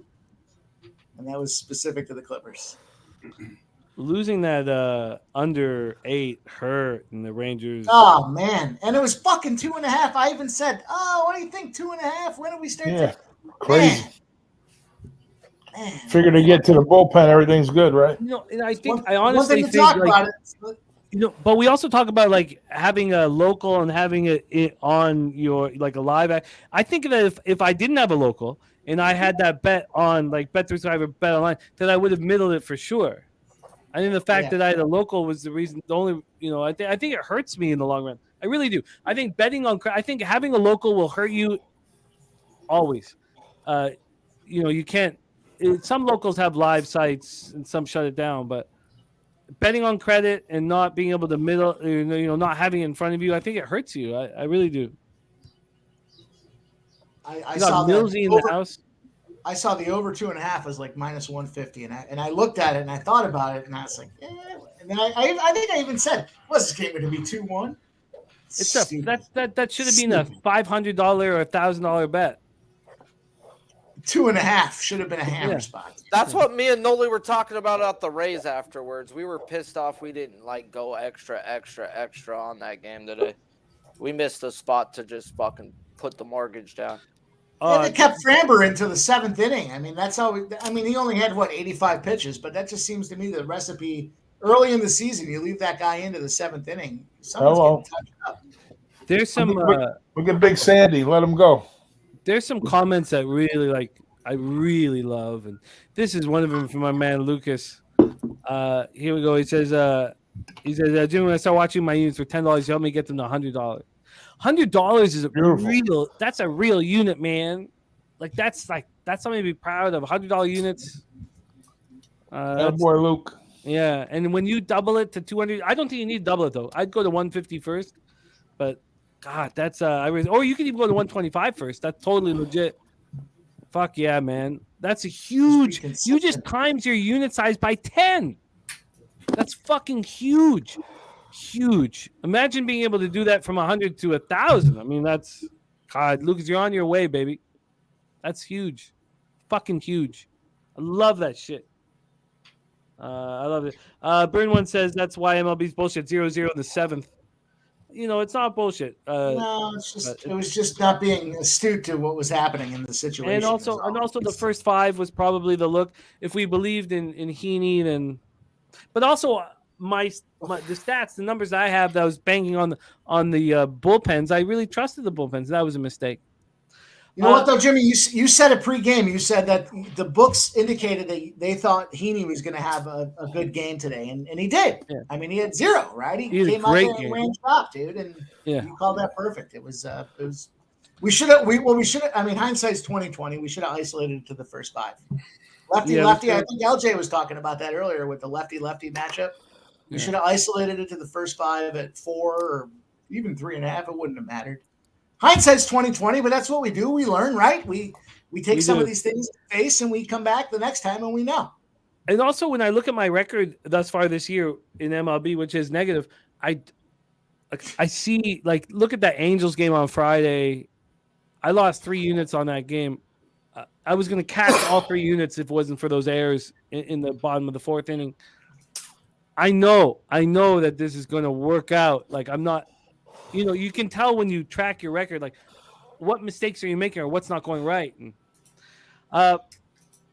we are here for the long haul tonight, baby. Now, you guys sharing the screen with me, a lot of you guys have jobs in the morning that you guys got to deal with, and respect to that. But I tell you what, we are here on the long haul, and we have another guest pumping a little energy up in here. I got the pleasure of running with this guy in San Antonio, and this guy's a real deal, man. And he's a gambler that I want to run with forever. Please welcome to the show, Dave Rogers in this motherfucker. Dave, what up, man? I don't know if I can back up any of that intro, but I will say this. When I lose a bet, I do call the sport bullshit too. So shout out to whoever that was. I just randomly say, hey, the NBA is bullshit. Major leagues are bullshit. But what's going on, guys? I was a little late. Love hate, man. No, you're right on time. Oh, good. Okay, good. These guys are playing like a bunch of fucking goofballs right now. It's the NBA, game of runs, baby. Yeah, that's all it is. We have the Nuggets game. We'd like to hear your takes on that game. But I don't have any new knowledge. I only have 2 bets, and I picked them. I watched you guys. I was on the fence with one. I already had one. The obvious one is the 4.5 first half is way too much, so I'm on the Timberwolves. The Nuggets don't, even with the recent stuff that's going on, you look over the season, the point differential margin for the Nuggets in the first half is nowhere near 4.5 points versus any team. It's too many points. You got the Timberwolves first half. And then I was on the fence with Torrance Prince, 1.5 3-pointers. But I was looking at that too. Yeah, I took it. Is Gobert officially out? I don't know. He didn't come into my cap at all. I mean, that's a huge part for me, because if he's out, Torrance Prince starts. If he doesn't, he probably doesn't play more than 15 minutes. If he's out, it's kind of actually bad if you have the Joker prop, because you kind of want that juju in where Joker fucking runs him over, you know? What is Joker's triple-double tonight?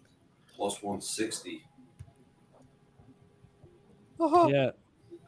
We have I'll go over all the looks in that game, but I don't want to sound like the guy, but Jokic's triple-double, if that hits more times than not, the Nuggets are going to win. I think Gobert's going to be in the lineup. Andrew G saying Wuhan Gobert is starting. Yeah, I'm off that Torrance Prince prop then. I still think he could get it. I just don't like the play if he's not starting. Getting a lot of looks. That's the thing. You don't like Torrance Prince if Rudy's in? Yeah, because when he's out, he starts at power forward. Power And just then dropped the bucket. Hey, well, Billy, last 2 games, these teams matched up. Rudy Gobert only got like 17 minutes, not in foul trouble or any of that. All right, so beautiful. So they're going small ball lineups. That's What's what it looks what's like. Cat's point prop at? I'll grab it right now. By the way, so Norman I Powell at 8 gotta points. all in all of these bets, so it's not like a Aiden is regular still at bet. 12 points. Dude, fucking Nicholas Batum, you fucking French fucking bum. Points. I've learned before from the Canadians that there's a difference between a regular Canadian and a French Quebec Canadian. Yeah, but there's a difference between a fresh Quebec Canadian and a Parisian French person. French Canadian, those guys are the toughest motherfuckers. The Parisian French Are the soft ones? I don't mean to say anything negative, but they're not. They speak very. It's a very flowerful language, and they. I'm gonna edit myself. All I know, bro, is Batum was the original Norman Powell, bro. That's what sucks is they have 2 fucking 6 men on the same fucking team. No, it's not even that. Marcus Morris has just been absolutely benched out of the rotation, early vacation. So it's just like play all the Nicholas Batum props before. Okay, what was your question on the prop market? Cat point prop tonight. Cat right now point prop is at 22.5 juice to the under. Is this game going to finish before the start of the next game? Is my Belleville's not French. Smoking mirrors. I mean, there's some people like. Oh, what am I doing? As soon as you head east, it gets more French. But Michael Porter Jr. is playing tonight. What are we doing here? Michael Porter Jr. I'm more French than Gokster is. Jesus Christ. He's as Canadian, Western Canadian as they come, dude. No Western. I mean, You know what I mean, but non-French Canadian. Non-French. Yeah.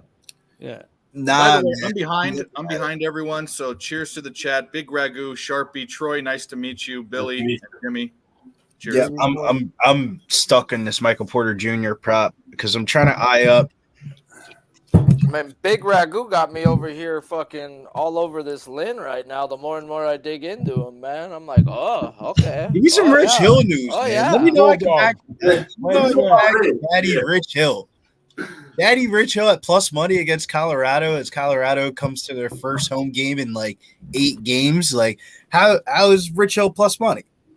I need Ayton to score no more than 2 buckets. In the fourth. What do you got under? What do you have? The under of DeAndre we all Ayton? jumped on it. We all jumped on it. It was a Pistol Pete's look, and a bunch of us jumped on it. Under 16.5 points. He's at. You know what I've learned about playing unders? Just don't do it in the NBA playoffs, man. I bet an under on a Lou Dort prop, and he scored fucking 8 threes in like the first half. Never again. It's interesting, Billy. We have that test being done right now, and it's the second year of it. Dennis Garcia is betting every player prop under in the NBA playoffs. And you win money. I like He's the up unders. He's up very big this year. He was up very big last year. For NFL, I felt like when we're on your show for NFL, for the NFL Sunday Pop-Up show, we were cashing a lot of unders on those player props and stuff. You were in the very few cappers bet unders, but the whole test on playoff unders is happening right now, and our friend Dennis Garcia is doing it, so it's great. It's hard to really pick which ones because I was leaning. I write down my unders and then see how they do. And if I would have bet any of these unders today, I would have been fucking fried. The 2 unders I liked was Jimmy Butler under on his point prop. Got fried on that. Don't give up on that. Don't give up on that one. Bones Highland under 8.5 points. I'll be right back. With it, but I think he's only got 3 points so far. Maybe I don't want to get cute though, because I really felt like that Lou Dort game, even though it was an outlier game, that's the shit that you deal with in basketball. Why the fuck am I betting an under if this person's going to be on the floor for 35 minutes? I mean, for a stud player, I understand the theory a little bit more because they're going to be juiced higher because it's the playoffs. So But that's does the theory. go in with football too, though? Like the stars show out in the playoffs, bro. But the stars show out in the playoffs, though. That's what I'm saying. Because I bet the over on Kawhi's PRA, and I wish I would have threw the whole entire bankroll in that bitch. It's the playoffs. Billy, That's you're where going they to have come. days where that happens, but you said two things. One is Jimmy Butler and Jason Tatum bet their unders every time in the playoffs. They're going to be you're going to come out on top. The other thing is you want to bet the guys coming off the bench. You want to bet their overs. You don't know how many minutes they're going to play. You want to bet the studs. You want to bet their unders because it's the variable's fixed. You know they're going to be playing 35 plus minutes. You know. It's a beautiful. Now, you got me thinking, man. You got me thinking because in this next upcoming game, there's a prop that's made me a lot of money for the year, and that's the Michael Porter Jr. over 2.5 3-pointers. That's definitely over 2.5 threes. Yeah, I'm gonna take the over 2.5 threes. I'm just waiting for this Suns game to finish up so I can make my call in the PA to place these bets. Jimmy Butler is heartless, and he's shown that. Aaron Gordon under 15.5 points. It just feels like a bad stylistic matchup for Aaron Gordon in this game.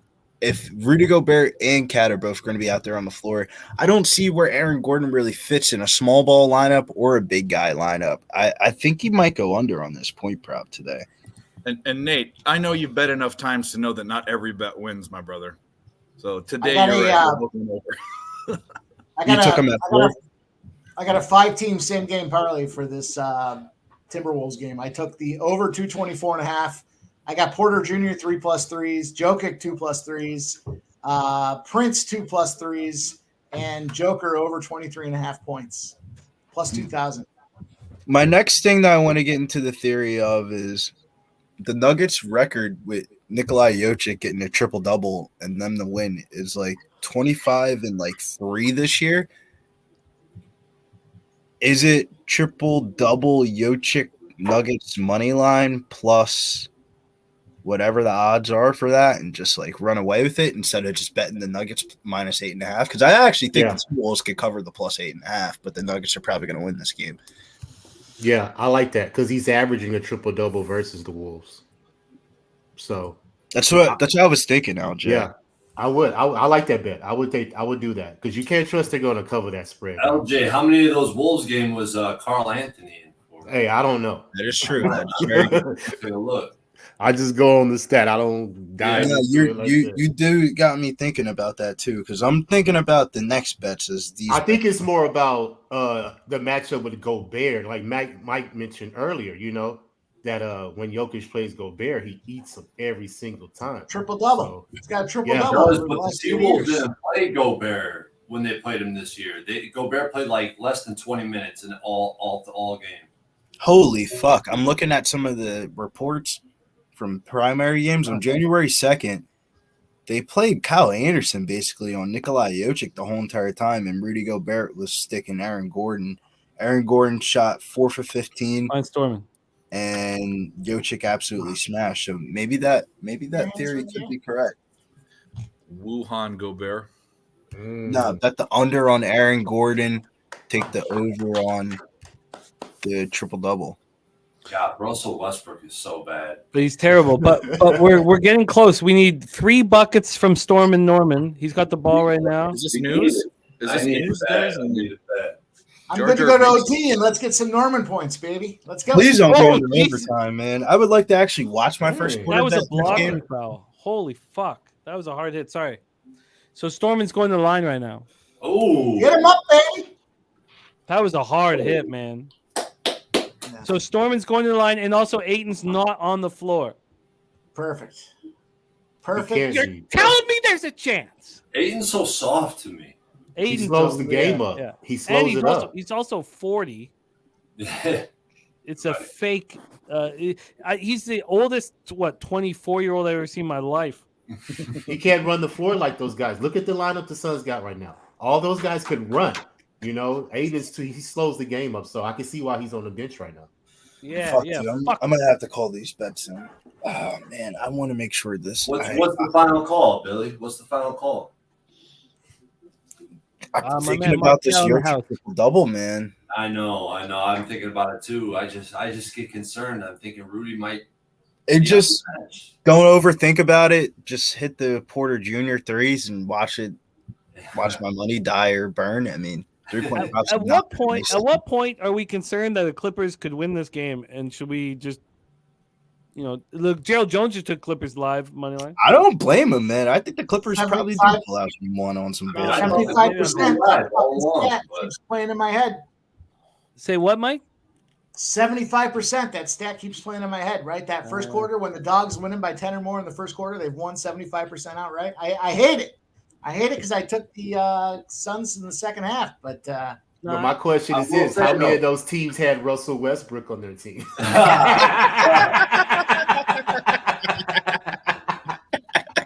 Hey, touche. Buddy,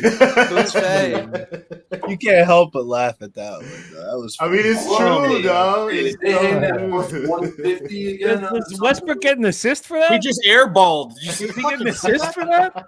Hey, at least Russ is doing something out there, man. Everybody else is being real bummy. They should take away an assist for that. That was an airball pass. Awful. An airball pass. Airball 2-footer. How often do you see that? Fuck, this game is not going to end before the next game. He is fucking poison. Yeah, they're I think they'll push the next game 10 minutes. I don't know for sure. They'll push the next game 10 minutes? Yeah, it will. It will. I hate having to do this. I gotta call wifey. She's got to sign into the fucking sports book on BetMGM. Then she's got to screen share, and then I got to place these bets. So I got to make sure I do this shit precise now before I make the phone call. Lock it in, Billy. You're giving me anxiety, Billy. Well, Otani approved. You're giving me anxiety. Otani tells you to go put some bets in. I had anxiety for the last 48 hours, man. Fuck, dude. Just watching UFC burn. This is Otani, my newest kitty. So what's that, number 12? Number 9. But who's counting? Oh, Aiden's in the game. Nah, Molly Mall, bro. I definitely feel you on that because I was looking at the Sixers game yesterday, and I was like, dude, they're not going to win the first quarter. Can you hear me? Yeah. Yes, sir. Mac, what up, man? What up? You got to zoom in on Connor's t-shirt, man. Make sure you get those Pub Sports Radio shirts under the merchandise section. Smash, smash, smash. Comes at Chimaev. Beautiful. Good pitch, Billy. Good ad. Right. Nailed it. Big Show has been grilling Let's at get me. a solo of that shirt. Let's see what it looks like. Yeah, I popped that solo in there. Solo me up. Yeah, Come man. on, man. What you got on? Swoosh. Pub Sports Radio. Okay, nice. How's the machine wash on that? Does it fade after a couple washes or no? Don't dry it all the way. Come on, we got the best. How is this asking the question? Best spot. T-shirt shit in the game. Yeah. At least you didn't get a small. That's true. That wouldn't work, Billy. Jeff threw me a small and was like, this probably fits you. I was like, I'm not that Damn. small.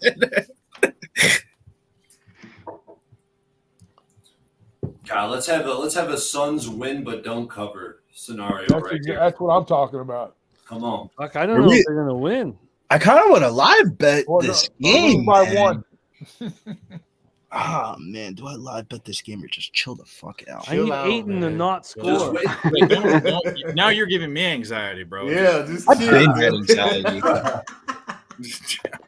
I had anxiety since I saw the Nationals go up on the fucking Cleveland Guardians. I was like, what is this? This is Patrick Corbin. What is this? Oh, charge.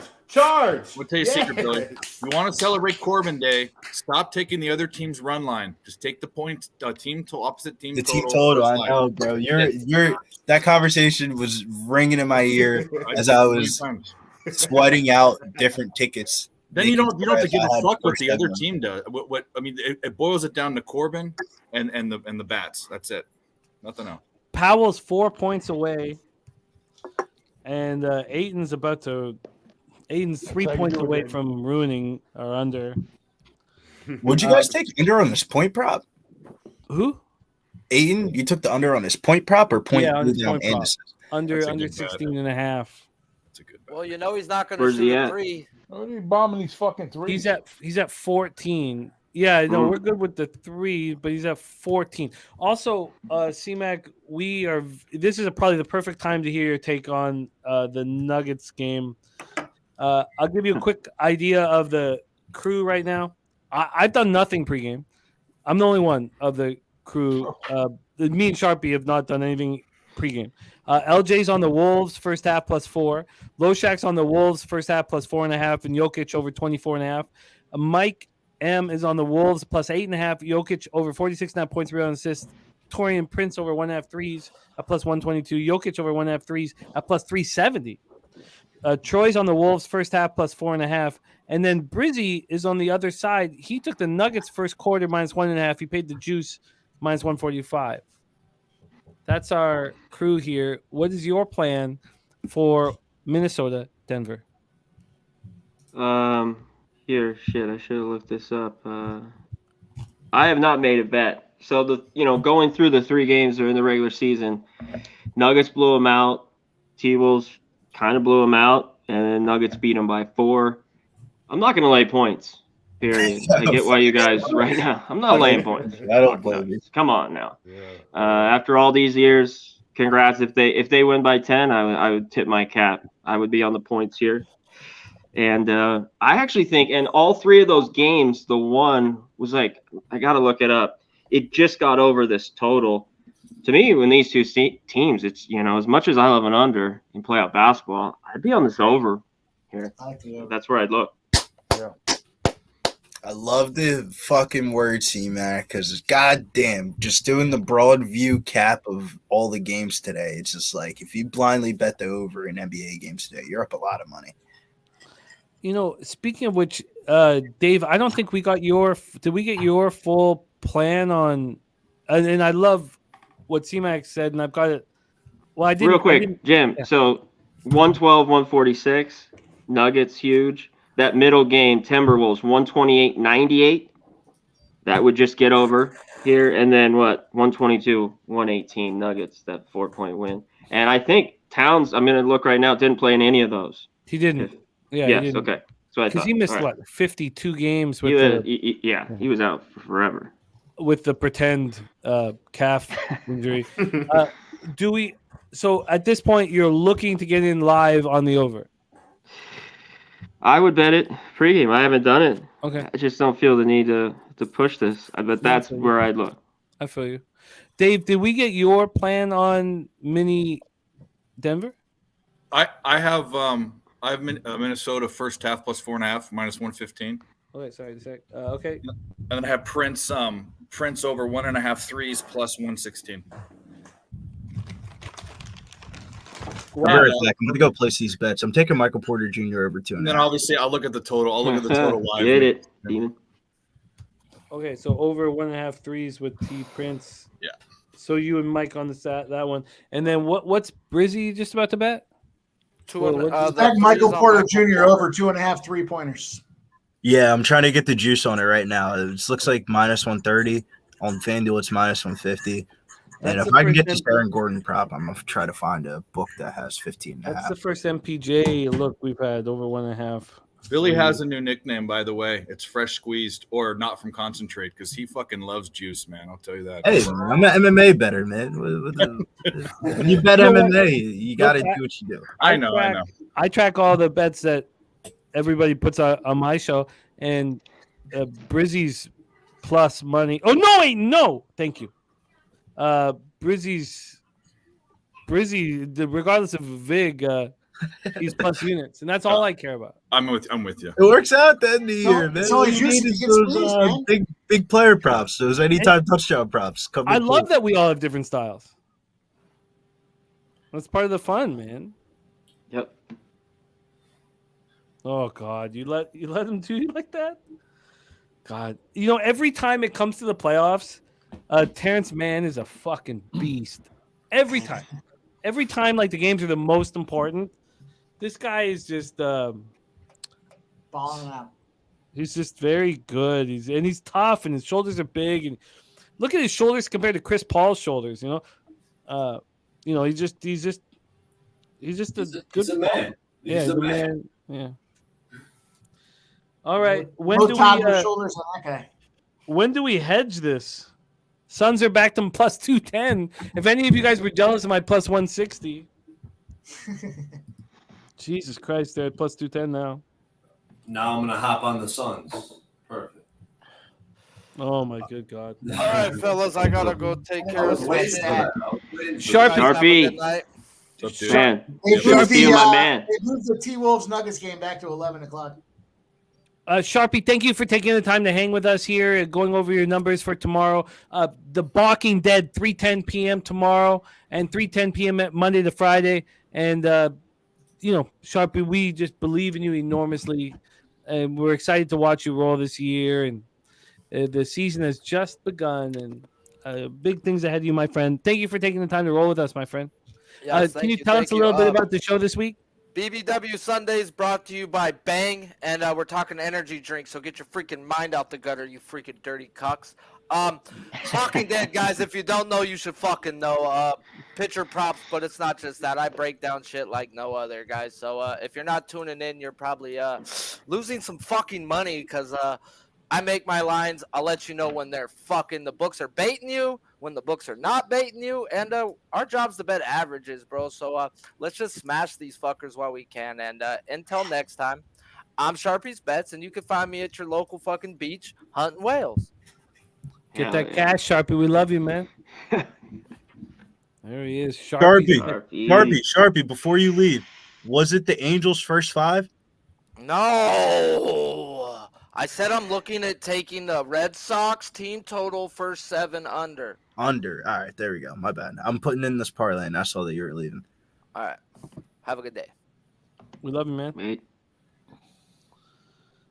Oh man, it's coming down to the final seconds here for all our action. Chris Paul, big board over Terrence Mann. I'm surprised. I was just saying that Paul had baby shoulders. No, Paul can't hit a bucket though. Fucking. All right. Oh, Terrence. Oh no. Brick. That was the ugly. Oh God. Wow. What a situation here. Over to our props. And Ayton is on the floor. Be right back. Fucking Storm and Norman isn't. He should be over Russell Westbrook. Ayton just missed a big shot. Oh my God. That was a big miss.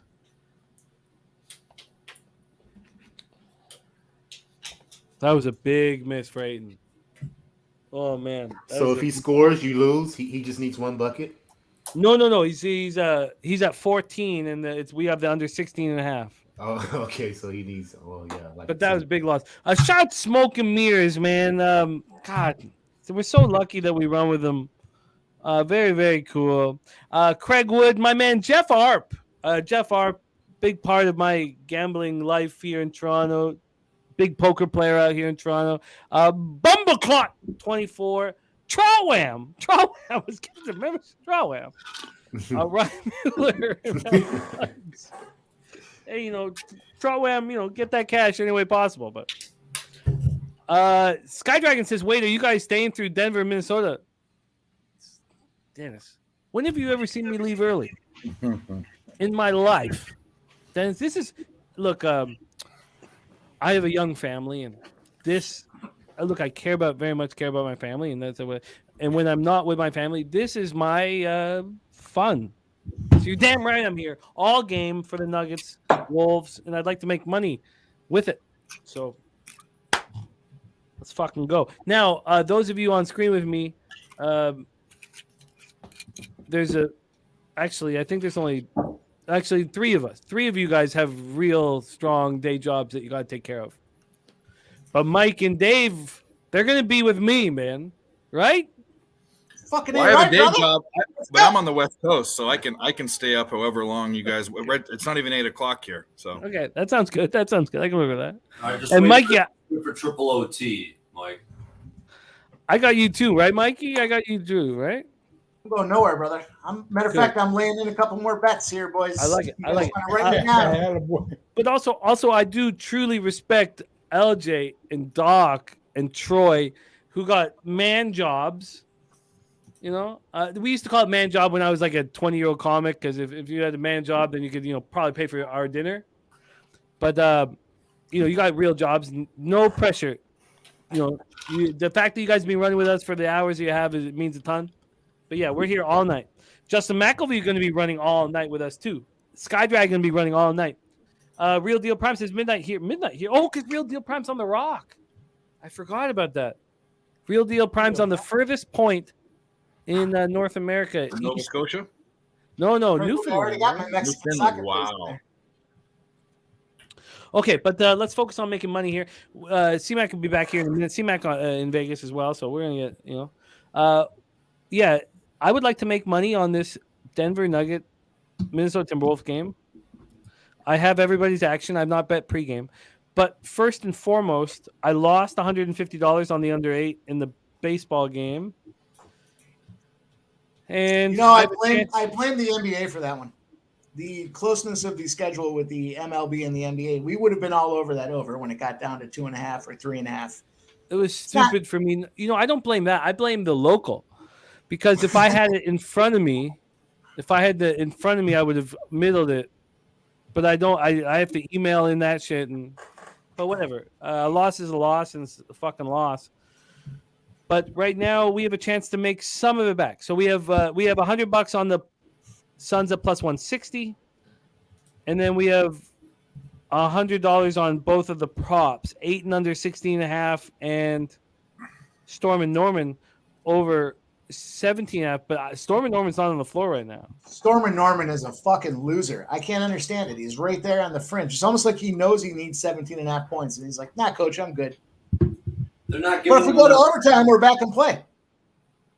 Let's just go OT here. All right, let's make it. Chris Paul is terrible. He's just terrible. I'm gonna finish off this bottle here for anybody that wants to join me. It's Sunday like Friday, like Tuesday, like Thursday. Let's go. Does the big rebound Westbrook. Wow. Kawhi splash. Kawhi Leonard can suck a big fat dick too. I said it. I'll stand behind it. All right. We need this. Let's all cash here, man. Let's get this. Oh fuck! Aiden just scored. That was a sloppy looking fucking shot too, but doesn't matter. So you guys are all ahead of me. You guys all watching on cable right now? I am, yeah. Yeah. But LJ's even better than me. Oh, Kawhi with one arm. Oh, you were talking about the last Kawhi shot. I was talking about that one, so I guess I'm ahead. Yeah, you are ahead. Yeah. I'm on YouTube TV, so I'm. Oh my god, Aiden just fucking. Oh my god. All right. Thanks, Pete.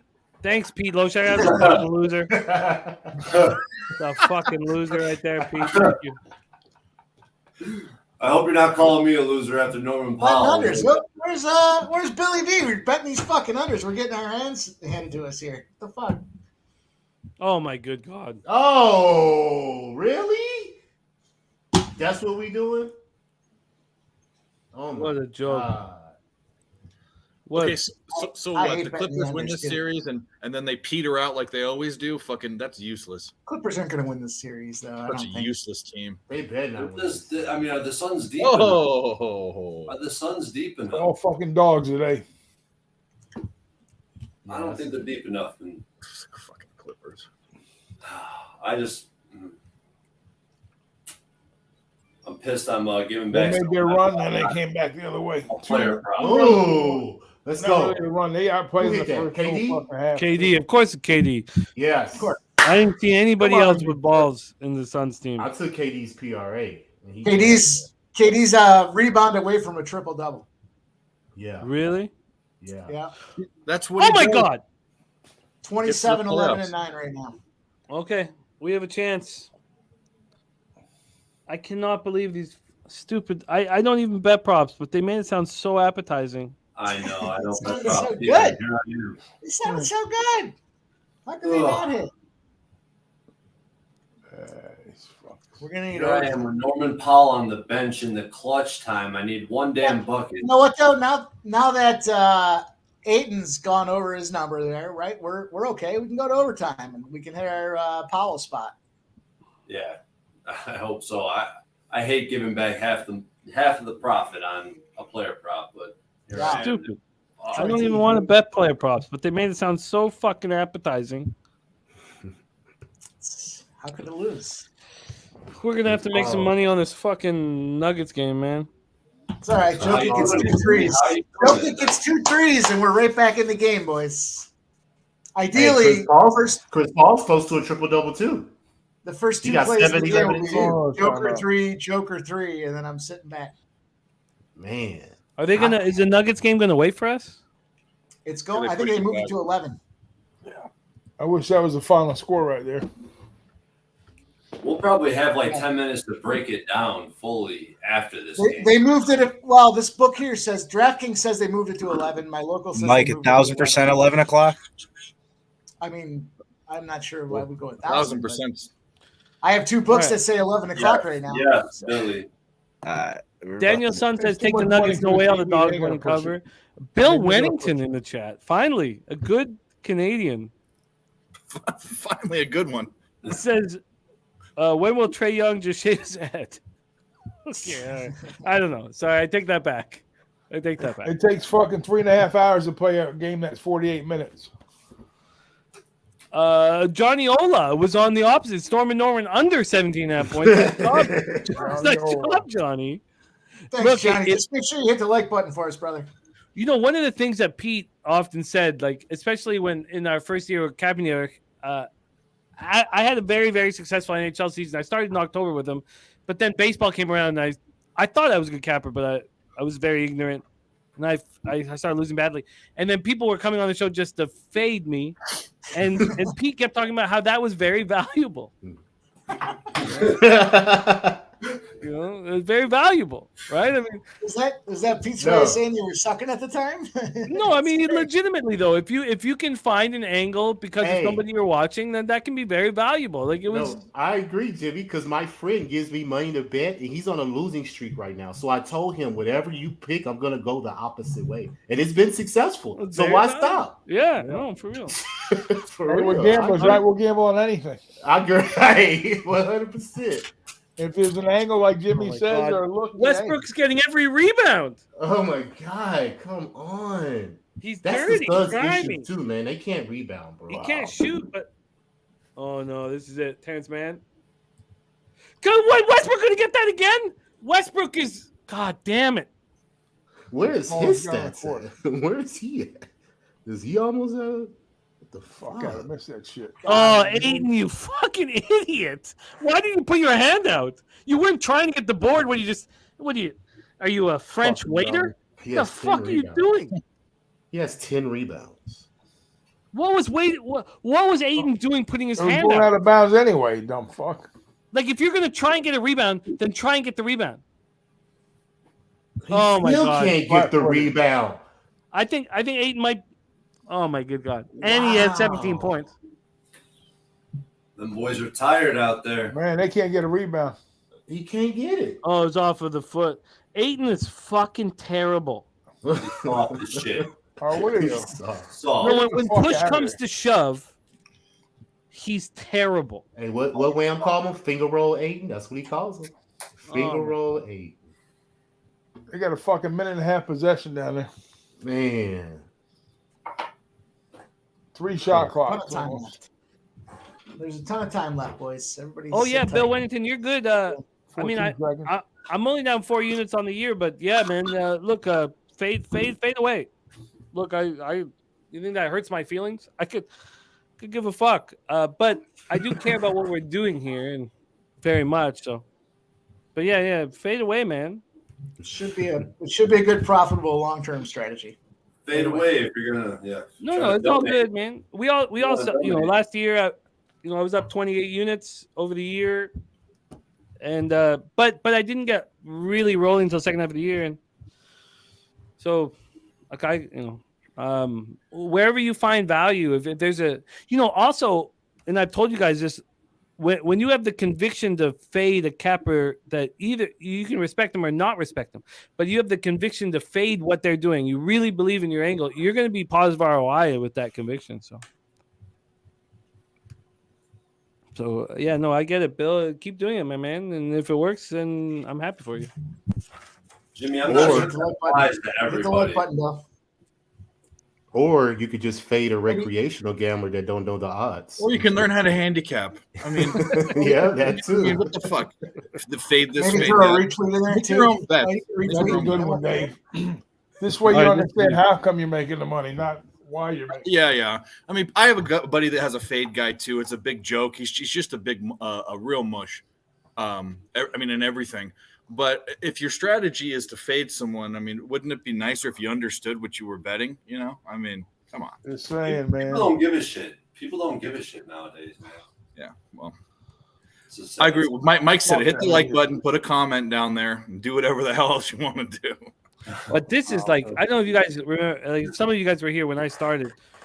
I got like nonstop hate, like beyond comprehension, like nonstop every show.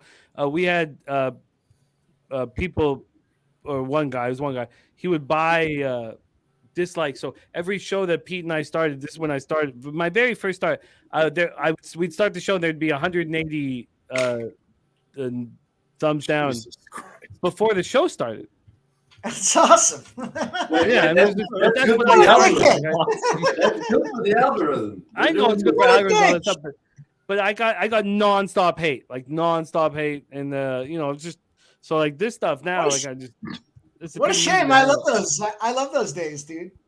I told you, write it down, Peter. I still fucking say that. My brother still says that to me. He doesn't even watch the show anymore. Westbrook knocks down 2 free throws. Write it down. I'm like, fuck you, dude. I'm not writing shit down. Andrew G says the hate was real in the chat daily. Like it was nonstop. Like, and it wasn't to Pete. Like it was just to me. And it was difficult for the first like 6 months, maybe 3 months, because I kept telling my friend, I had a friend down there for the first 3 months, and I was like, this guy said this to me. And he would always say to me, he'd say, sit the fuck down. Every time I'd walk over and be like, this guy just called me this. And he goes, sit the fuck. Nobody cares. He's like, don't give him oxygen. Don't put gasoline on this fucking loser. Just sit down and get back to work. Yep. And great sound advice there. It's awesome though. It's like, I don't know I'm losing. I need you to fucking tell me. Go and buy 100 thumbs down. Frex Neckdoll says, and we won't mention the guy. And I've let go of this guy for a long time, but this guy was like nonstop hating me. But he said the biggest hater we know is went to jail last week. Yeah. But we won't talk about who he is. We don't want to publicize him. But yeah, well, that's karma. Oh, it's nothing. But when people come into our chat, they can be as negative, whatever. If it's not racist and it's not sexist and it's not homophobic and it's not nothing, you can just say, any negative thing you want to say, open it up and it's fine. But I also, the bottom line is nobody puts more time in than all these guys on this channel that are showing plays and getting on appearances. Everyone's putting the time in, and shit happens. You're not going to win them all anyways. So what are you going to do? Find somebody that puts more hours in collectively than these 8 guys on screen right now. Come on. But I don't think KD's going to hit a 3 here. Can the game just fucking end, man? I know, Damn, man. People trying to get bets on the next game. Unreal. We'll take overtime if it has to go that way. How about this Warriors King spot tomorrow? Anyone move on that game yet? Love the Warriors tomorrow, money on. Yes, sir. I'm on it. I was eyeing up a Sixers Warriors parlay. Well, look, Dale Fick might have the comment of the day. Benjamin Mills has it perfect. He said, losers focus on winners, winners focus on winning. That's right. Go sell some ads. Dale Fick said, I don't know, did I really? I think I would be more artistic or whatever, but he said, yeah, I thought it was more like I would lay my balls gingerly on your forehead. I've heard that before. Yeah, Dave, that's exactly what it was. No, there have been times. There have been times when I've talked about slitting the just a little cut here and then drinking like a full, pint of Tijuana tap water, and so maybe okay. I'm coming back, Dale. I'm coming back, but I'm sorry if I did that. It's a special shout out if you get that recognition, though. And you know what, Dale?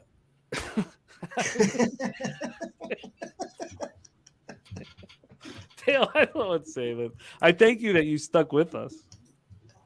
But look, I need to make some money here. I imagine that KD is going to try to get a chance for the 3. See, no, that's a guy making money. I mean, he wouldn't be in the chat if you're telling him to slit his throat, and he's still in the chat. Oh God, why is Booker doing that? Oh my God. Oh, did he really do that? Great defense. Oh my good God. We sit here talking shit about Westbrook. He didn't won this game, bro. He won the game.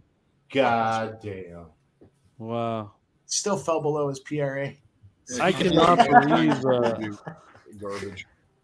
Well, KD cashed his for me, so guy's such a hero. He couldn't get his PRA.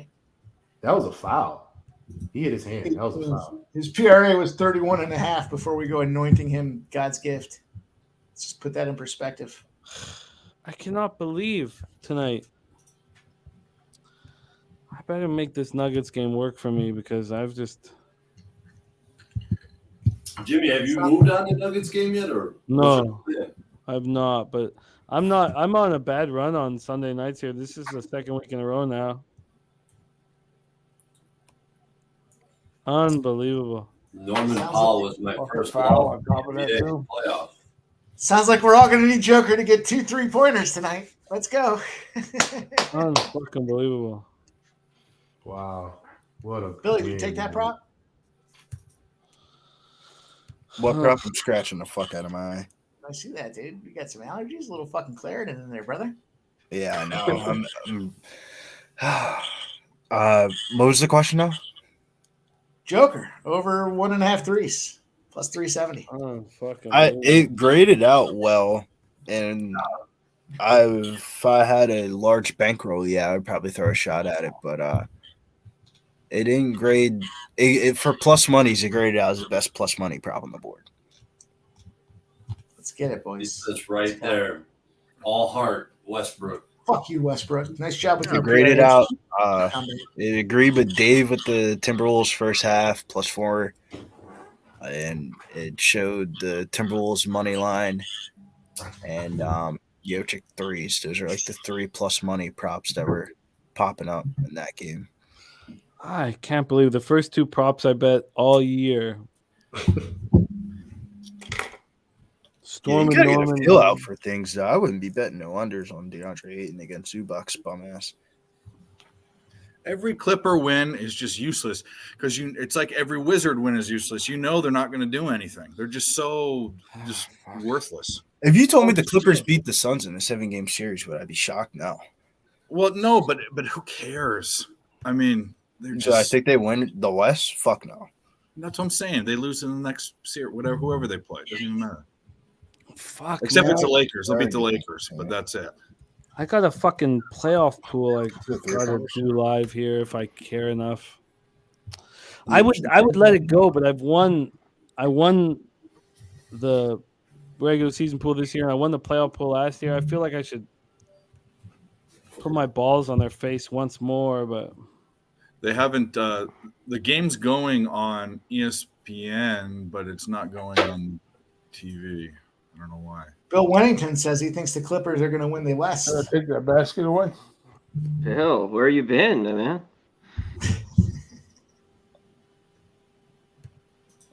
Oh. Somebody tweeted Westbrook is so. Where is all this fucking Westbrook love? He underperformed his Vegas average tonight. Come on now. Come on. High five whoever the fuck he wants. Crazy. Oh, fuck. I do not want to do this fucking hockey pool. Salty. Who are you going to take? I'm going to check the hell out. Who are you going to take? I enjoyed it. We love you, Doc. Thank you for taking the time to run with us, my friend. I lost 2 and I won 1 tonight, so that's my official record on the show. You always lead by example. Thank you for running with us, my friend. Oh, no problem. And I'll be back on with you Wednesday, right, for MLB. Yes, definitely. So I look forward to that. Guys, Dave, Troy, welcome aboard. Thank you. Mikey, LJ, Connor, and Billy Briz. I know you're behind the curtain back there, my man. I'll see you guys Wednesday. Peace out. Later, There Ragu. he is, the Big Ragu. Please follow him on Twitter at Big Ragu62.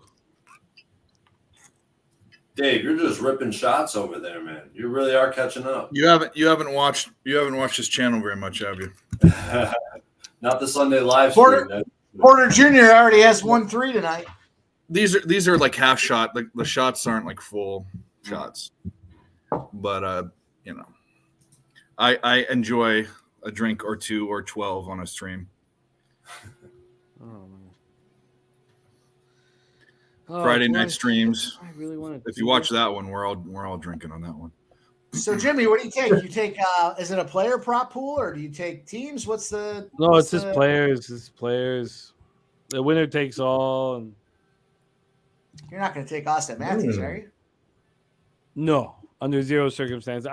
I just take certain teams, and I focus on those teams. So last year everything worked perfectly, but last year it didn't work. I was only on the Avalanche and the Rangers last year, but the Rangers did enough.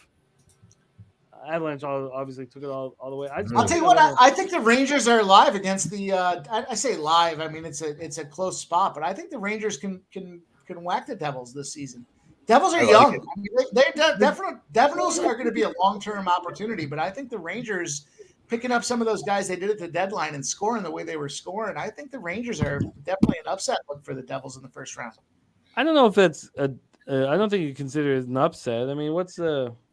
No, they're just the dog. They're right. They're minus 102 to minus 108 or something like that, give or take. So, what was the Michael Porter Jr. prop that someone took?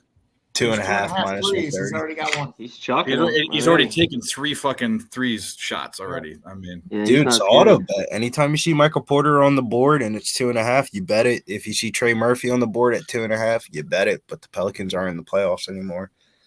Jimmy, what about Tarasenko? What round do you think Tarasenko goes? I'm not interested in him at all. I think it's very. I think in a playoff pool like this with players, what are the squads that you're certain are going to win the first round? And then you got to start there. And I think the Devils are too dangerous. Look, I've got futures on the Rangers, and I the only way if you think it's so if there's such quality between so many teams, then at that point you can take the leading scorer on all the teams that have sort of been left behind in the draft, because obviously the Bruins are going to go first, and the Oilers, and then you could take like the highest scorers on a few different teams, and that can really work for you. But other than that, if you're not certain your team's going to win the first round, then I don't see how you could bet them. So you would probably stay away from like Wild and Stars players. You'd probably stay away I think the Stars are going to win that series without Eriksson Ek. I think the Stars are going to win that comfortably. So you're right. That's a good point. I think I should, but then I don't believe in the Avalanche because they don't have Gabe. So you're right. That's a very important point we just talked about. I think the Stars are players I should draft. So Ropey, do you take Ropey and maybe would he be a second round guy? You think Ropey? Nah, he'd probably be maybe low end 2, high end 3. If I'm looking at the Stars, it's confusing because Pavelski and Hintz and Robertson, they didn't dominate. I would all of a sudden Ben's got to be a part of your decisions, and Heiskanen obviously. I like a Ben and Heiskanen. Those are, but those seem like they might be low 3s, high 4s. I've never done a pool. Bro like Video that, says someday I will tell you stories of partying with Morgan Riley and Griffin Reinhart and Griffin Reinhart and Connor Bedard. They all played for my club team. I'm 43, so after I did, but Morgan Riley and Griffin Reinhart were star defensemen on my club team, and they lost 4-1 to Burnaby Winter Club in the Bantam AAA Championships. And Ryan Nugent-Hopkins in that game scored 4 power play goals against us, and they won 4-1. I like Nugent-Hopkins. I like him. He's just seems like a middle class guy that just comes into work every day. I used to always blame his toddler shoulders. I think we need to focus on live betting in this game, and I don't mean to take us away from this stupid fucking hockey pool that I've got to do. And I apologize for this, and I will do it. I got to do it just for my own. These are the comics I've done this pool for 20 years, and I'm waiting to see how this first quarter goes, but I'm highly interested in the Timberwolves plus 8.5 first half.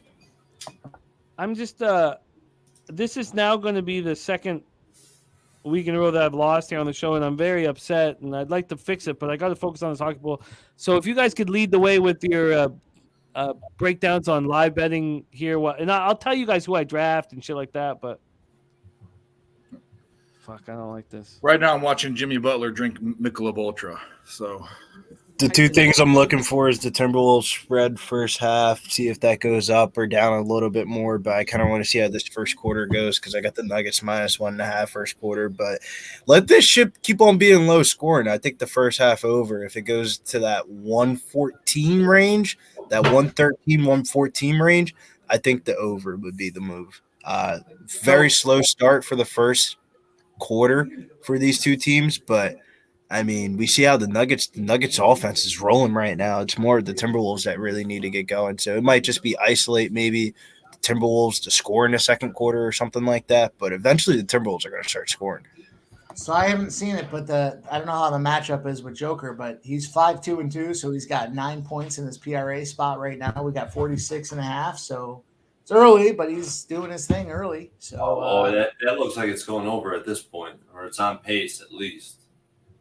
Early, right? Yeah. Super, super early. That's what's kind of scaring me of betting the Timberwolves is that Jokic triple-double and the Nuggets to win stat is like 25-3 this year. And he looks like he's walking towards a triple-double tonight. That is, anytime he gets a triple-double, they win 25. Yeah. His triple-double was all the way down to plus 160. So, I mean, clearly plus Vegas 135 on is gonna FanDuel. I was get that looking at it. triple-double. There was also just a clear foul on Jokic that they gave to Jamal Murray, which is also favorable for Jokic. They're trying to keep him in the game. Well, we saw what Scott Foster was doing today. Oh, you know what ticket he had in his pocket. I don't blame him. I saw it on the board today, referee thing, and I was like, do I bet the Lakers money line just blindly because Scott Foster's reffing, or do I just take the Grizzlies first half because I know it's a guaranteed winner? I wrote these down. Let me find them. I copied these, I should say. I had some Scott Foster stats that I thought were – here we go. Scott Foster against the spread since the 2018 playoffs, right? So since 2018, when he was reffing the Grizzlies, they were 3-0 against the spread. Reffing the Lakers, 3-1 against the spread. The home team, 25-16. The favorites, 33-22 against the spread. And the home favorites, 21-12. So as much as everybody talks Scotty Foster, he shit the bed for the Grizzlies today. Nah, you got to look at – when you're looking at Scotty Foster stats, you got to look at NBA covers and you got to look at the line of these games because if you look at the line for Scotty Foster, let me pull this up for his year. It's usually favorites between 5 and 9.5 points is the one that he usually covers, but home favorites between 0 and 4.5 points or 6 and 5 at Scott Foster reffing, which is really bad considering like if you look at home underdogs between 5 and 9.5 points, they're 9-0 this year. Home favorites between 5 and 9.5 points are 13-7 this year. 10+ point home favorites are 5-2 this year. So it's usually you want to pay attention to what the spread of the game is. That's what was throwing me off on the Scott Foster stat earlier today because that line was 3.5, and it didn't really give a strong intuition that the Grizzlies are going to win. I want my guy Josh Treven back, man. Where's that guy at, man? He fucking made us a lot of money last week with the Hawks money line.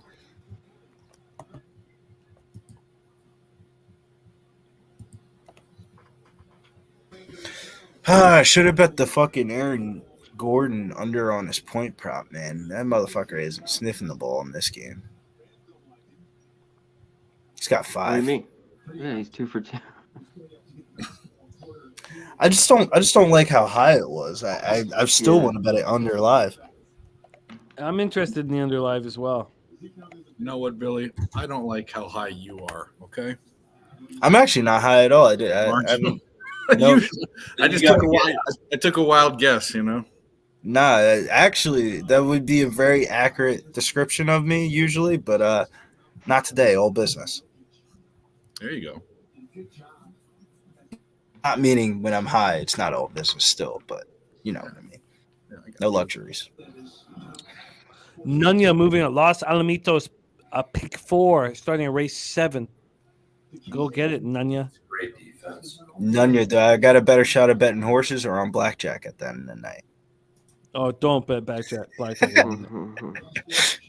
I there's some of you some guys good know luck. this story. My poker game here in Toronto, Tim Steves ran it. He died of pancreatic cancer, I don't know, 3 months ago. When Tim was in the hospital, like, days away from death, one of our players at the table, and we were still playing, we were still playing all the way till he died. Like, we were all at his house when he died. Like, so one of the players at the table, his daughter, so this guy is 70 years old. His daughter, 45 years old. She's a blackjack player, and she's good. But you know how all the blackjack players know how it works. You got to get hot or whatever it is. And so she opens up her dad's account, PokerStars account. There's $400 in it. This may sound unreal, but I can promise you this is a real story, and this happened 5 months ago. She opens up his account. There's $400 in it. She opens up a bottle of wine, and she gets on a hot streak. She gets up to like 20,000, 40,000. She starts going 14,000 a hand. She gets up to $285,000. So my friend, God damn. Online blackjack, Jimmy. online Wow. blackjack within a bottle, like within 4 hours, 4 or 5 hours. That makes me itch. I want to play. My friend wakes up the next morning and he opens up his PokerStars account because he's a poker player, and he sees 200. I think it was 265,000 in his account, and he's like, holy shit. So he calls his daughter and she's like, yeah, I got hot. And so he cashes out. So PokerStars, after a week, says, we'd like to figure out what happened here. So 2 weeks go by, 3 weeks go by, 4 weeks go by. They're like, well, it was a different IP address because his daughter, used the account just a few blocks away, like in the same city, not a few blocks, but accounting. Yeah, of course. So, they see the different IP address, and he's like, yeah, whatever. I was at my daughter's house. We did it together, whatever. So 6 weeks go by. So Tim's in the hospital. He probably has 3 weeks to live at this point. My friend is on the golf course. Now it's been 7 weeks. My friend's at the golf course, and he has a brain aneurysm, and he drops dead on the golf course. Wouldn't there be a law where closest of kin would be entitled to that? It's like a bank account. If you die with a bank account, the money just doesn't go away, Well, I'm sorry, I glitched out at the end of that story. They didn't pay him because he died? They didn't pay it out? $0. $0 have been sent from PokerStars at this point, and now we're 6 months in. Get a lawyer. I'm not surprised. It's not like PokerStars and Full Tilt don't know about paying out millions of dollars. I'm not saying I agree. I'm just saying I'm not surprised. Damn, Jim, that story is fucking sad, dog. Yeah. There's probably a bylaw on the IP address. I've ran into that before. So, But it's in the same. It's in a legal country. What the fuck does it matter? There's problems when it was hitting 6 weeks. Yeah, should have paid that out quick if they were going to pay you. In the fine print, most of those sites you'll see stuff on IP address and how your account's nullified if you are basically winning on multiple IP addresses. So there's a book here. Yeah. There's a book here in the States that this is a current ongoing thing where my brother's been smashing well-known account. Everybody knows the name. There's a couple letters behind it. And they after he won, I think he won $2,500, and he was up a couple thousand going into it, but he won $2,500 on the UFC. And the next day he went to line up, he went to sign in, and they said, there's suspicious activity on your account. And they needed him to send a whole bunch of shit, his license, copy of his bill, and a bunch of stuff to prove his identity, which he did, which I said, you're crazy to do that because you don't know where it's going. But he did it anyways. And it's been 5 or 6 weeks now, and he hasn't heard anything. Nobody can say anything. They're just evaluating it with management, and they don't want to pay him out. And it's around a $10,000 number that he's owed, but they shut him right down. He can't play. He can't sign in. And this is offshore book or American book? No, it's an American book. Yeah, it's an American. Is it Bet Rivers? It's crazy. It's only like $10,000 too. I was like, it's crazy that it's like $10,000. That sounds like some Unibet bullshit. It sounds like Bet Rivers to me. I'm not going to say it, but it's not. All right, fine. I'll say it on the stream. Fuck Bet Rivers. I'll say it on the stream too. Fuck Unibet. It's not those guys, but Unibet's hasn't been. Nonetheless, he went up a lot of money in a short period of time, and they were like, "Sorry, you got to." There's suspicious activity in your account. It wasn't IP address changes. It was just him at his place in Buffalo doing his thing, and they fucking shut him down. You're winning suspiciously. Yeah. Because we say so. You went on a streak, and we don't want to pay you. That's ridiculous. I mean, they should pay you if they want to cut you off after that, but they can, exactly. But they need to pay you out. Pay me, and they, and the stuff they wanted was like the South African president asking to give me $5,000 and I'll send you the deposed king of Nigeria. Yeah, they wanted his name, his license, his one that just is graciously giving you $65 million. It's funny how they don't want to pay you out when you win, but when you lose, you don't be like, "Hey, we'll give you a free credit because you on a losing streak." That's how about why, that? It's funny, it doesn't work that way, but when we win, you want to hold money. Wow. Only 9 people at this fucking draft. Why am I wasting my time at this shit? I got the 6th pick, and I picked Bergeron. Dude, Joker is just so ungracefully good. He is just. Jimmy, I had the opportunity when the NHL was on strike and lockout a bunch of years back when I lived in Philadelphia. Bergeron was playing for Providence AHL team. I got to see him. They played the Philadelphia Phantoms in the Calder Cup Finals. Dude, I missed those Phantom games, man. Going to Phantoms games was the shit. It was cool. He was there. I mean, he was doing everything he does, flash and dash. He was crushing, but the Phantoms still won. But it was cool to see him as a rookie, right? To go out there and kill it. It was cool. There's never been a time I went to a Phantoms game and they didn't fight. I've got to focus on this bullshit for a little while. If you guys could, I'll tell you guys what I'm picking here. All I want to do is be gambling with you guys, but I should make it 3 straight pools. I beat these fucking clowns. Make it 3 straight pools while we figure out what the next live bet is. Oh, Stacey King, they're not getting the money. Stacey King, if you want to clip this shit and make sure that my dead friend gets no money, God bless you. Yeah. Past that stage. Yeah, who gives a shit? Yeah. God fucking bless you, Stacey. You're doing the Lord's Come work on. now. You're doing the Lord's work now, Stacey. Look, they're getting $0 fucking dollars, Stacey. Does that make you relax in your couch?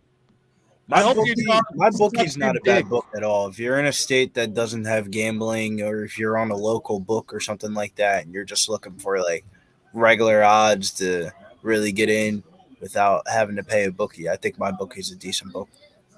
Clip this, Stacey. Clip it. Send it to PokerStars. You'll feel real good about yourself. Take a sharpened chopstick.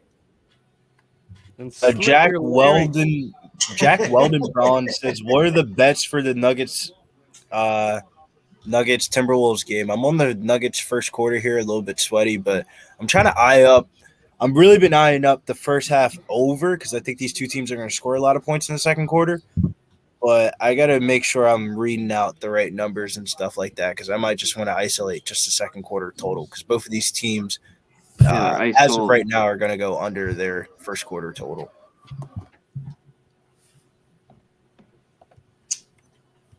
They're letting Jokic get away with a lot of pushing and shoving, in my opinion. Here. He's Out at the key now, thank God. He's at He's the 15 new- for his points, rebounds, and assists right now. We need 46 and a half. We're doing it. He's the new LeBron. They let him get away with everything. Well, I got the number I was looking for, but maybe the number's a little bit too low. I want to hit the over 110, but it's juiced towards the under. I think I get a better number after this quarter.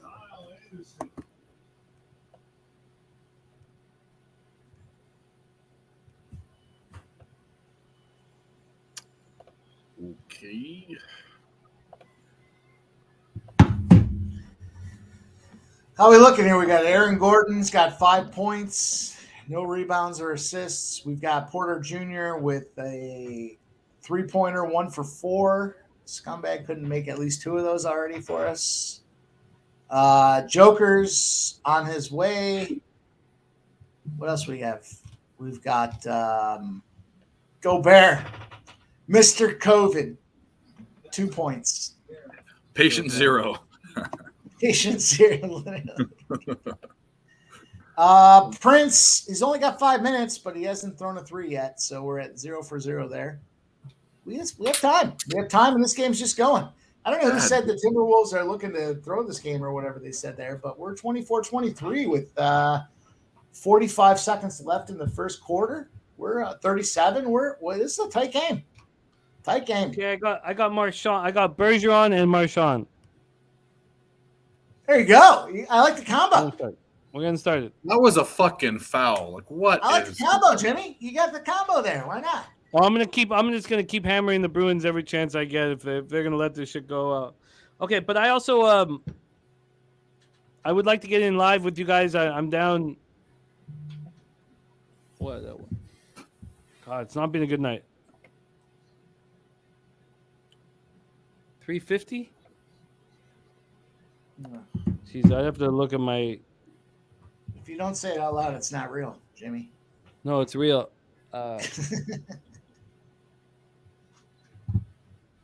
No. I'm down 450 because I was about to say, bro. When can you start tripping people in the NBA and they don't call shit? Well, he fouled him. He was fouled before that on the other end. So I mean, not that the tree should trip him, but what's going on?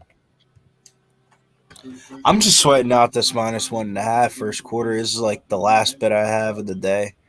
So I'm trying to cash this one and start looking into this baseball slate tomorrow. Fuck you, BetMGM.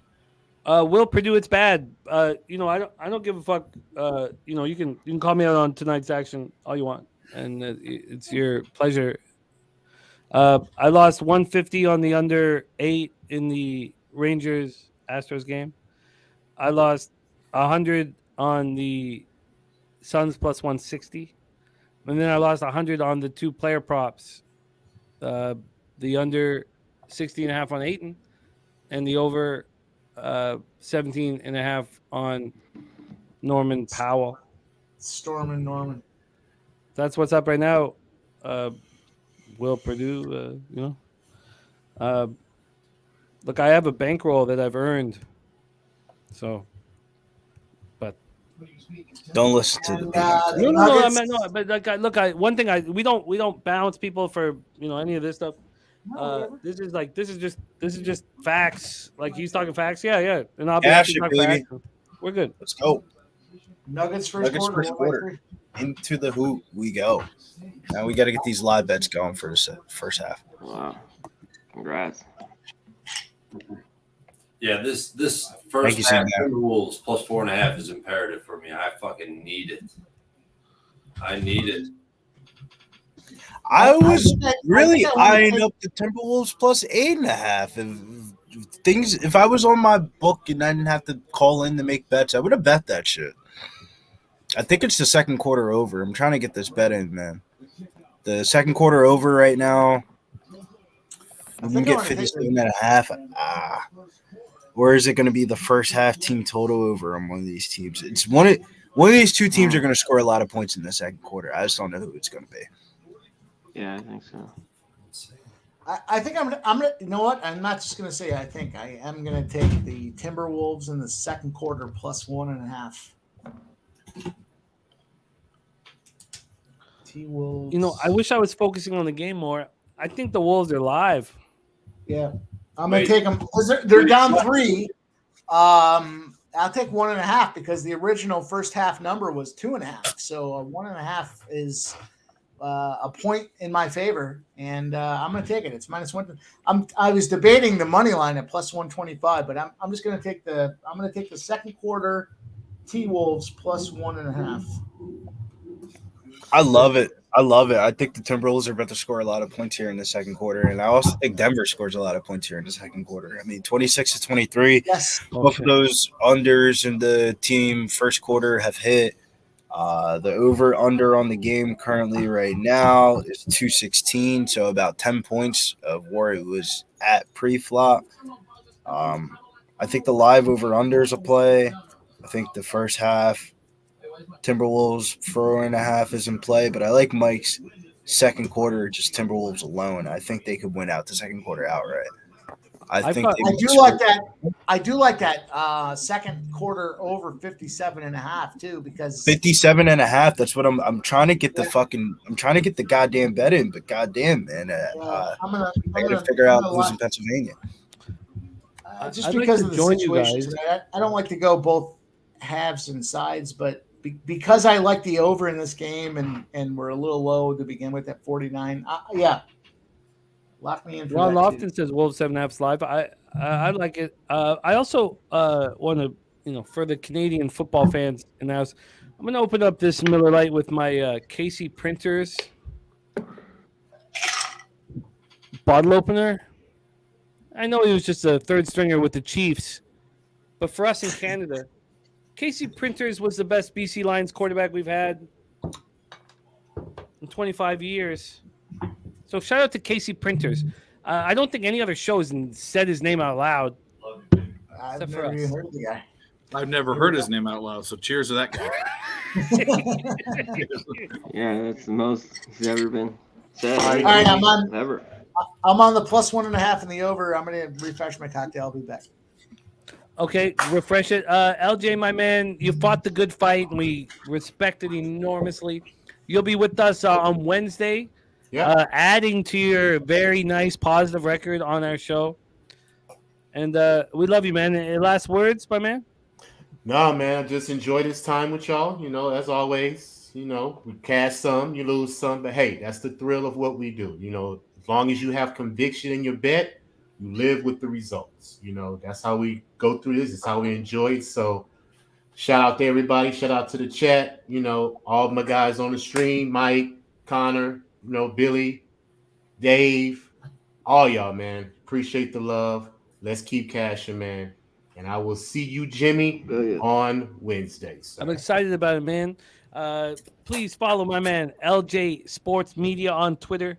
And thank you for your hard work and your hustle, my guy.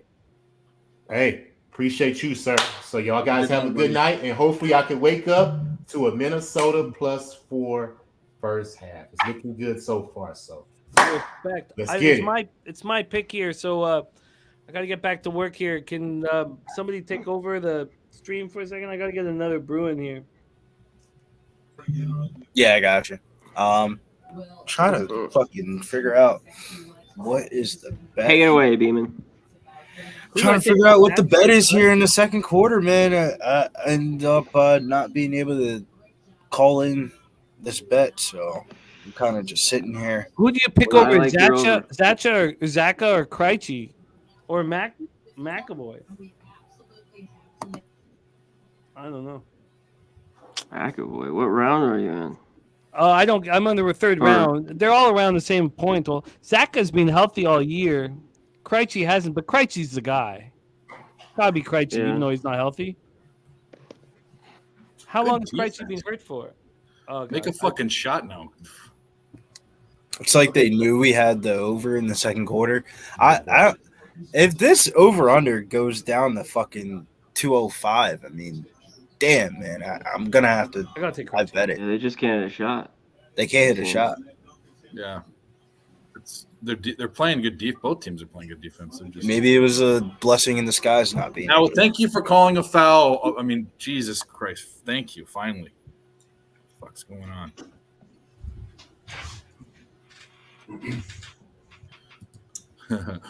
Wuhan Gobert. Someone said that in the chat. Oh yeah, man. I've been calling him that for 2 months now. Yeah. If you want to smooch mics in the throes of a, Didn't he lick it like a dick? He was a dickhead about the entire process. He was licking his hands. He was licking the mics. He was fucking licking everything. I bet he felt real good when millions of people started dying. He bet he felt real good. Idiot, dude. It was like 3 days later that everybody got COVID and they shut it down.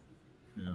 Dickhead. Literally, I think the NBA is what shut down the whole entire country because everybody was kind of looking at everybody was looking at the COVID stuff like there's some type of regulations to it. Then after the Rudy Gobert bullshit and they canceled NBA games, that's when the whole country was like, maybe we should probably cancel everything. Z Paulson said that Gobert even licked him. I'm sorry. Teach their own, you know. No, I apologize. It's better than herpes, I guess. Look, it's like if Gobert pulls a Dalai Lama, if I saw that shit, I would stab both Gobert and the Dalai Lama. Yeah. You know what he was doing it too. I remember saying to one of my buddies, I was like, "Are you talking about the Dalai Lama now or Gobert?" No, I'm talking about Gobert. Okay. I got no qualms with the Dalai Lama. I do. You have no qualms? I mean, I don't want him to be tongue kissing some young boy, but that's beyond me. I don't want to get into that. Yeah, Mike is too funny. Oh man, we just went way left field on that. I tell you what, I stab first and ask questions later. But go ahead, Mike. I know. That's what I like about you, Jimmy. You'll firebomb someone's fucking arena, and then you'll figure out who I would stab the Dalai Lama in the throat and then ask questions afterwards, after I'm arrested and put in jail. Are we live for this whole entire Denver game? I'm just asking a question because I might. You want me to talk about me stabbing the Dalai Lama a little more?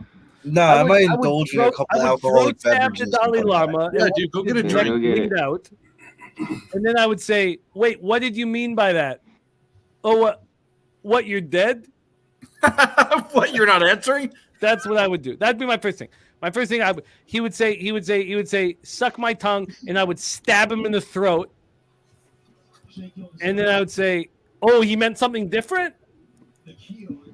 Is there any acceptable excuse for tongue kissing some dude? And Sharpie's got my brain rolling on these goddamn baseball games. I'm gonna have Dalai to take Lama would say, "Suck my tongue." Get a quick little face off. He'll make you suck his tongue. Dude. All right. Connor, I got a quick question for you before I. I gotta ask. Connor's like the Rockies whisperer. You ask Connor about the Rockies game. He's gonna give you a good insight on it. And goddamn, do I want to bet Rich Hill at plus money? I think it was my fault. I think he left because of me. I think I got gambling problems, man. Rich Hill at plus money against Colorado. How do you not? Rich Hill is always plus money, Billy. Yeah, but it's Colorado coming back to the crib after 8 days of no games. I mean, don't they always start off slow in their first game back of a long road trip? Then the Sunday night baseball fade. I got to go look at this baseball slate. I'll be back. Well, and we lost Billy, too. Oh, I'm sweating this 4.5, boys. Yeah, it shouldn't be that sweaty. They can't miss. They can't make a shot. Taking threes. Rudy Gobert is a horrible offensive player. Rudy Gobert is horrible on defense as well. And he's also a bad person. Yeah. He's a bad person. Patient zero. We shall refer to him as patient zero going forward. Yeah. It makes no sense why he went to this team with Cat there, and that trade didn't, or that whatever it was didn't make sense. That acquisition. Burn one says Nugs trifecta, first quarter, first half, and full game incoming. Well, Burn, we see. I don't believe it to be true. I don't believe it to be true. Well, good luck. We needed that about 20 minutes ago, dude. Yeah. Yeah. Throw it out there. Throw it out there so we can see it and debate it a little bit. So maybe He bet it last night with better odds. We'll just trust you. Will Purdue, hit the like button and retweet this fucking thing for us. I don't know. I mean, am I wrong in seeing what I'm seeing with Rudy Gobert playing? I mean, off a screen and roll, he plays so soft off that screen and roll. It's easy jumpers, mid range, easy 3-pointers. He's bad. It's usually pretty reliable defensively. Offensively, they're relying on him too much. They shouldn't. They should have. They're dishing it to him, or Cat's having to go down and drive on a double team, or they're shooting threes. It's just a bad offensive game plan. Oh, they can't make free throws either. I mean, shit. It's early. Yeah, we got positive. It's early. It's early. Justin McAvee did. Yeah, you're right. Flea Mathis in the house. What up, Flea? Okay, so I always was kind of skeptical of wearing a shooting sleeve on one arm, but that's fine. This one leg thing bothers me. I mean, there's no what the fuck, dude? You wearing one tight? The one leg. The one leg ballet tight. Oh, the one arm is okay, but the one leg is. It's what I mean. I don't, why? Just turn the ball. Just turn the ball over, Butterfingers. You fucking motherfucker. We need to stay positive here. It's just They should be down. Should, Mike. Points. It's about time. God, I gotta fucking make something happen here on these Sunday shows. This is gonna be my second straight losing fucking show. Embarrassing. Oh, by the way, the one tight is a dick holster. Craig Wood says. Did you say that? Yeah, so I guess you swing it left or right depending on where you wear the tight. See, I wouldn't have that problem. So, Vipe says he only sweats from one leg. Yeah, I don't know. I'd like to hear for what it's worth. Sunday is historically a tough day. No, it's not. A lot of bookie weeks run Monday to Sunday, so you're looking at Monday's pay up day, and so Sunday is the closeout of the week. No, but I'm not reaching on Sundays here. I've just, it's okay. It's okay. I just, it's one thing losing money. It's another thing about, another thing doing it in an embarrassing fashion. Publicly losing money. Well, that's why these guys that come on here and troll you about bets and stuff. I get it very rarely. Like it's okay to get it. Like you're allowed to hammer it, but very rarely. From when I started, it was like nonstop every day. So this is like I don't blame them. I know you were sticking up for me there, Dave, but what I was going to say is that the win or lose. And it's up to them to determine whether they want to fade you or follow you, or whether you're good or bad, whatever the case may be. But granted, those people they're not posting pics. They don't have their face out there. So I mean, come in here, hit the like button, give us a hard time, but let's put things in perspective. These are people that aren't doing what you're doing or we're doing. So screw them. Oh, it's all good, man. It's no thing. I'm just it's just two straight shows of me losing. That's all. It's just if I had not heard any beacon from anybody, it's just happening publicly, and it sucks, and I have to deal with it, and that's all. And also, it's my we have to win, or these, at least for me personally, I have to succeed, or these shows can't keep happening. So that's all it is. And I thank you for having my back, and a lot of cappers in the chat have my back. It's just real. That's all. That's fucking all. There's ups and downs. There's variance. It's gambling. Anybody who's gambled before or has looked into gambling at all to any serious capacity knows there's ups and downs. So anyone who comes in here from the same database that gave us that Suns bullshit spot there the last time, the Denver Nuggets have only covered the spread one time in their last 7 meetings against the Timberwolves. So if you haven't got done the Timberwolves yet, what a fucking great time to get in there. What do we got for a number? We're down 10. We're down 10. We need to just have Minnesota just needs to start hitting shots. What are they 11 shooting and a half right now on the Timberwolves. Yep, I'm getting 11 and a half. I'm going in on it. I mean, they're 34% from the field. They're way, that's under. Yeah, they've clearly been missing shots. I mean, I've seen Anthony Edwards miss 2 shots at the rim that he usually doesn't. Karl Anthony Towns missing 3 he usually doesn't. I mean, I could definitely see this coming back.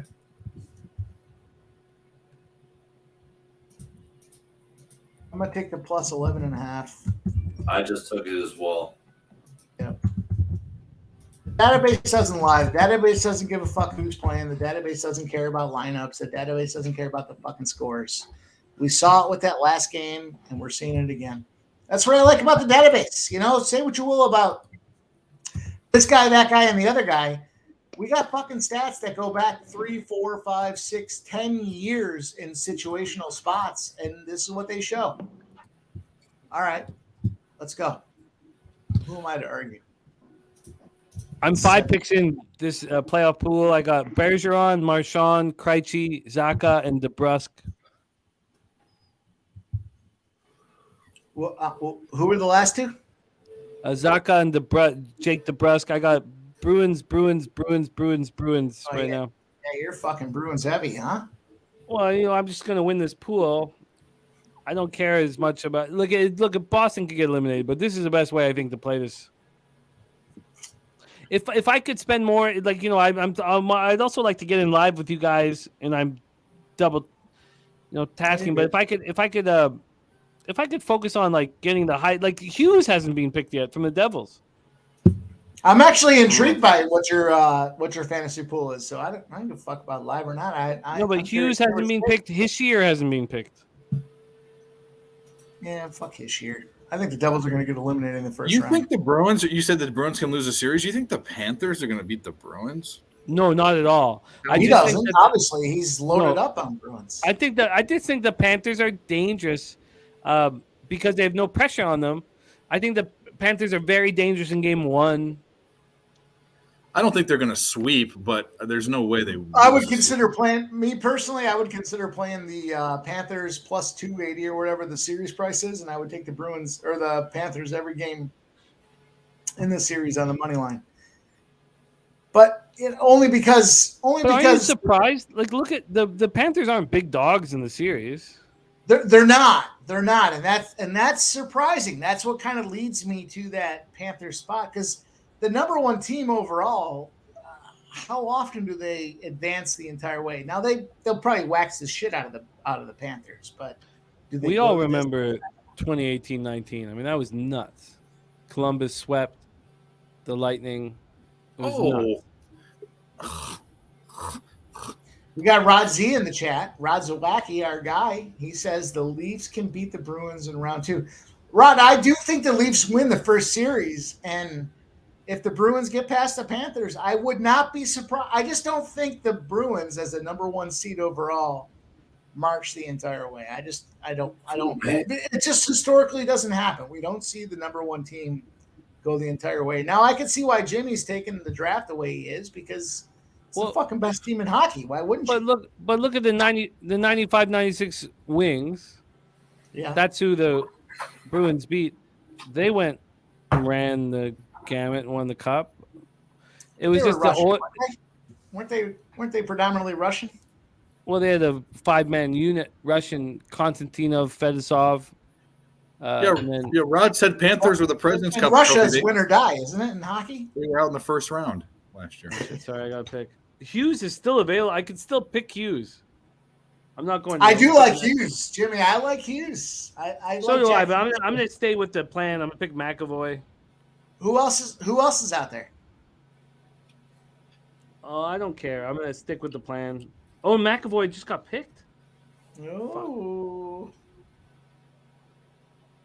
So then I have to pick Taylor Hall. Rod, that's a homer pick, brother. Come on now. Come on. Step back from the situation. Maybe I should pick Hughes. We know what the Oilers do when it comes time for the finals. Colorado, Edmonton. more than likely Colorado's going to stomp those fuckers. There's Hall and Coyle, even Hampus Lindholm I could pick later. Joker looks like the love child of Ivan Drago and Sloth from the Goonies, bro. He's a strange looking guy. I mean, Rod, I'd love to see your thoughts on the who's the Stanley Cup Finals? Who's the East versus West? I'd love to see Rod Zawacki's East versus West Conference Finals. He's got Dallas versus Edmonton. That's an interesting look. He's got Dallas versus Edmonton. I like Dallas. Jimmy was leading to some Dallas guys in his draft there. That's an interesting look. If Ottinger can survive and played up to his potential, I should pull up Dallas. Pull up Dallas in there. Who's left in Dallas? Yeah, I should. I just picked Lindholm up. For a flyer at this point, you're what, 6 rounds deep, 7 rounds deep? Why not 6 rounds deep? Yeah. He's got Rangers versus Oilers for the Cup. Look, Rod's wacky. If it's the Rangers versus Oilers, I'm up, $12,000. Let's not talk about that shit. They're the only 2 teams I have futures with. Let's not play make believe. What's the best thing that could possibly happen to you? Look, my dick's not getting sucked. If I were the Oilers, I'd be worried here. Of Round course. 1. Kings. Like, Oh yeah, shit. especially after I actually think the Oilers have a tougher shot than the Maple Leafs, right? So the Oilers, with their situation, are in a tougher spot against the West. The West has been playing tough, man. Yeah, but come on, if you beat the Lightning, you have to go through the Bruins. There's no tougher situation than that. I don't think. Does anyone have any respect for the Avs? I think I like the Avs in the West. The only problem with the Avs is that they've had a couple of years at the Stanley Cup Finals, so I get it. They're beat up. They don't have the goaltending, I don't think, to go the distance. Yeah, they don't. Yeah, Rod, that's I broke it down on our futures videos to start the year. Those are my futures picks were the Rangers, Oilers, and I think the Rangers beat the Devils. I for sure do think that happens. Fuck the Devils. I don't like either of those teams, but if I had to like one less, I would like the Devils less. I think the Rangers get the Oilers. I apologize for having this playoff pool up. I'd rather be focusing on live betting this basketball game.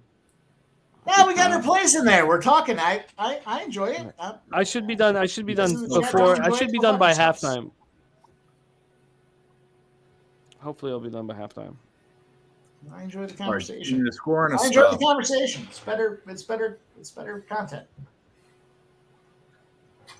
Rods, he says 18-2-1 since they picked up Ekholm. That might have been a foul. Look, Ekholm. Ekholm's like his plus minus is like Larry Robinson with the Habs and Bobby Orr, in the early 70s with the Bruins. That's what Ekholm's 82 game prorated plus minus.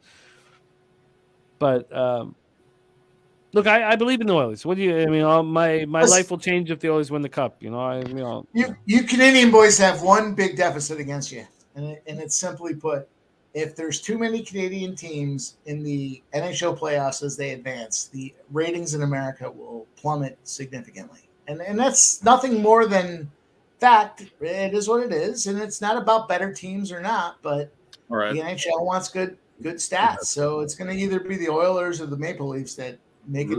I think it's the Maple Leafs time. This is so fucking. Rudy Gobert is so bad.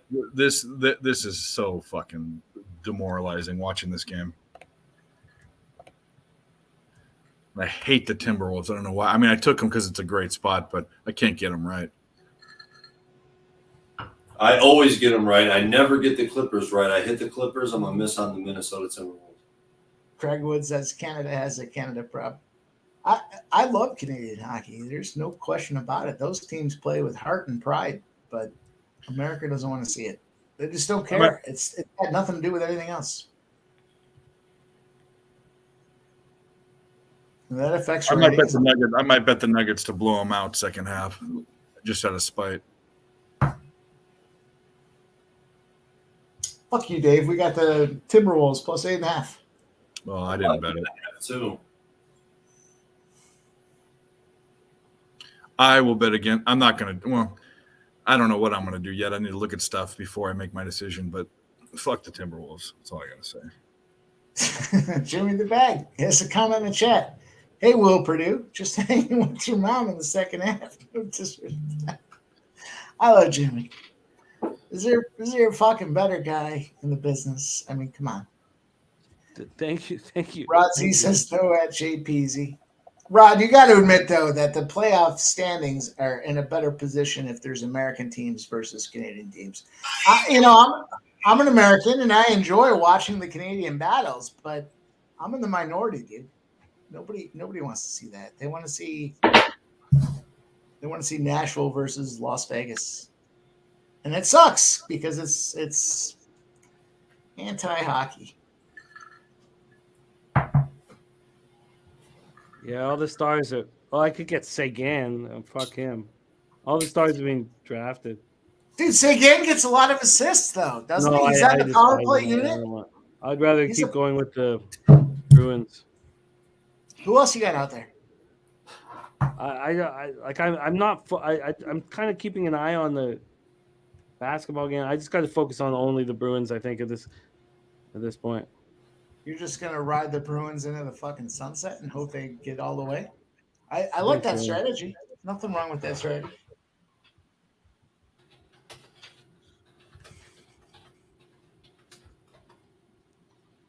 Yeah, Rod, they we're talking about two different things though, brother. 60% of those American teams are Canadian players.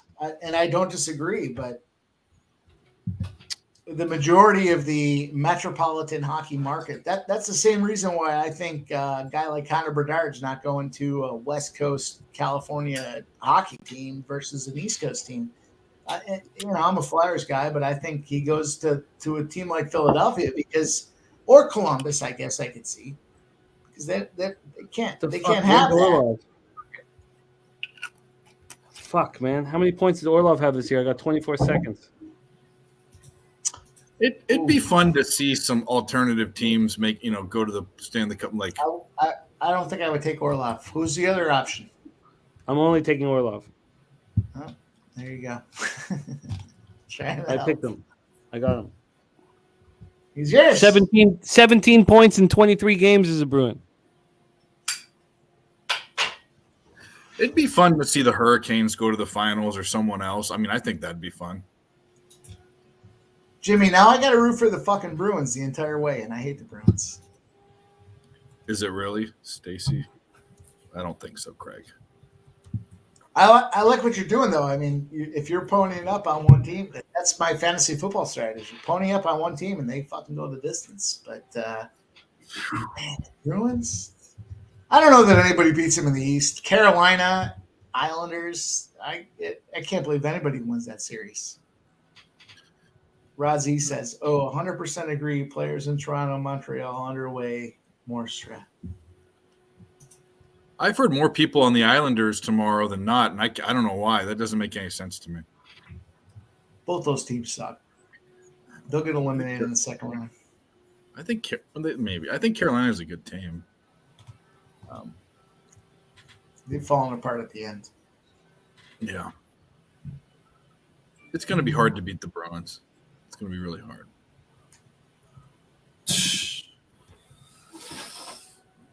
Oh, the pain this is bringing me watching this Timberwolves game. They should easily have covered. I mean, it's not even funny. Like, it's just disgusting. I hate the fact that I went 1-2 my first time live on Pub Sports Radio. Bro, you're fine. I know. Shit happens. 1-2, you lost with the juice. You lost a little over a unit. So what? Who cares? The only Stacys I've known have big tits and sloppy gashes. Hey, that's a true fact. Would you say that their lips are bulbous? Stacy, are your pussy lips also bulbous?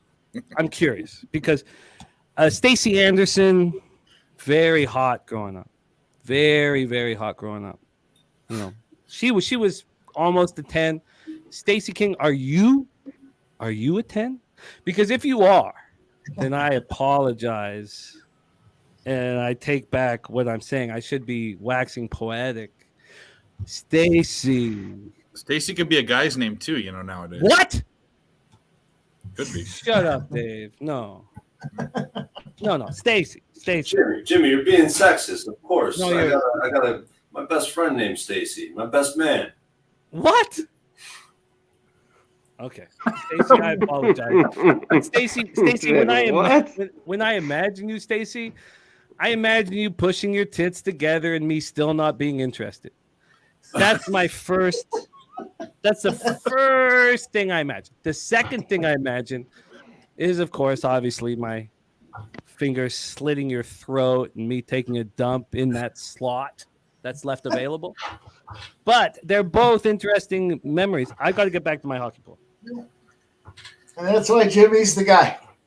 Because lyrically, and then they phonetically, Stacy's hot, right? Stacy, you're hot, right? Stacy's mom. Stacy, come on, be honest.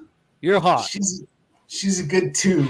Maybe she's hot. Stacy's hot. She's a Toronto 7. Stacy's hot, man. Stacy's hot. C-Mac, what are your thoughts on Stacy? Oh shit! I don't give a shit. I love C-Mac. Beat the streets, Stacy. I mean, I don't care. What is C-Mac? Do I want to put C-Mac, one more dollar in running on some baseball tomorrow? What are you doing over there? Yeah, I'm just looking some What do you stuff think up. about? Yeah, let's change the subject. What do you think about this Luxardo Webb matchup for Miami and the Giants? Are you there yet? Have you looked at that game? No. Okay. I'm thinking first C-Mac, five. do you have any early spots that you're looking at that you think this or that or the other thing? Nope. Like I was looking at some baseball and I was looking at some early I don't know what your thoughts are on like that Angels Red Sox game. I'm a little conflicted because I think Ohtani gets absolutely no fucking run support. So I was kind of leaning to the under. It's Boston Patriots Day, so you know that to me with the early start kind of plays a part. But I've seen Boston get the shit kicked out of them with Eovaldi in the past on Patriots Day, so I was kind of leaning to the under with Ohtani and his. And Bello can get ripped if he's going to start. But the Angels haven't faced him yet. Just for doesn't matter. You don't think so? I think that's better for the pitcher. Way better for the pitcher. Yeah, it's good, man. Yeah, it's just like that. In the end, I'm not going to bet it. I don't know where the number's at, Mike, but just in looking at that, first 5 under is a thing that I'd look at. For sure, Rod. At the end of the game, fucking the Angels just leak them. That game today with the Angels and Red Sox was fucking not even 2 hours. Like an hour and 55 minutes. What was it? 2-1 final. Mm-hmm. Jimmy, C-Mac, Dave, Mike, I'm out of here, man. I'm about to head out. All right, buddy. See you, Troy. Hey, Troy. Troy. See you, my man. Troy, it's great Welcome, to see you brother. rocking. Great to see you rocking with us, man. Looking forward to future appearances, my friend. And man, get that cash. Where can we follow you on Twitter? We'd like to build up the Twitter following, all that, man. Yeah. I'll have to. I'm not real big into social media, so I'm gonna have to get on that. Definitely. All right. My boys, It is- hey, good shit. We'll have to bounce back. 1 and 2 tonight. Hey, I got 11.5 on the Timberwolves live though, so let's go 2 and 2. I like it. Yeah, bro. Troy Torrance 11. Welcome. Troy Torrance 11. Follow him on Twitter, and you'll see more of him here on Pub Sports Radio. Respect, Troy. Thank you for running with us tonight, my man. Appreciate you. Have a Be good well. one. There he is, Troy Torrance. That's a dude right there. That's a dude. I did go to the 2015 undrafted season and check him out on that show, man. He was the star of that season, signed by the Bears. It was pretty cool to watch.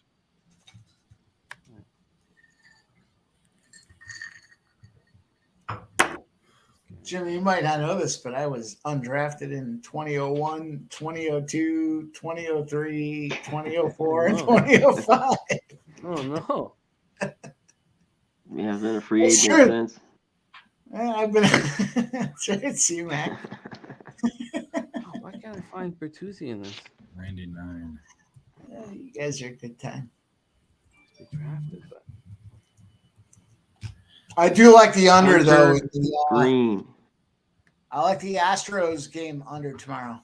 I think Jimmy talked about limp bats, limp dicks. I think the same thing. You got Gausman, the Blue Jays coming off that Toronto Tampa Bay series. Tons of hype. They were at home. It was a big deal, and they fucking shut them down. And they obviously lost the last game. Now they're going into Houston. Houston playing Sunday night, blowing their load, obviously, on our under. And I thought Toronto, Houston under tomorrow seemed like a real good spot. oh my God, Tyler Bertuzzi still's not being picked. And Mike Gossman's a really good road pitcher too, so that's another good one. Yeah. Yeah, I just don't see any runs getting scored. I think that's a to me that just feels like a 2-1 type of game. That might be even Toronto is favored. That might be a Toronto spot too. I mean, I think it's going to be. I'd like to study it more, but I think it's going to be a quiet night. Yeah. There's not going to be a ton of scoring going on. It just seems like it's like the new series started. It's a new week. Let's just get out of here and get in and get out. That's what it feels like to me. And you get an 8. It's kind of the token number. And you have the Astros as dogs against the Blue Jays at home. That tells you something. I mean, yeah, they're for real.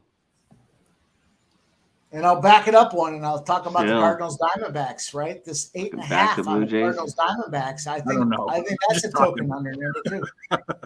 Player props, maybe. I don't know.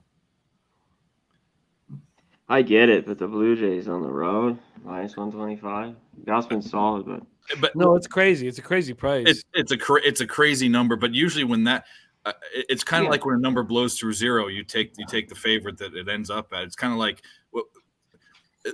the books aren't going to make. There's wrong teams that are favored, but a -130 line. That's what I'm looking at. Someone knows something. I don't even care who's favored, who's not. It just seems like this is the perfect spot after a big matchup, Blue Jays, Tampa, and you have Houston coming off the Sunday night playoff there with Texas, and we've seen Houston bats have struggled. More than not this season, right? So, hey, Rays had the big win. Now they go play lowly the Reds. The problem is Hunter Green. My trust with him is not there, and I wish that number was bigger, or I'd maybe make a bet. He could be such a good pitcher, bro. He could be so good. It's just I'm sorry to go back to this, but Mark Stone hasn't been drafted in this playoff pool. He's going to play for the Knights, right? Game 1? I'm sorry, you cut out. Who was the first guy? The captain of the Vegas Golden Knights. He's going to play in Game 1. Of course. These guys are okay. Well, hopefully, and I think that series is going to go deep. I don't think it's going to be a Vegas clean them up, shut them down spot too. So you're going to get more gameplay out of it. Yeah, I agree to that. I just drafted them. Yeah, we got questions about second half bets. Does anyone have anything? I don't. Yeah, it looks like he's a go. I do think that series lends to the under, but I do think it's going to go deep. I think you might see 7 in that Vegas Jets spot. White Cloud's going to play too. Welcome to Jimmy's fucking team. Guys running shop. That's my first non-Bruin. You're fucking. You got all the Bruins, Jimmy. I love it, dude. I love the strategy of just going deep on a team. It's just. I've also won this pool two. It would be 3 straight, but I came second to the host in the regular season pool last year, and I've won 2 straight. I put it out to them. I've won 2 straight going for it, and nobody says a word. No good work. No you beat nothing. Not a fucking peep. I'd like Jimmy. I got a big money fantasy football league. We put a couple $100 in a person, and it's a $500 entry, and I've won back-to-back seasons, two seasons in a row. Beat everybody up. When it gets to the playoffs, it is sweat-free. Nobody has shit to say. They don't fucking. I keep trying to recruit because I'm like, no one's going to come back next year. I keep whacking dudes. They just don't care. No one wants to talk about they winners. care. They just don't publicly Well, they don't want to talk about winners. You know, they're losers and they're fucking sitting there taking their losses. And so I hear you, dude. You know, I wish there was only 10 teams picked, but we're almost done. I'll be done this thing in a second. Rozzy says Jets in 7. Rod, I don't disagree with you there, man. That seems like it's a strange number on the series. They don't have enough heart. Look, I like Scheifele and Morrissey and Scheifele have enough heart, but you need Luc Dubois to do something. He's getting paid. He was in a contract year. He tried for 60 games, and now you see who he really is. Wheeler's kind of on the denouement. Like, I just don't you feel that's a bad matchup because the Jets are. You say they have no heart, and the Vegas the Knights are fucking bangers. They go out and bang. I mean, well, who does? Chandler Stevenson does. I mean, I don't think Eichel does. I don't like the Knights, but Rod says Hellebuck steals a couple. They're not great. Oh no, that's fair. I'm not saying they're a good team. I'm saying I think the matchup, the way that they play, I mean, they go for it. They don't chintz around and do all these set plays and shit like. And the Jets are just mentally weak. I think. I don't know. Oh, I just don't trust Dubois, man. He's just. I don't think he's. I think he was just in a contract year and just like. Don't you kind of feel like the Golden Knights are on borrowed time though too? I mean, they. Fuck. What am I gonna do here? The second half. Real quick on this game, someone asked me if the Nuggets come out and score more. I'm waiting if I could get them, and that could turn into a blowout. But I want over 15, maybe something like that, to look T-Wolves and then take their points. So that's to the question in the chat from Stimmy. C-Mac, are you saying there's a basketball game going? There is, and people are asking about it in the chat. So I just I'm not putting a cent on it, but if I put any more money on it, I'd be betting the Nuggets live. They're minus 12. I think the T-Wolves are done, but I'm not betting it.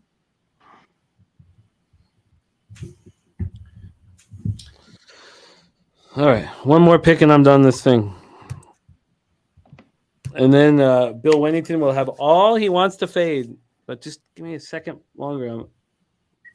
You're going to have to give us a full report on the final roster. It's 9 Bruins, and then I picked Stone in the 10th, and then I picked Jared McCann in the 11th. I don't think Seattle's going to take out Colorado, but if he can get me 7 points, that's above average for an 11th round pick in a 12 round playoff pool. If he can get me 5 points, I think that's right around par. So I'm fine with that. And then I don't know what I'm doing for the 12th pick.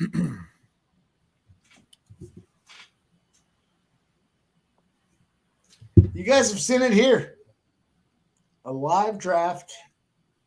If you need to read between the lines, Jimmy loves the Bruins. I don't necessarily love them, but I think it's a smart move in this draft.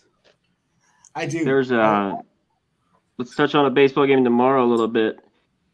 The only problem is he hasn't been. I think he got ripped his last start. I'm going to pull it up. But the last couple of years, we know how flexing, how good he's been at home. I was just looking at that game, bro. Brewers leave after a great win today. I had that under, and wow, that was fucking money after a couple overs today. And Burns on the mound, the under as well here. So under, and I'm looking at the Mariners plus 120. I'm with bro. That's the two bets I was looking at. These pitchers are good pitchers. They're going to regress back. They've had tough starts, but they're going to regress back to the mean. I like the under. I think the under is the play in that game for sure. In fact, without going any further, I'm like 75% there already. Just looking at it. I don't love the card tomorrow, though. To tell you the truth, there's not. It looks like a deep dive type of situation to me. I think there's going to be a couple spots, though. All right, I'm done. Drafted. Oh, you going to win or what? After being on live, you better take it home. I mean, I got to be a favorite. I've won two in a row, but we'll see. Okay, I'm gonna get some ice in my drink and be ready to be. I'll give you something to fade in a second, Bill. We'll be right back for fade picks. Fade plays. Did he just say he's going to come right back and give everybody some fade? Sure you guys did. are good stuff. Craig Wood. Well, Velo Coots. Are you going to hedge the T-Wolves? No, I'm not, dude. No. I'm not in the business of hedging. The fucking spotty like is a spotty like. I might lose, but it is what it is.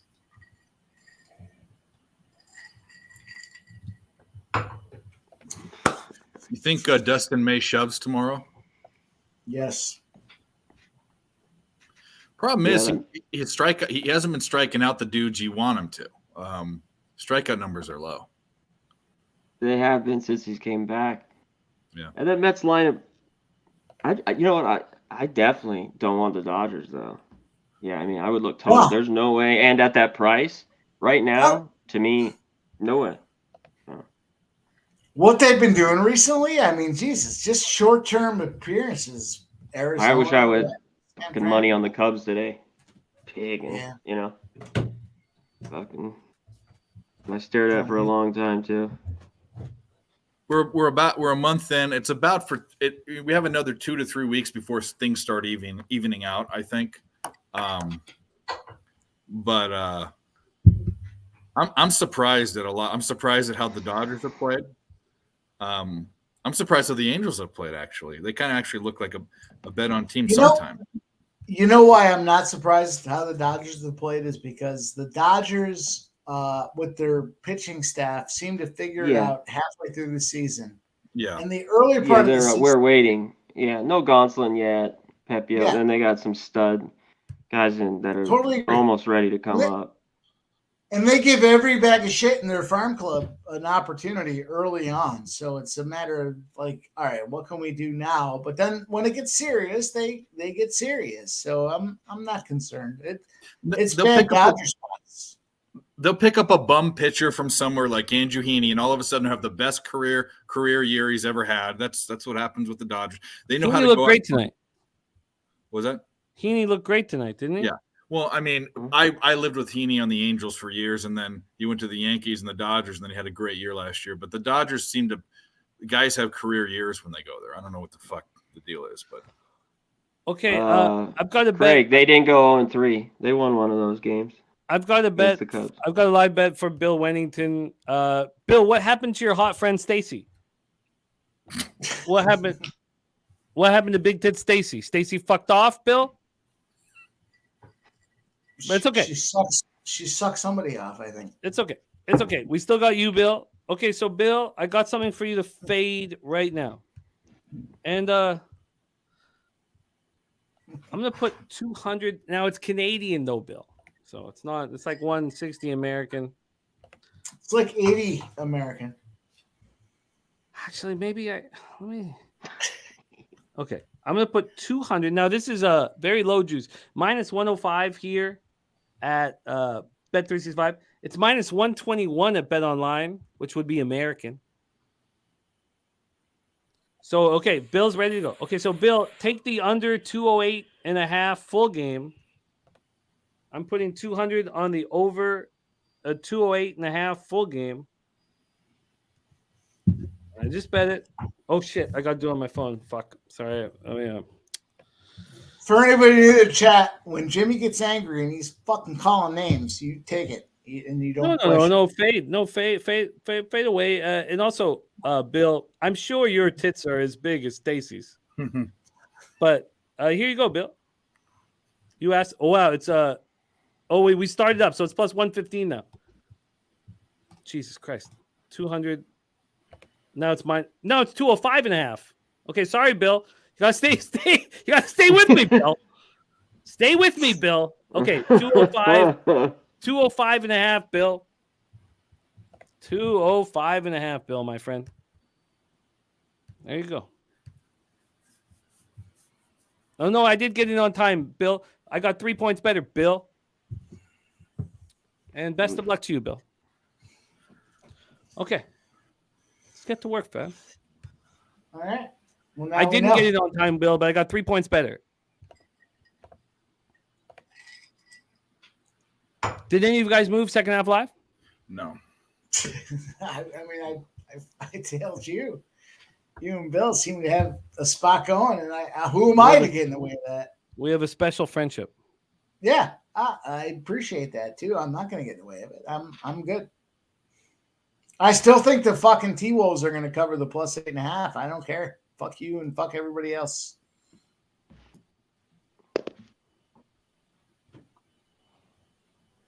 I didn't bet it. I'll root for you. I didn't bet it. I just feel bad. I mean, I don't feel good about it. You know what we need is Prince to start fucking playing. That's what we need. Bill. Ron Lofton Bill's looking at got the some- -11.5. Bill's got some additional feedback. Bill, you must be new here. Bill, No, I've seen him before. And Bill Bill loves it. strikes He me loves- as he a loves guy the that doesn't attention. hit the like button or the retweet button. He loves the I'm just gonna attention. It's say all it. good, man. Bill wanted something to fade. I gave him. Now let's focus on live betting the rest of this game. Let's go.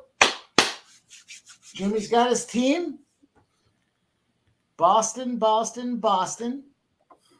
Now it's time to make some money. Is that pool, Jimmy, the whole playoffs or just a series? Just to play whole playoffs. Whole playoffs. I like, that's how I do a lot of my fantasy football stuff. Is I take a team I think it's going to go far. So taking Boston, I mean, clearly there might be one team that beats them. It's the only way to win. Also, like in Vancouver, obviously they hate Boston. So it's a Vancouver comics pool. Like you're going to get a chance to bet those guys, or pick those guys because they hate them so much. So, it's if you take a team that goes the distance and you've got all the guys, then. But like with these guys, you in a Vancouver pool, you can't take any Canuck in the regular season draft because they're always going to be picked way earlier than they should. Yeah. That's so funny. That reminds me, I did a fantasy 2006. I did an MLB fantasy league, and the new guy, he was an Angels fan. He had the number 1 pick. He picked Sean Figgins, number 1 overall. It was the funniest fucking thing ever. It's like picking a punter. But anyway, I love fanboys. Beautiful. Guys that can't bet against their team. Rod Z says he took under 109 in the second half. Yeah, they're up 15. Minnesota can't make anything. I wonder what Minnesota's going to do here. Are they tired and just going to let go? Maybe. I hate it's over Minnesota. like 20. I'm going to take something. Sports teams. Fuck the Wild. Fuck the Timberwolves. Fuck the Vikings. Twins are okay. The Wild have been a tough team for me to cap. Under. You don't know about my Wild long season bet, do you, Jim? I have a Wild long. I'm with you, dude.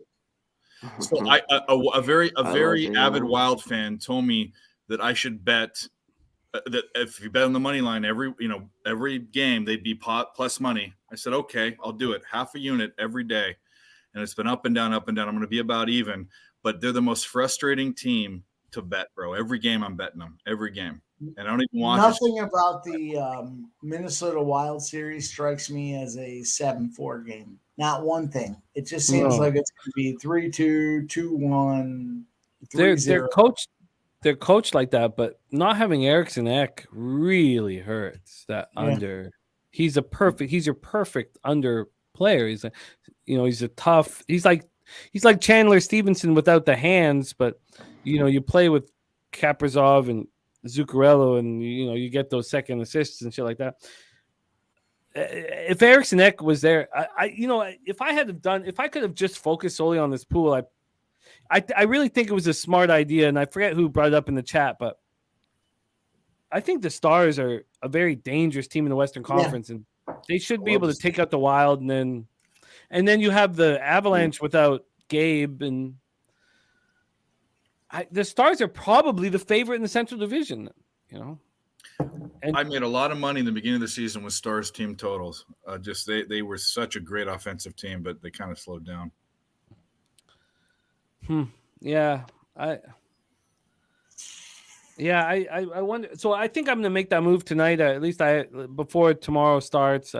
Take the Stars to take out the Wild, but they're two teams I just despise. Johnny K says Seattle. That Seattle Colorado series is gonna be a lot of fun. Don't sleep on the Blackhawks. Stacy says Stacy's back. Oh, Stacy's just trying to fight with us. Don't give energy to big tits. Let. That's the only time I'll ever hear that. Yeah, you're right. Yeah. That's the only time. Don't pour gasoline on big tits. I'll write that one down. C-Mac looked like he deep in capping. What do you got for us, C-Mac? What's over there? Going through some shit tomorrow. I have a theory about C-Mac. Every show he comes on, he's writing stuff down. He's looking at stuff. He's writing a novel. That's what he's doing. He's going to come out with a memoir.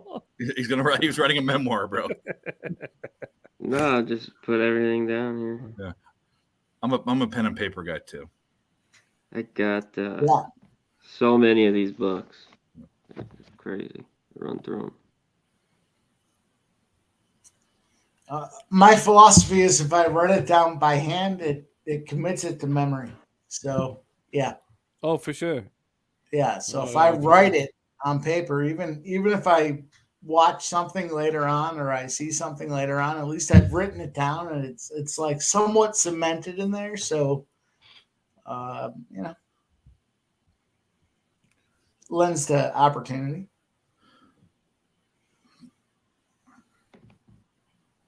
Man. Well, the Joker might get that triple double. Don't you have it, Mike? I had him over 46.5. C-Mac, so it's a great point. His triple double was so fucking high, but it was plus 160. I just have a tough time taking a plus 160 triple double, but I took his over 46.5. So, yeah, I get it. He's a long guy. Oh, you're comfortable, Billy? The fuck? 13, 12, and 6 already. I'm beyond comfortable. I'm looking at these games for tomorrow. There he is. Rizzy, what up, man? Really beaming. He's always steaming. You guys watch? Does anyone watch the Ian's The Ice Guys ever watched any of his stuff? His streams? I do watch regular. There's a guy named there's a guy named Vito. That's a European guy that used to go on his show. Okay. I don't know if you know the guy. He's kind of crazy. One day he shows up on stream randomly. He's got his shirt off. He's in bed, just like Billy, live on stream. People, shirt off, dude. Just like a bottle of vodka. Just chilling, yeah, with his accent and shit. Yeah. I saw a Dutch in a hot tub. Yeah. Oh yeah, he was on the other side of the hot tub commentating. I saw that one too. Yeah. Dude, guys, those fucking good-looking guys with nice bodies. Fuck. That was one of the funniest things. Though he was like, I'm outside. Things in the crib ain't looking too hot, but the vibes outside are immaculate. Vibes out here are great, man.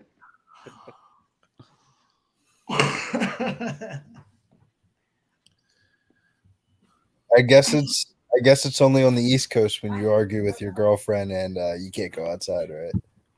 Yeah. Well, yeah, because it's cold as fuck. No, that's pretty universal, dude. Rudy Gobert cannot. I mean, he needs to go away. Fucking take a long walk off a short pier. Can't make a free throw. Fuck that guy. We got to get into the bonus as soon as possible, though. It gives us a chance. Fucking microphone licker, motherfucker. I'd rather watch Jameis Winston lick his fingers. They're both awful. They are. I can't believe he couldn't get his job from fucking the Red Rocket. Like that he's awful. Everyone was drafting him in fantasy leagues. I don't give a fuck. The guy throws too many interceptions and he's not good. But if you can't get your Dalton takes your job, then you shouldn't.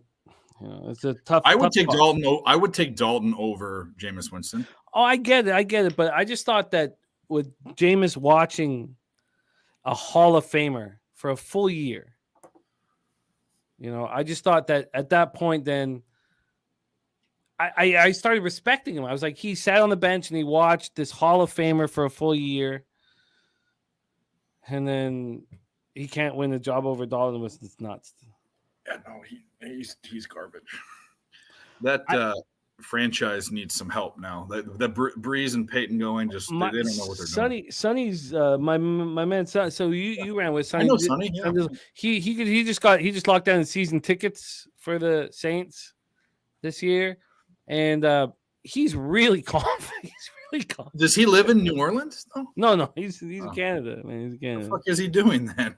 Oh, he's just he's a comic. He tours around North America. He lives a pretty nice life, man. Yeah. He lives a pretty nice life, but he's just so confident.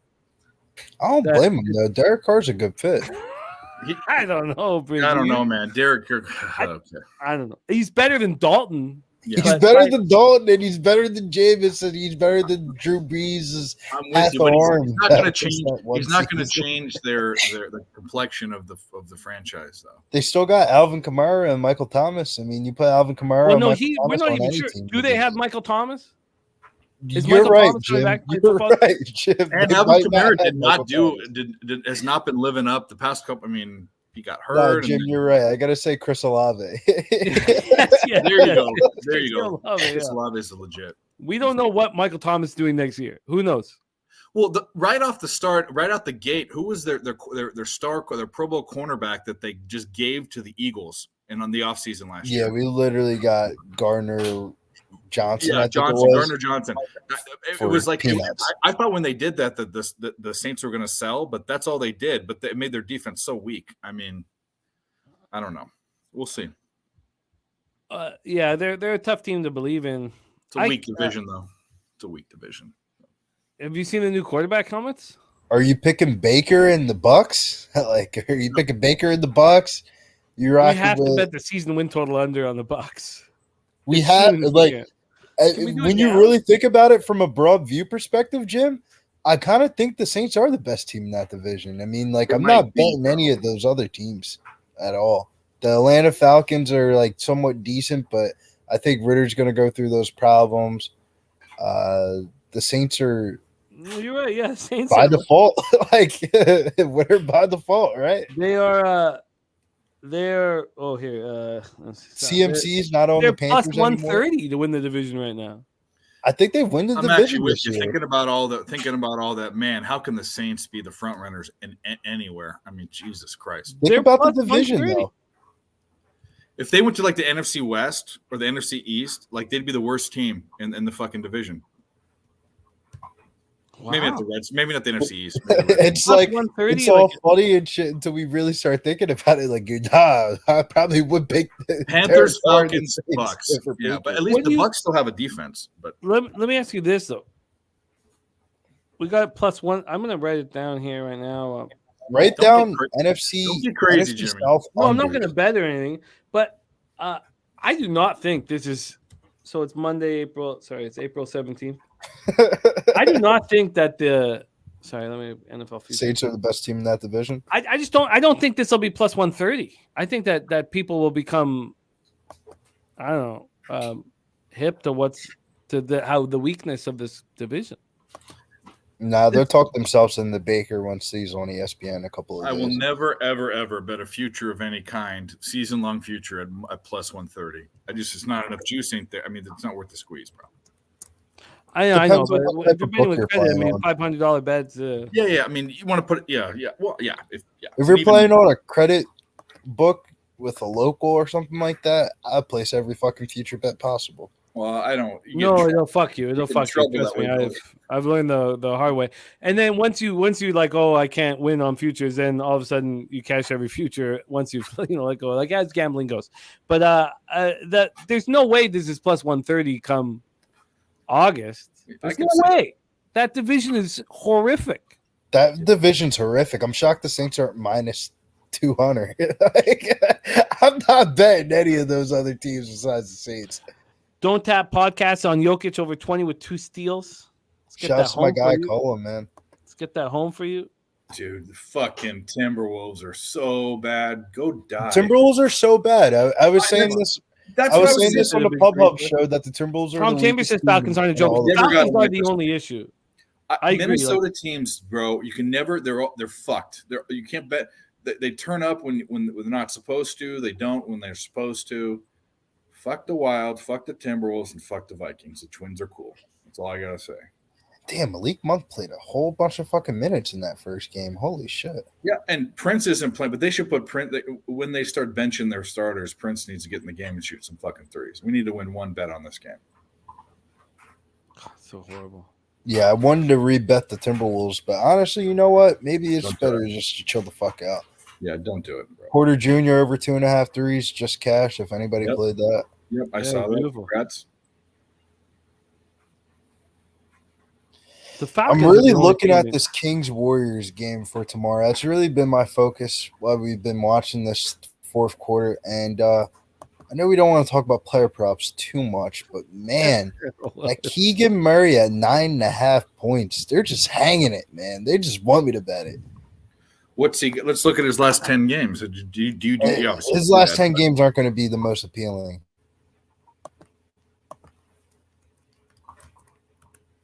Especially rookie first playoff game. He looked horrible in that first game. I'm telling you, don't overthink that game. Bet the Warriors and move on. That's what my take on that game. I'm definitely betting the Warriors tomorrow. I just The want to Warriors see are how going to go down 0-2. I mean, I'm going to be honest with you. They could have won that game very easily yesterday. it's any Warriors game on the road. I feel like they could have won the Yeah. game easily and they end up losing. They can't. They need to take one. Looking at somewhat of the box scores of the last game, it feels like there's a positive regression due for Kings role players, because if you look at the role players that stepped up in game one, it was a lot of Malik Monk and Trey Lyles. And granted, Trey Lyles looked really good in the minutes that he played, but if you're telling me that Trey Lyles has 16 points and 6 rebounds in 18 minutes again, I would be shocked. And you know what the theory is in the playoffs is role players usually play better at home. And role players are better to take props with in the playoffs, my opinion. So another person that's due for positive regression would be Kevin Huerter. He had 6. So if we think that Malik Monk potentially goes under, I don't think he scores 32 points again. If he scores over his point prop, I don't know. But if he doesn't score 32 points again, then that means there's probably a little bit more shot volume for Kevin Huerter. And if he doesn't go 3 for 12 again and 0 for 5 from the 3-point line, his props are really low. 14.5 points, minus 120. His 3-point prop is at 2.5 at minus 120. That's the way I'm thinking is like Keegan Murray, Kevin Huerter, while everybody bets Malik Monk props. I mean, I'm already looking at the Malik Monk prop. His 3-point prop is at 2.5 at plus 140, a little bit too high. And Prince shot a 3 and his fucking missed. point prop is 15.5 at minus 125. That would be the 3rd highest leading scorer on the Kings. That's pretty ridiculous. Hey, Rod, I'm with you. When Flower Power's in net, fade him. Gus is a better goalie for sure. Fucking fuck Fleury. Is Fleury playing tomorrow? I don't know. I haven't looked yet. No, he won't start. What's Got- the website to check Goalie the post. goalie post? Yeah.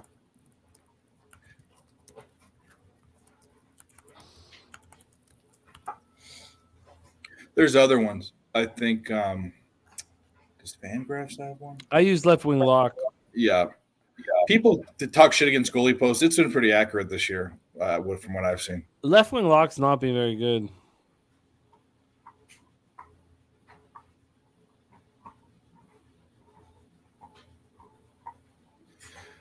Fleury to Buffalo next season. I don't really care. Fleury can go wherever the fuck. I think Fleury retires. Yeah, get the fuck out of here. That's what I'm talking I don't mean any like he's a Hall of Famer. about. Good for him. I just don't like him. That's No, I feel you. I mean, multiple cup winner. I mean, he's way past his prime. I mean, you know what's funny is we see so many goalies now. I mean, him and Quick, and they just need to ride off into the sunset. Like, get these new guys in there. I'm gonna not fuck around with that. I'm gonna look at that later on tonight. I'm sticking with the basketball for now. That's the way I'm thinking, though, in that first game, man. I mean, in the night game, is the Kings role player props, and we're obviously betting the Warriors money line at -115. Warriors, Sixers, 2-leg parlay.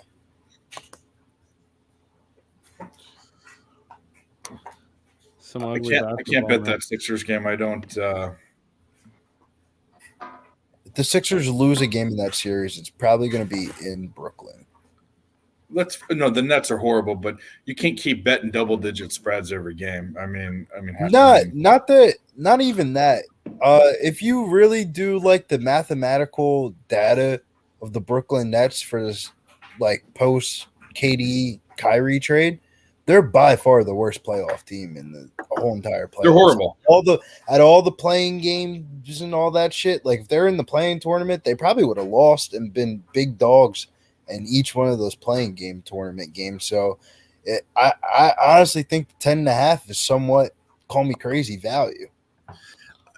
I mean, I'm not arguing it, but that's not how I. That's not the type of basketball bettor I am. I'm not. That's not my style of betting either. Yeah. Yeah, it's not really my style of betting either. But I will say, I definitely think the Sixers, if there was ever, I don't want to put it in layman's terms, but in the most layman term way to explain it, that -500 is damn near a free square. So here are two little nuggets that I have. I didn't want to put it in layman's terms. I know. I was It's thinking a free square, man. layman. If How you're much looking you for those know? 5 legs or those Layman. 3-leg parlays tomorrow. So check this out. Since 2013, in Game 2 of the first round, double-digit home favorites have gone under the total 12-3, 80%. So are you betting under 213.5? That's a pretty low over under. I know it is, but there's a reason why it's low. I mean, that's proving that. What's another little trend here? Since 2000, basketball trends, though, I will say basketball trends are like trends to good to know, but they don't ever affect my decision making. Playoff trends should, and this I was just going to say. If you look at LeBron's playoff trends in Game 1, the dude's like 3-15 on the road in Game 1s. Everybody and their moms was betting the Grizzlies today, and look what LeBron did in Game 1. I'm just saying, like basketball trends for every trend that you had can a find 61% that's good, trend. find a bad one. I had a 61% trend to the Lakers, so I found a I remember you told me about it yesterday. The other trend, there's another trend that's a solid one too. Since 2016, home teams that won the first game that are double-digit favorites won straight up the next game, 26-7, and against the spread, 24-9. So 72%. So maybe that's a fucking Sixer spot, maybe.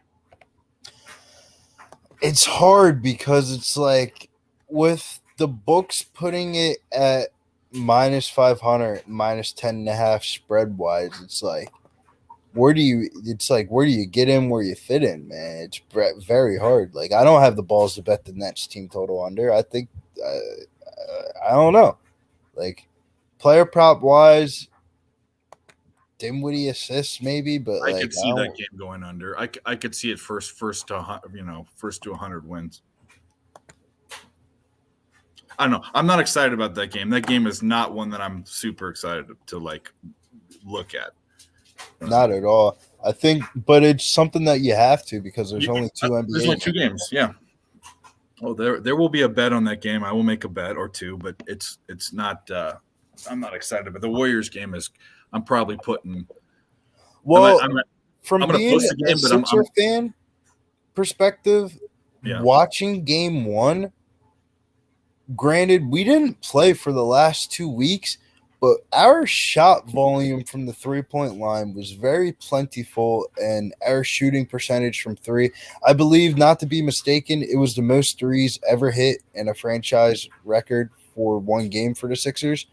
So if that doesn't happen again, I think the first half under would be the way to go, because a lot of those threes came early on. If PJ Tucker's hitting the first 2 threes of the game, it's going to be a good night. Like, it's one of those type of things. Like, I'm currently looking at the under 111.5 first half, minus 135. That would be kind of like a pre-flop lean. No, this is me in bed capping the game out loud. I think the Sixers don't start off as hot as they did last time, and I also don't think Mikal Bridges scores fucking 20 points in the first half again. So that just tells me to bet the first half under just off of the eye test. That's the trend. I like the full game under. That's a look. I still have the balls betting a full game under in any basketball game. Yeah, different styles. I think in people try to treat not saying you're doing this, but people try to treat basketball like MLB first fives because they're taking out it's not the same. It's not the same. It's completely different. In first fives and MLB, you're taking out variables. In first fives in basketball, the only thing you can be looking at are team trends and also people like players that tire. I think it's college basketball race to 20 to 25 is comparable to an MLB first five. It is, and a lot of people, and I'm mostly in college basketball. I hear all these people betting first fives. I say, why? You're not taking out. You're leaving a lot on the table. Because you're leaving a lot.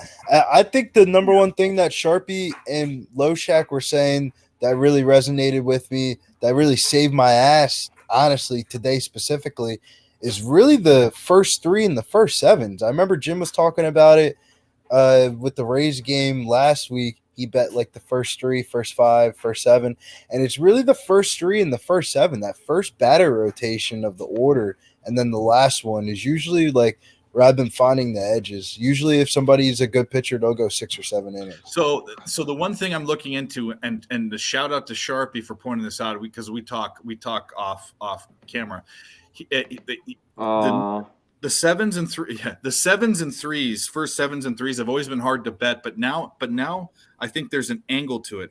The first 3s are obviously you're seeing. It's going to be for the pitcher. When he sees the third guy, he gets fucked. Like, look at Patrick Corbin. But the first 7s are for the pitchers that shove and stay in 6 and 7 innings. Like tomorrow's LA Angels Ohtani spot. Yeah. I really like the first 7, but I'm just going to trust the numbers and go with the team total under for the Red Sox. Wait till the first 3 and first 7s become the new Nerfy, or the new fucking first 5 bet. Dude, you know what the best thing to do now is bet? Nerfy. No, not even. You bet the run. They're giving run lines on these first inning games. So I see a lot of people betting Nerfies, but if you're convicted on one side or the other, you could bet the run line. Just get your money back after the first inning if it ends in a tie. Or if the team that you think is going to starts off hot, then you cash the ticket. Like, that's one thing I've been doing a lot of recently, been betting first inning run lines. Well, first inning run line isn't. If it's minus a half, I guess it's not. I had to you win. I had to get a little something to eat, and then I had to log back in because I saw Billy in bed and Dave talking about Nerfies, and I just. the conversation, Mike. You know my opinion on Nerfies, though. You already know my opinion. I had to jump back in because I'm like, what the fuck? This conversation seems like I need to be a part of it. Nerfies only. I'm not a Nerfy guy. I'm honestly, everything in my goddamn soul is telling me to bet the fucking Timberwolves in this fourth quarter, and I need to go grab my phone. They're an angry group, these Timberwolves. I think that there's no way they don't put up 75 points in this game. How many points do the Nuggets score after that? I don't know, but who's gonna play? Like who you're gonna have on the floor in this fourth quarter? We need Prince to stay on the floor. He will shoot a couple. They got to go small. Kyle Anderson just got taken off the court. I get Kyle Anderson off there, and the pace is going to increase immensely. Yeah, I love my jersey guys, but not slow-mo.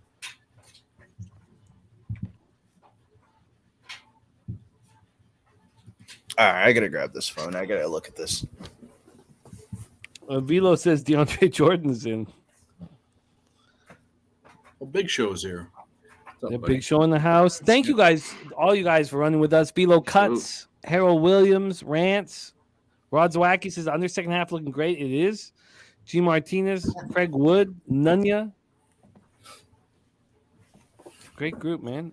Ish, your boy, Don't Tap Podcast. Swiss Horton. Billy Bedbets. That's the new. Is that the new? Yeah. one? Fresh squeeze bed bets. Fresh squeeze.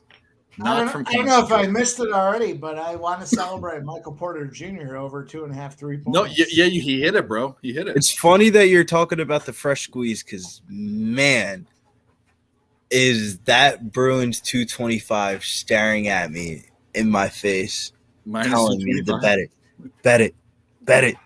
I don't want. You know the you Bruins wanna game bet it. one. I don't want anything to do with it. Any team with pressure in game one, you don't want anything to do with. I think the Oilers are vulnerable in game one. I think the Oilers are vulnerable in game one. That minus 190 line's a trap line, especially after I was talking to Mike M about this. I think it was Friday.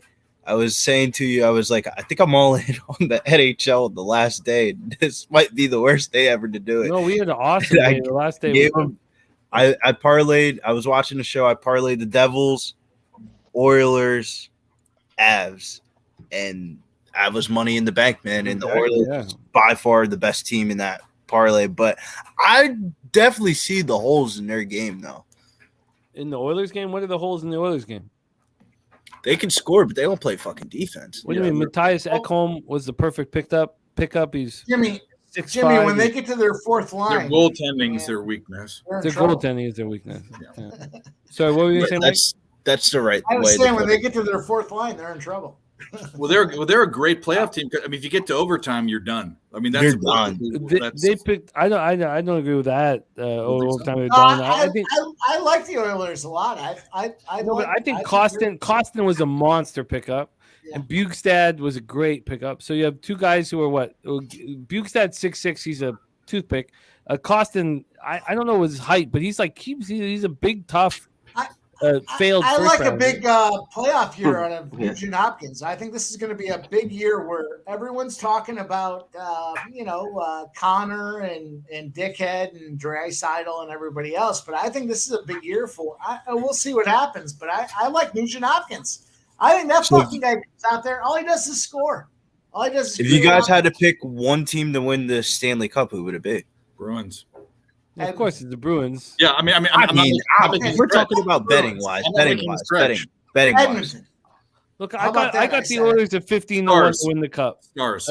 I only have 400 on it, but 15-1 to win the cup, $400.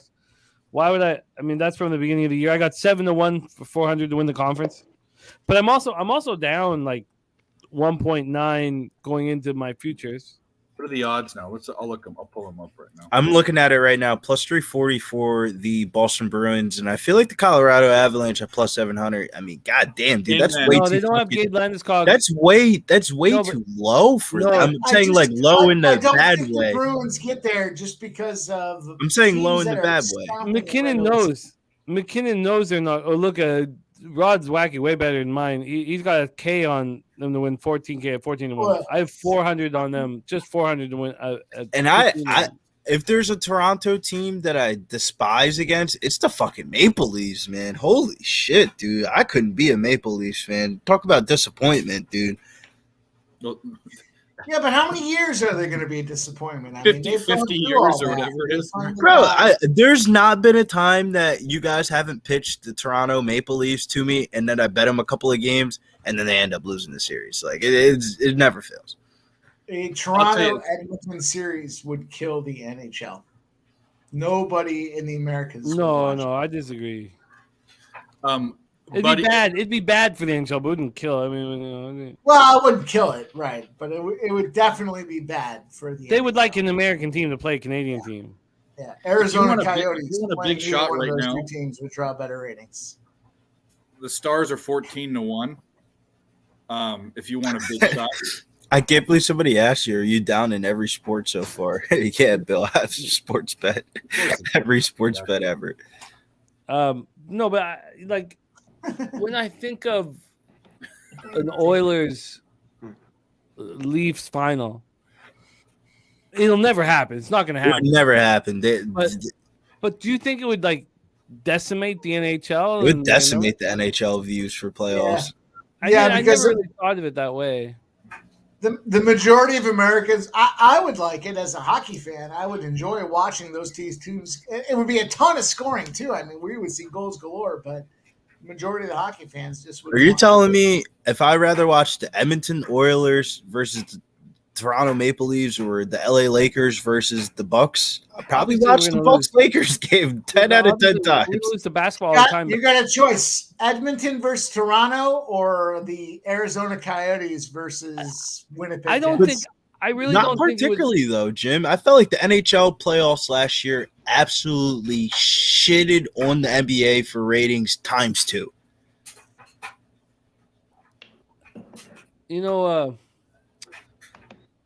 I don't know. Because the Avs aren't a hotbed of TV money. So, if the Stanley Cup if the Boston Bruins are in the Stanley Cup final, this shit's going to pop. But I never thought of it quite like that. I never thought that if the Oilers if it was an all Canadian Stanley Cup final, you guys would be fucked because we'd have the biggest numbers we ever saw in Canada. But who cares about that shit? Yeah, the American dollar bills are the ones that pay the bills. A Canadian team hasn't won in fucking 30 years. 30 years. 30. I just know from historical observation. 30 years. It was the So Habs. you're telling me we're betting the Toronto Maple Leafs this playoffs. Well, No, now man. you Good have luck. the angle, but the Habs won. They beat the Kings. They called Marty McSorley for the illegal stick in Game 6. It was wild. Historical observation says nobody cares in America when Canadian teams My are in. only And problem with the that's Heritage Avs, Cup. Craig Wood, is I think that they just get too much public money from people like me that don't watch hockey, but they know that the Avs can score goals. The Avs are not making the Stanley Cup final without Gabe Landeskog. I mean, that's just facts. I don't know if it's facts because Cale Makar and Nathan McKinnon are spectacular. So I still could, but it would be tough. I think the Avs and the Lightning are gassed. I think both those teams are gassed out. I don't know if anyone's wondering about the Lightning. No one cares think about both- Lightning. I mean, they're not. But in the West, the Avs are the favorite in the West. Are they let's go over the lines right now. Is it the Oilers? I think it's more likely that the Bruins come out the favorite at the East, and it's very rare 2 of the top favorites come out. The favorite out of the West, based on I'm looking at Vegas Insider with all the books, are the Avs at plus 700. Then it's Edmonton at plus 800 or 900. Then it's Vegas at plus 1200. Then it's the Stars at plus 1600.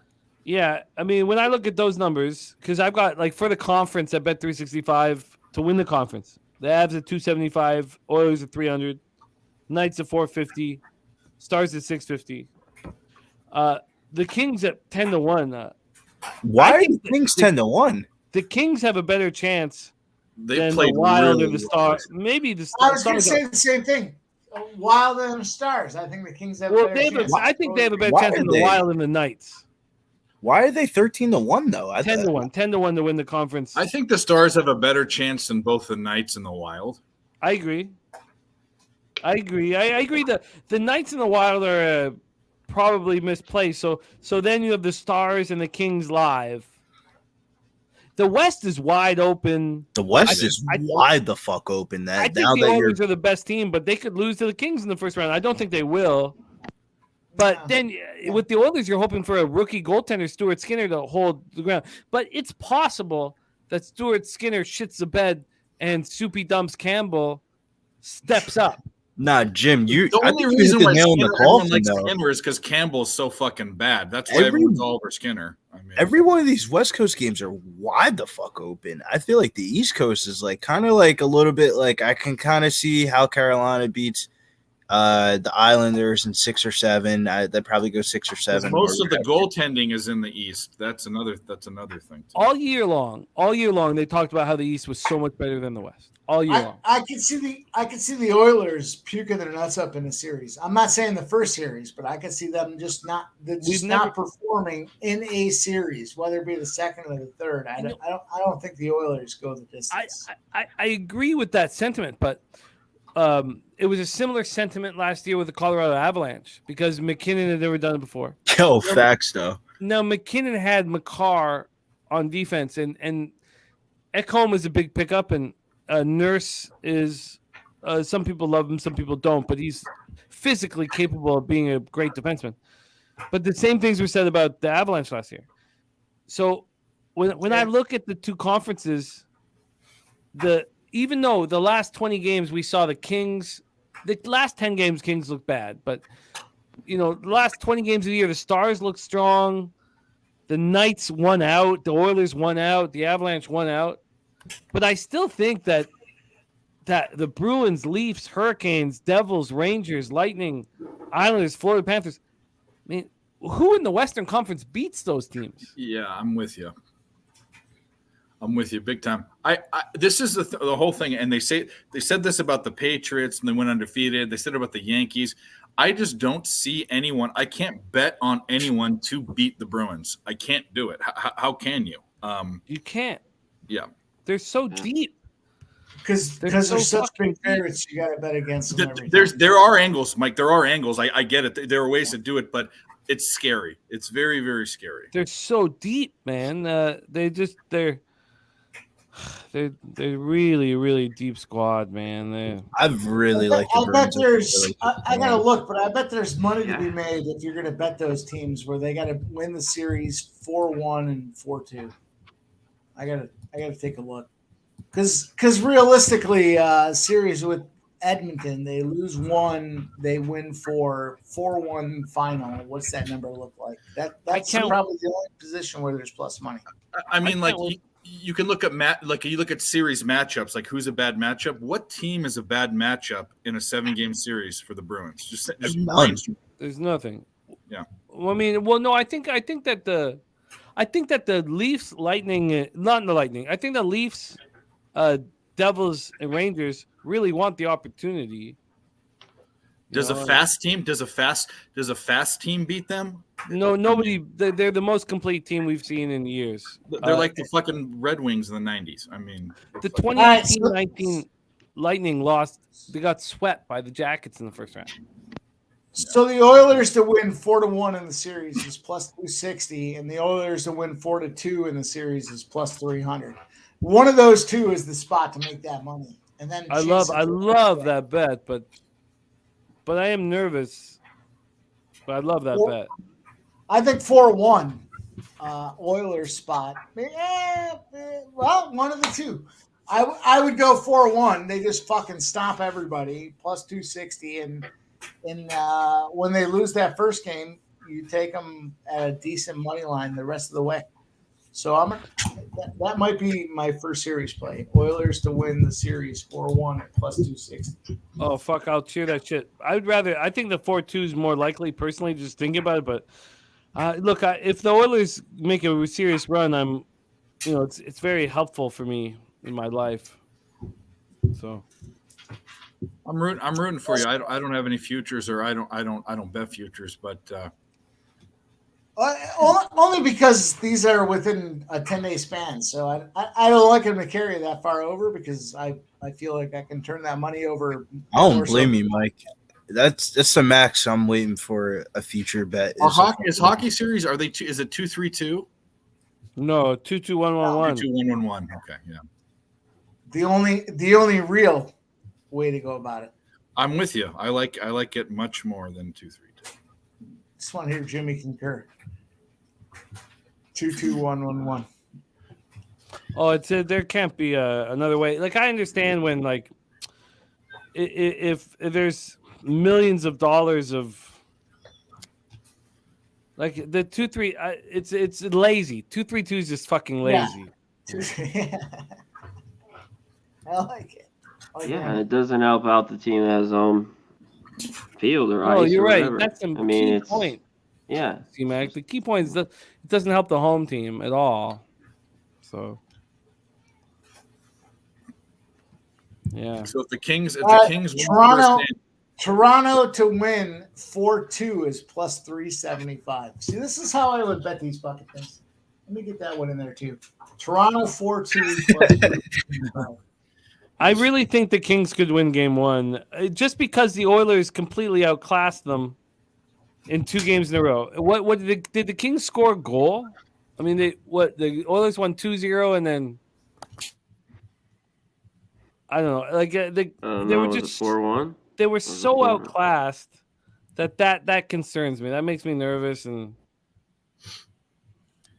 so Kings and Oilers series. The Kings have all the pressure, and you have a rookie goaltender with all the pressure. So I think 3-1.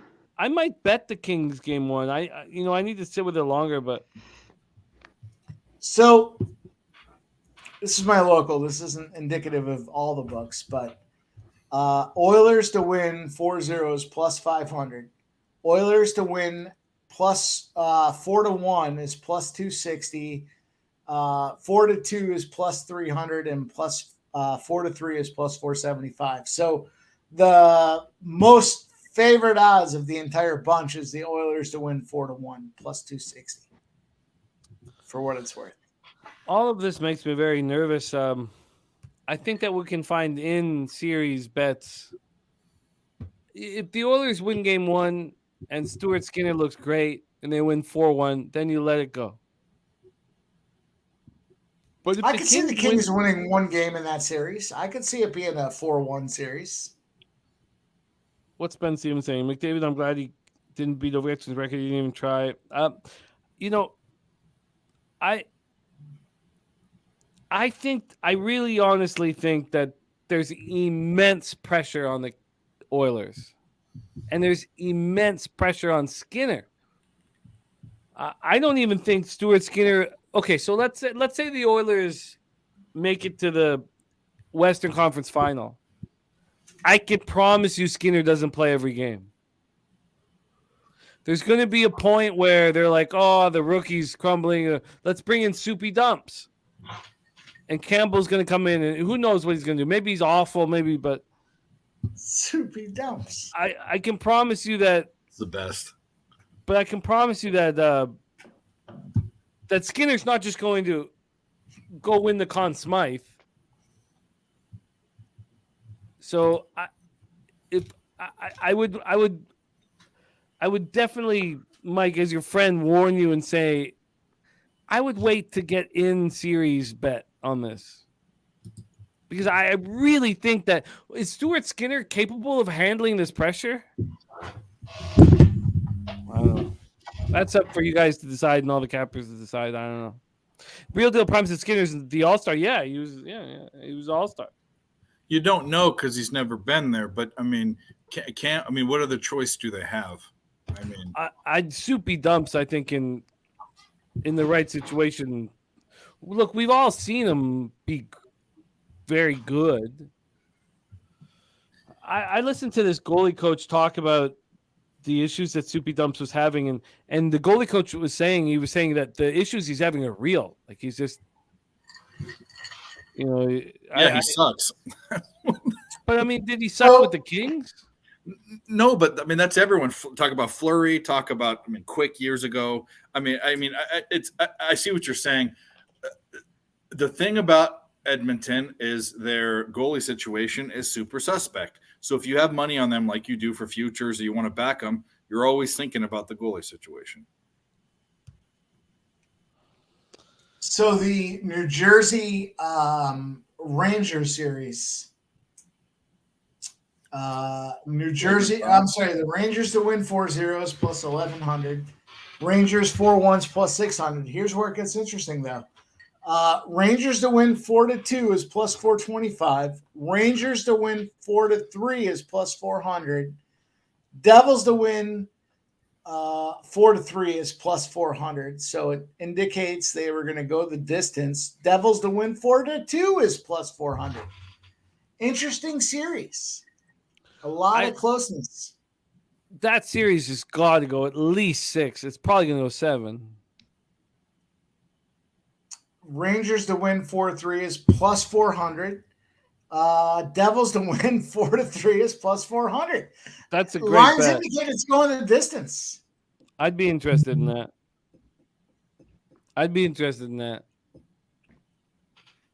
Interesting. I don't know if there's enough risk reward. I'd have to figure that out on my own. Joker just fouled out. Not that it matters. You would have to take one side or the other to go the distance and then hope to hedge along the way. That's the only way I could see there being. It actually does matter a little bit, Dave. If you have his PRA over or whatever, but you do. But no, I'm thinking about. I've been patiently waiting to bet the fucking Timberwolves, but goddamn, man, have fun. They haven't given me a reason to bet them. Now that Jokic is out. Yeah, this fouled out with would be the 6:30. time. Yeah. Plus 24.5, Jim. I mean, damn, dude. Fuck. How many points is enough? I like 20. I don't think they care now. 25. Yeah, I didn't want to take it. I could have got 28, 29. And you didn't take it. I'm gonna stay off and keep on doing my baseball. I'm myself. I didn't take the Nuggets. The Nuggets. It's locked to both my books. You know, when you're thinking about betting Rich Hill at plus 120, a lot of other bets start going through your brain, and the accept button becomes a little bit easier to hit. I love that you believe in Rich Hill. Yeah, I love I hit the Pirates today. The Pirates are fucking early season or a bet on team. I kind of like Rich Hill tomorrow in Colorado. The story about Rich Hill is when he used to play for the Dodgers. Granted, those weren't the best outings in Colorado, but he likes to play in Colorado. So, I mean, like, if a pitcher ever likes to play in Colorado, and any website that you look at, any statistical data that you're going to look at, it's going to say Kyle Freeland is having a good year so far. And if you really look at the Broadview perspective, the Colorado Rockies have been horrible in their first game at home. I'm with you on that. So when you look at pitchers, we were just talking about this. What's the game where pitchers are doing really like Flexen and Corbin Burns? Not Patrick Corbin Burns. They've had kind of tough years. They're going to regress back to. I mean, Kyle Freeland is not going to have a sub-1 ERA for very much longer. I mean, give me a fucking break. There's no way. I like it. I like what you guys are thinking. I haven't studied it hard enough, but I'm There's just also something on my brain. So. I have until about 2:30 or 3 o'clock in the morning to place a 4-leg parlay on BetMGM. So the baseball capping's going. You got a time limit on that? There's a time limit on the parlay. Shit. So as of right now, I got the Angels first 7 money line, Cubs first 5 money line. Can you do totals in that? Yeah, I can do anything I want as long as I really like the Miami game first 5 under 4. If you can get 4 is a good number. 4? Yeah. 3.5 is in the Miami game? Yeah. Look, I'm not gonna lie to you. I'm a little bit skeptical of betting Miami games. They've been a National Dolphin Day. All jokes aside, they won me a lot of money on National Dolphin Day, and I don't know I want to go back in. Brizzy, you want the Wolves plus 24 right now? I think I'm just gonna stay off. I think I need to close the book for the day. I think they cover that 24.5. Do we do it? You better do it now. If you're going to do it now. I mean, don't do it. I say don't do it too. I'm not going to do it. It's done. Velo Cuts took the Wolves plus 27.5. Yeah. Briz, you've got Webb and Luzardo pitching tomorrow. I think it's an under, bro. So, and San Francisco is not good against left-handers this year. San Fran's not good against lefties. That's already something that I don't.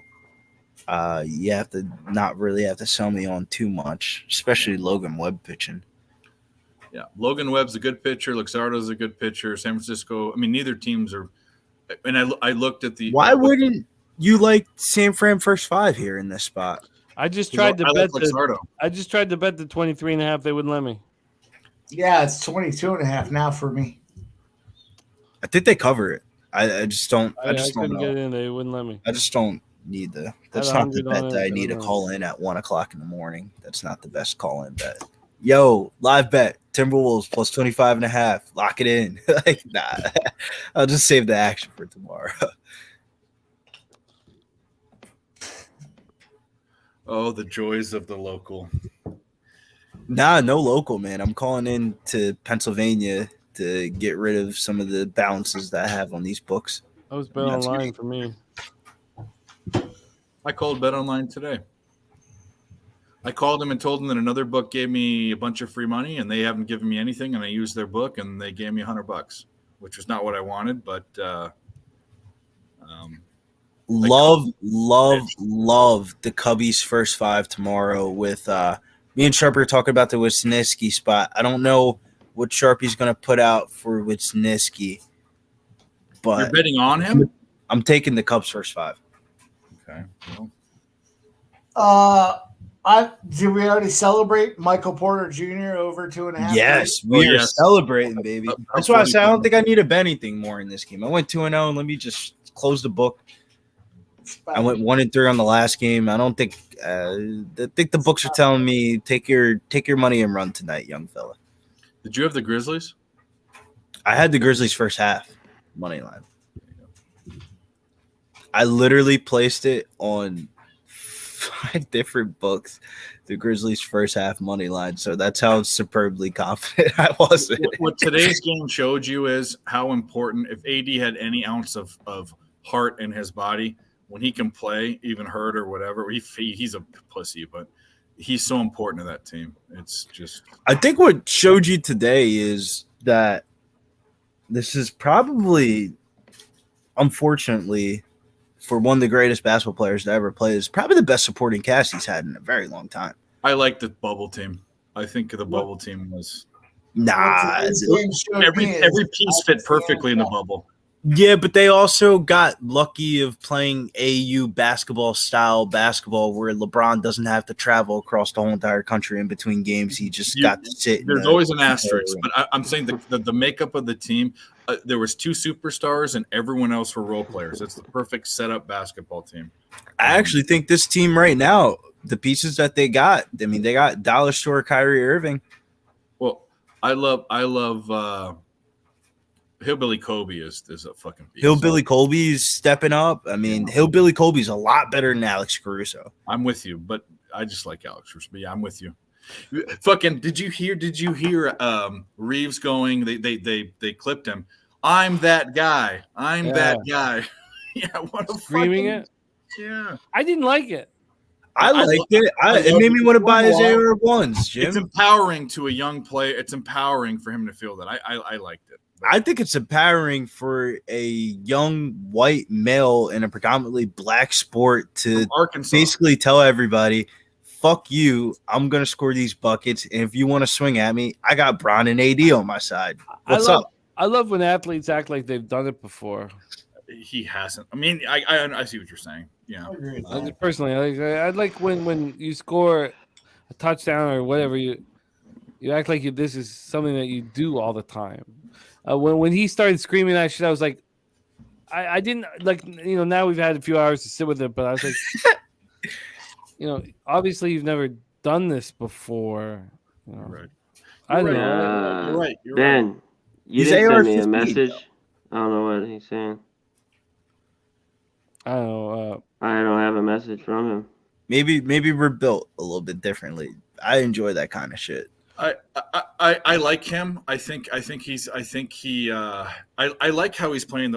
They're giving him some ability to blossom, and I like that. Well, the reason why they're giving him ability to blossom is because they actually really need to look at themselves in the mirror at the end of this offseason and decide for the future that if they really want to pay this guy a lot of fucking money, because Austin Reeves is due a lot of fucking money this offseason, and it's probably going to be like a 3-year, $54 million. It's going to be damn near close to like what a max player could get. And that's a lot of money for the Lakers to be spending on a potential role player. And last time that they got this opportunity, they let Alex Caruso go to the Fishes. For less money. Yeah, for less money. That's the whole thing, is that the Lakers do not keep role players. They want the stars. They just don't. They don't pay the role players. But is Alex Caruso a star? I mean, is Austin Reeves a star? Player. And one of the things they're talking about, which I've said, and someone joked around and said in the chat one of those streams I was on, that Austin Reeves can play the point. Like, oh no, it's LeBron. He played the point look at the game today. He was a point guard in college. Like, he can play the point as a fucking white dude. You know what I mean? I think if Austin Reeves went to a team like the Orlando Magic or something like that, that team would get a lot better real quick. That team's gonna get better. I'm telling you right now. Banchero's a fucking them and the Thunder, bro. Nah, they're in two different scales. The Thunder are a summer league. Granted, hear me out. I'm saying summer league, but they're a summer league away from really clicking off and booming off to where they want to be, because they got a lot of young players on that team. But these young players gain confidence in the summer league. If you look at Emmanuel quickly over the past season, going into the regular season, closing it out, there was a lot of concerns about his minutes and his player development. And then he went to the summer league and absolutely balled out. And look at the season that he's having. Cam Thomas is another player from last year's summer league, had a great summer league, translated over right to the NBA season. There's a lot of these players that build that confidence. Even Peyton Pritchard, man, to a certain extent. It's just that point guard depth on the Celtics is really deep. But as I'm getting to the point here, a lot of those Thunder players a lot of their young players are going to play that summer league, and they're going to be the best betting favorite of the summer league. And that's going to give them a lot of confidence going into this offseason with guys like Chet Holmgren coming back and stuff like that. And I think the Thunder are going to be a top 5 team in the West. I think Chet Holmgren might be that guy. Who was that guy on Ohio State? He's a coach now on one of the teams that got hurt the first year. It was like a number. Greg Oden? Yeah. I think that Chet Holmgren is in dangerous. He's Gumby, bro. Did you watch the under 21 Olympics last year? I would break. I would touch him and he would break. He's a pasta. Man, I thought the same exact thing until I watched the under 21 Olympics last year, and he was playing right there with Victor Wembanyama, and he was hooping. Well, anyway, and that was the same exact team that had Kenny Lofton as their starting power forward, and that was when everybody was like, "Holy shit, this kid at Louisiana Tech is going to be a fucking fine basketball player one day." I mean, a lot of those like Olympic games, like, granted, a lot of people don't watch them, but if you watch the under 21 teams, man, a lot of those players really translate into the NBA really well. Like Alfred Sengun is one player that I saw play in the under 21 tournament and stuff like that, and he was a fucking hooper, man. KD has way more meat. If you look at Chet Holmgren's legs, they're like my wrist. I mean, my wrist is bigger. You do have beautiful wrists. Yeah, well, thank you very much. KD is a fucking cyborg from Mars, or spider, whatever we're going to call him, but he's got more. Chet Holmgren is like has a deficiency or something, like some sort of genetic disease. We've jokingly talked about this on your stream Thursday about how statistically bad this Thunder team is at rebounding the basketball. And if you put literally a floating body in there, and the floating body is Chet Holmgren, it's probably the same size as the Ghost, but if you put him in there, their rebounding probably goes to like even of the pack of the NBA. And if they are even the rebounding team, they probably are a top 6 team in the NBA. Get another 6'9" guy that can rebound or something. Bro, they can't. They're so bad at rebounding that, like, that's the reason why they lose these games. It's not because they're offensively not gifted. They're getting out rebounded by like 20 to 30 rebounds in every one of these games, regardless if they win or lose. That's like an unsustainable stat. Yeah, KD was really thin coming out of Texas. I get it. He was thin, but this guy, I've never seen this. He's a freak of nature. He probably hasn't not played basketball 9 out of 12 months of the year since he was 5 years old. Bull has more body fat on his body than fucking. Bull's African. Well, I'm just saying a tall, skinny motherfucker with no meat on him. Their dietary is a little bit differently. I don't think Bobo's going to DoorDash and ordering McDonald's. Bull is going to shine in China in no time. There you go. Nah, he'll be in the NBA for a little bit. No, I like Bull's moves. Chet does have some physical issues. I think you guys are sleeping on Chet, man. Chet's a great shot blocker. Let's see. Let's wait. He hasn't done shit. He has. If you've seen him, a picture of him now from like 3 months ago, he's added some weight. So we're about to put a bow on tonight, and much to the happiness of Big Tits Stacey King and Big Tits and Bill Wington. I was terrible, and I'll have to rue the financial consequences of this. It sucks. It sucks losing, but I'll deal with this shit.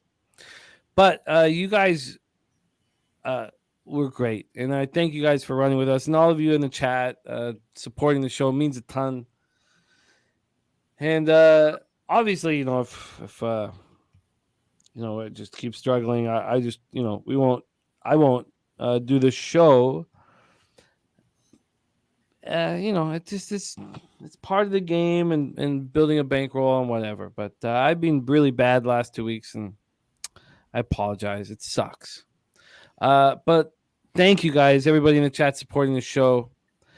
Ben Stevens. Oh, I don't know.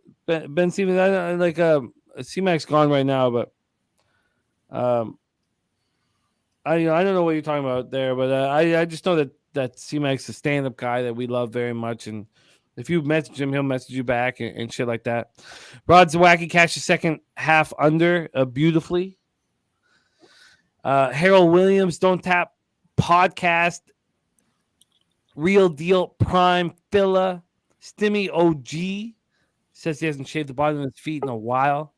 They are my man C-Mac coming back here right now to roll with us. Ron Lofton, your Money in the Bank. Harold Williams. All you guys, Velo Cuts, Drinking Hand, Danielson, Craig Wood. Thank you guys so much. Thank you guys for your support and supporting the show. I need to be better. I'll deal with that shit on my own. Let's go around the horn here, and we'll close up with Brizzy. Dave, picks from Dave, my man. Thank you for running with us late night here. Any last words to the Capper supporting the show, my friend? I just want to say thanks to the chat. I mean, I know we give each other shit and joke around, but there's nothing without you guys, that's for sure. And just to talk about winning and losing, like I went 0-2 on this stream. I went like 0-6 on the UFC stream yesterday. It's been a while since I haven't won a stream on a fucking super tear, but that happens. But I hope you guys get something from the way we talk about capping or other games or how we do things. I mean, there's a lot more to these streams than just the single bets that we're giving out. I hope we're giving out knowledge, and also I hope we're giving out content. I mean, like, we're sitting there drinking, having a good time. I'm glad you guys are here. Picks from Dave on Twitter and YouTube. Check me out. And thanks, Jimmy, for having us. Oh, man, we love you, Dave. You didn't have to tie your losing into my losing. I'd rather just be all losers. There we go. I love you though, man. Yeah. I love you, man. Obviously we built a bankroll for a reason. Yeah. And not just, it's just we individually built a bankroll from gambling. We all started somewhere. I started with that guy that went to 10 to 100. I started with $10 years ago. I mean, shit. We all start somewhere, right? Yeah, man.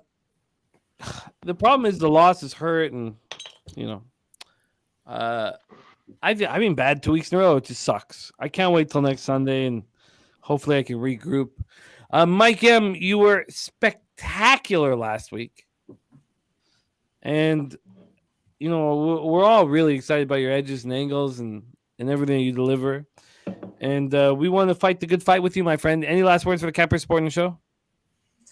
Just chapped. It was a night of a night, and I just I don't like coming on throwing out losers, and we're better than that. You guys deserve more than that, and we'll just work harder. We'll find spots. I'm dejected, and next time we'll do better. That's all we Yeah. can say. Yeah, no, well put. Well put. C-Mac, my man. we're a little upset with our performance this evening. Yeah. But this part of the Hey. game, and you know it well. Any last words for the Cappers supporting the show?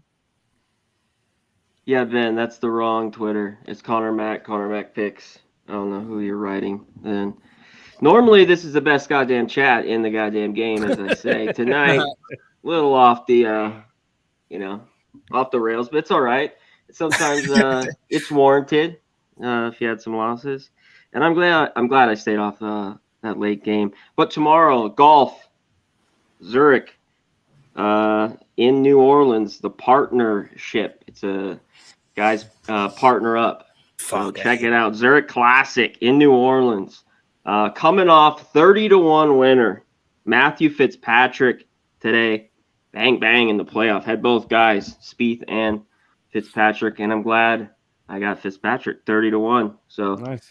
Need another outright winner. Cash on that, baby. Beautiful. You did. Beautiful.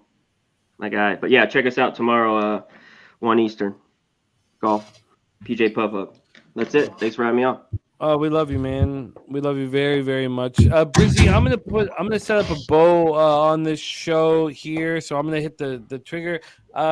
Thank you guys so much for supporting the show with us tonight, and Brizzy, I can't wait for you to run because we didn't get you this past Thursday, so we got 3 big games on Thursday, and really looking forward for you to cap the shit out of them, and we love you, man, and we love everybody supporting the show. Thank you, guys. Brizzy, the floor is yours. Also, you guys on screen with me, thank you. Dave, Mike, C-Mac, and Brizzy, and the cappers that were here before, Pistol and Ragu, and we just thank you guys for coming on the show with me. Brizzy, can you put a bow on this one? Yeah, I'll put a bow on this one. I guess it wasn't that best for the live bet stream, but tomorrow's always a new day. And with that being said, we're rocking with the Warriors money line tomorrow, minus 115. Player prop wise, these aren't officially official yet, but Kevin Herter day tomorrow. I'm feeling the Red Robin is gonna yum all over the Warriors tomorrow. And injury news that I'm circling is Jordan Poole. He got hurt in game 1 in that game. And while that doesn't feel like a huge important piece, that could definitely bump up the usage of a couple of star players, maybe Curry, Thompson, I should say, maybe Andrew Wiggins, point prop. It's one of those players that if you take him off the floor, there's a lot more shooting to go around. So I'm very interested in the player props tomorrow. It's where my brain's starting to go off now, is into tomorrow's slate. And Rich Hill Day. Are we doing the damn thing tomorrow? Because I think I'm betting Rich Hill this parlay. Rich Hill's going to be great. I believe in Rich Hill. All right. I believe in Big Mountain. I love you guys. Thank you. Respect.